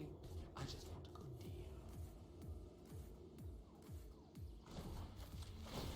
deal. My services. Draw 3. Emblem with spells you cast cost 1 black less, or you get an emblem with Davriel. Planeswalkers you control +2 draw a card.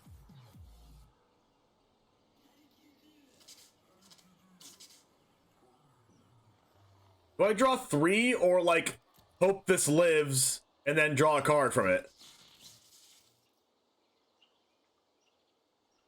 Draw 3 more lands. They're a Luris deck. So, like, they probably can't get rid of this Davriel.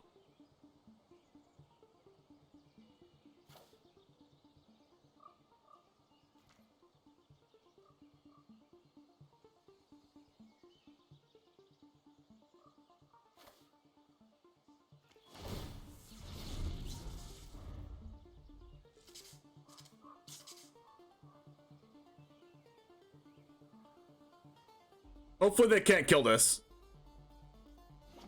They're playing auras, they don't have haste. But the +1 on Davriel is actually really strong against auras. They have to sacrifice their creature. But it says if they can't discard a card, they do that. That's actually strong here too.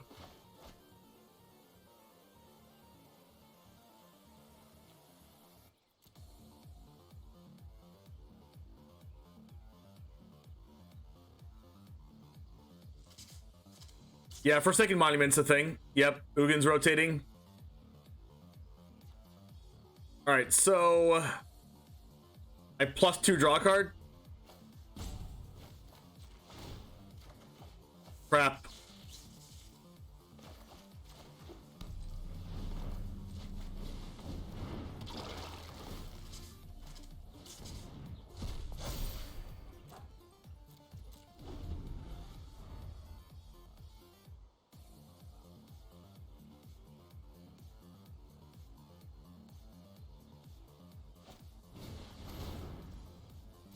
At least that doesn't have flying or unblockable.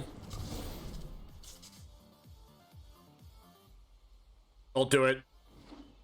Don't give it flying or unblockable. Please don't do that. Don't do that. Dang it, man! All I ask is one thing. It took them forever to do that.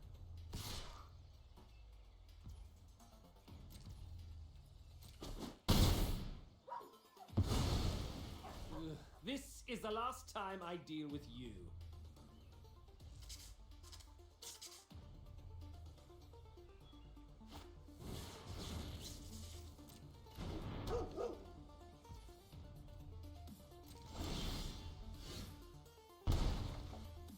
Oh my goodness gracious. You actually have to be kidding me.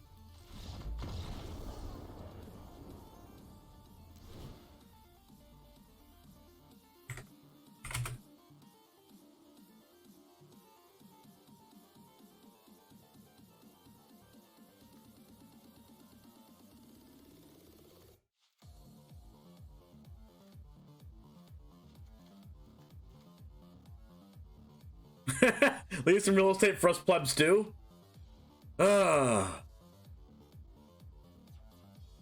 That was awful.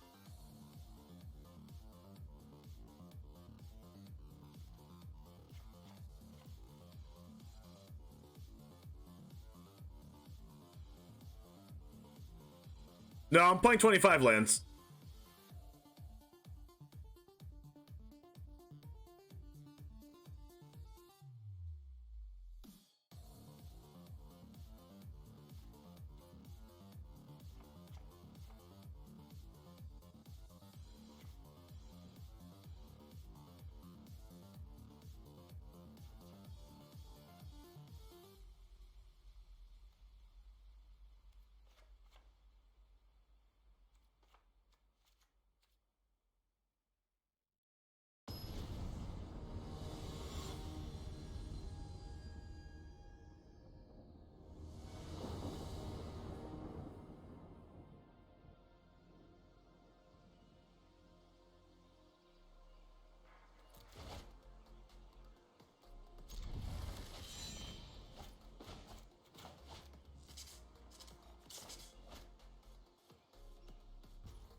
They only have one land.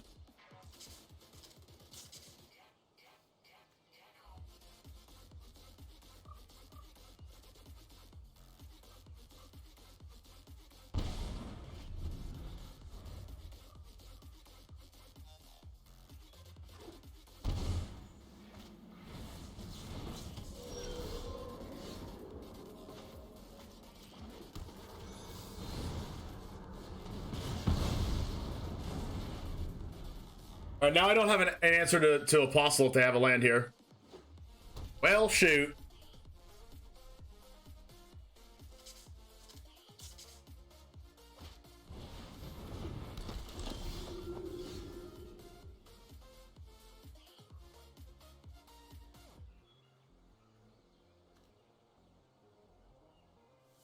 I have to draw on Holy Heat.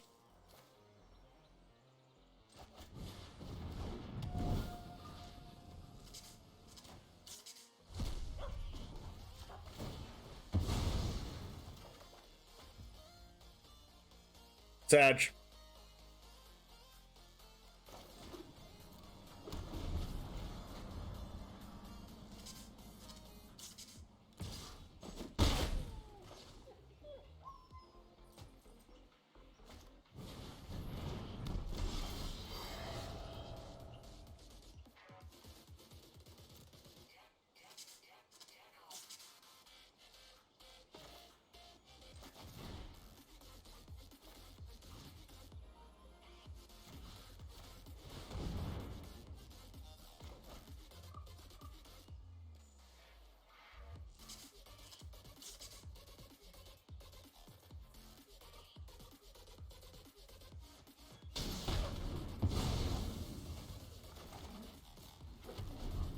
Last few ranked games in Standard, I was on the play, which should work in my advantage, but got flooded out every time.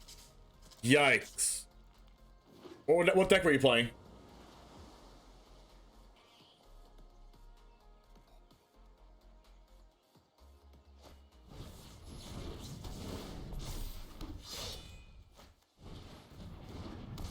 I don't know if I can deal 3 damage.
What do I do here?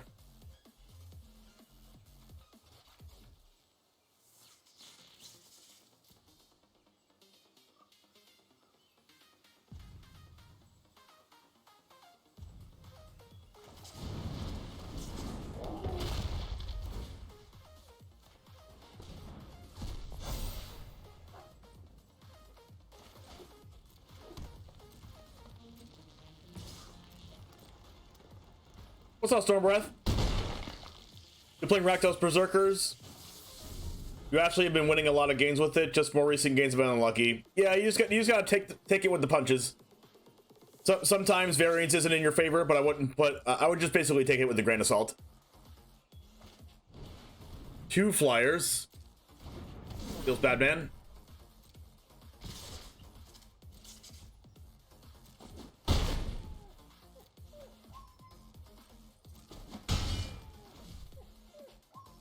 Okay, I'm dead. Pretty much. It's a good card, but it's not enough against all these flyers here. I have to top deck something right now.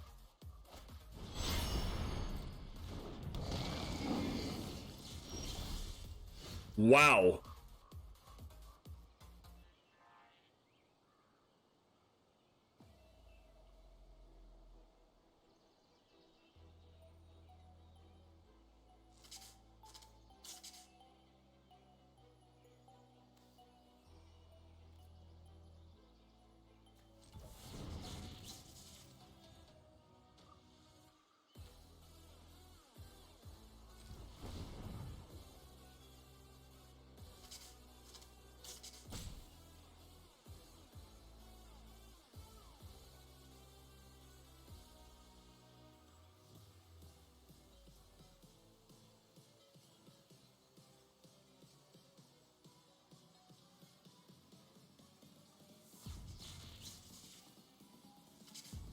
If I kill Loris, I can't force the chump.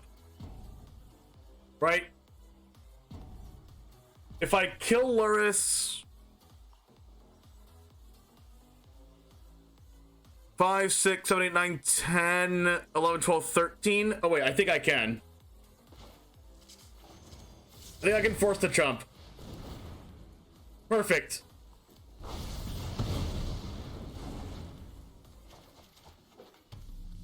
Oh, I can't force the chump because I don't. Oh, I have black mana. Okay.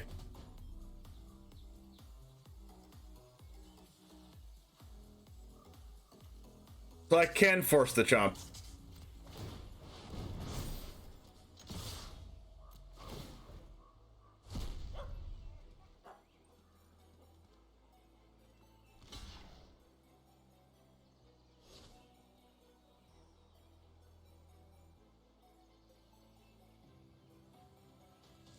So they have to chump with this, and if they draw an aura, they win.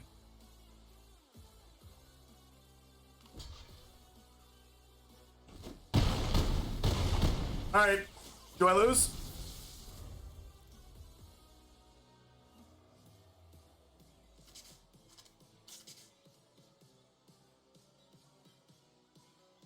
Aura? Don't slow roll me. Yes!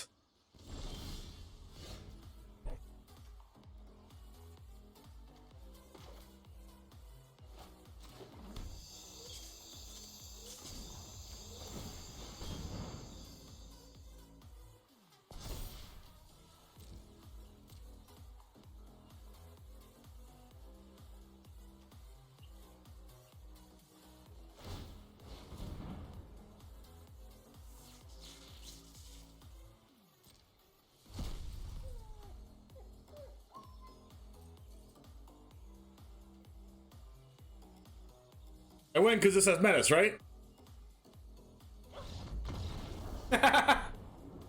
Yo! Oh, man. Yo! That was insane. How the heck did I win that?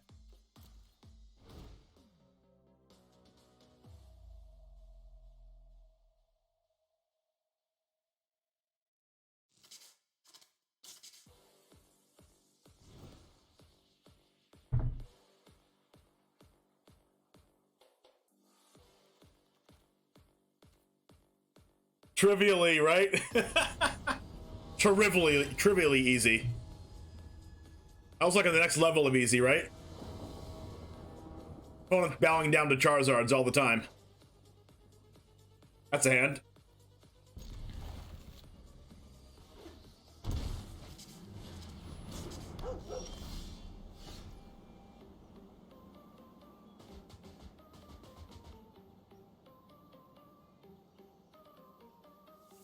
You're also not wrong, Riley.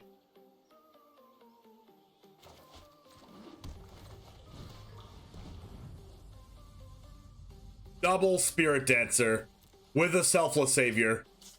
Oh no. Oh no.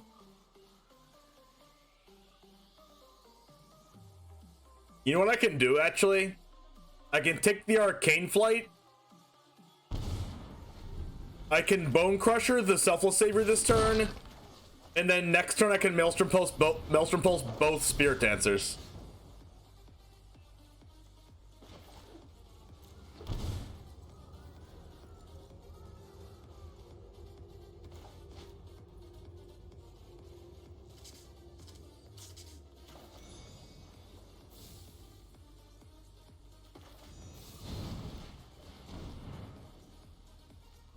The biggest luck sack that you've ever met? You're probably not wrong, Josh.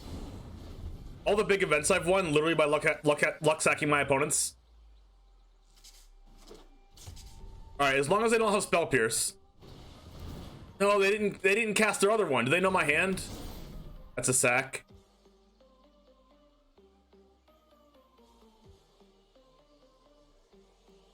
Oh yeah, I should have chosen Spirit Dancer, true. No, not another one! Oh wait, I can go blank the other one. Wait, no, crap. Stop drawing cards. Okay, well, my plan's gone because they have another Selfless Savior. My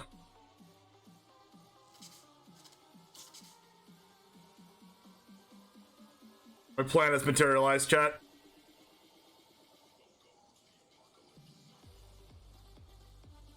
I mean, disintegrated.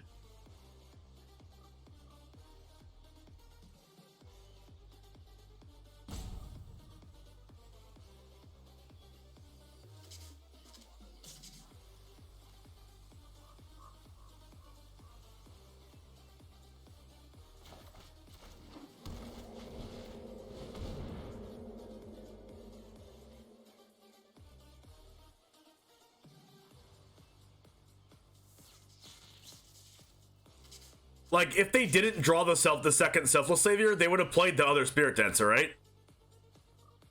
And then I can just pulse both of them. But since they drew Selfless Savior, they were okay with just using Staggering Insight.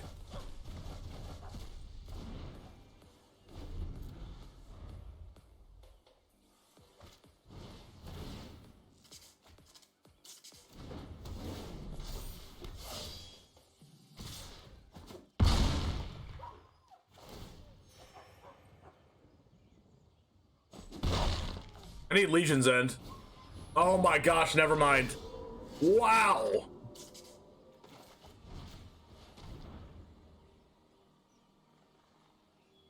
Spell Pierce on top of it? Okay, sure. Okay, dude.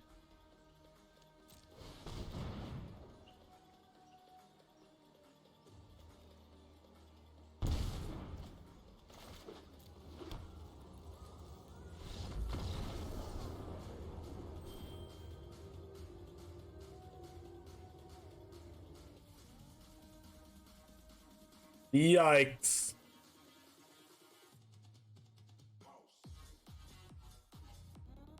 Yeah, just extremely unlucky. Yeah. Extremely unlucky. I come in and you're just losing? Listen. Rigged. It's obviously rigged. If I can spell. Alright, chat.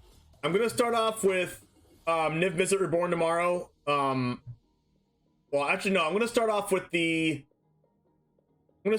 Caption John Selesnya 1/1 counter deck tomorrow. And then I'm gonna go to Niv Mizzet Reborn, and then well, we're gonna do the Selesnya deck tomorrow morning. And then at 12 o'clock, we're gonna watch the preview of Innistrad, the Innistrad preview card from the Magic Twitch channel. We're gonna co-stream it, and then after that, if we have time, we're gonna play Niv Misery Reborn, and then the next day we're gonna play Captain John's Simic 1/1 counters deck. That's the plan for tomorrow. The plan is simple.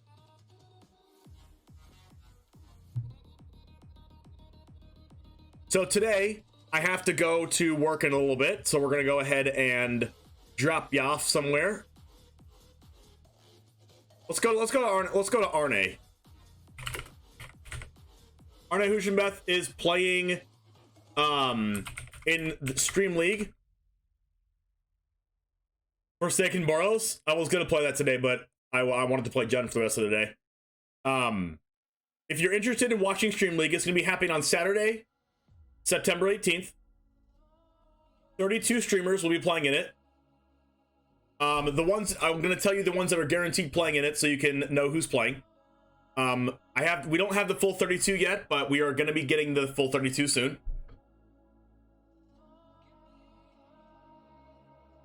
All right. If you recognize these streamers and you would like to watch them, they will most likely be streaming this on Saturday, September 18th.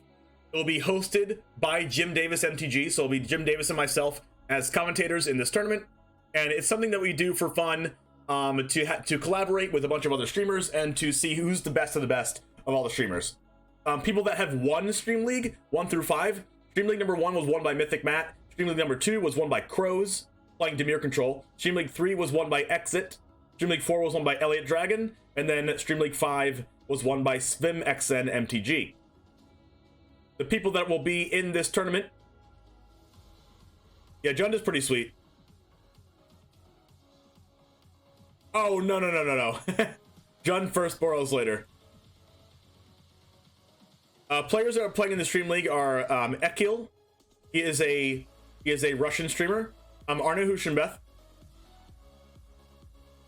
Caleb D, Chris Botello, Dragozi, Hearsay TTV, Jaffer, Jana Amari, Jarvis Moonbeam, The Real Killadub, Sandy Dog, Tess Scrubbly, Upumpa, Zan Syed, MTG Girl,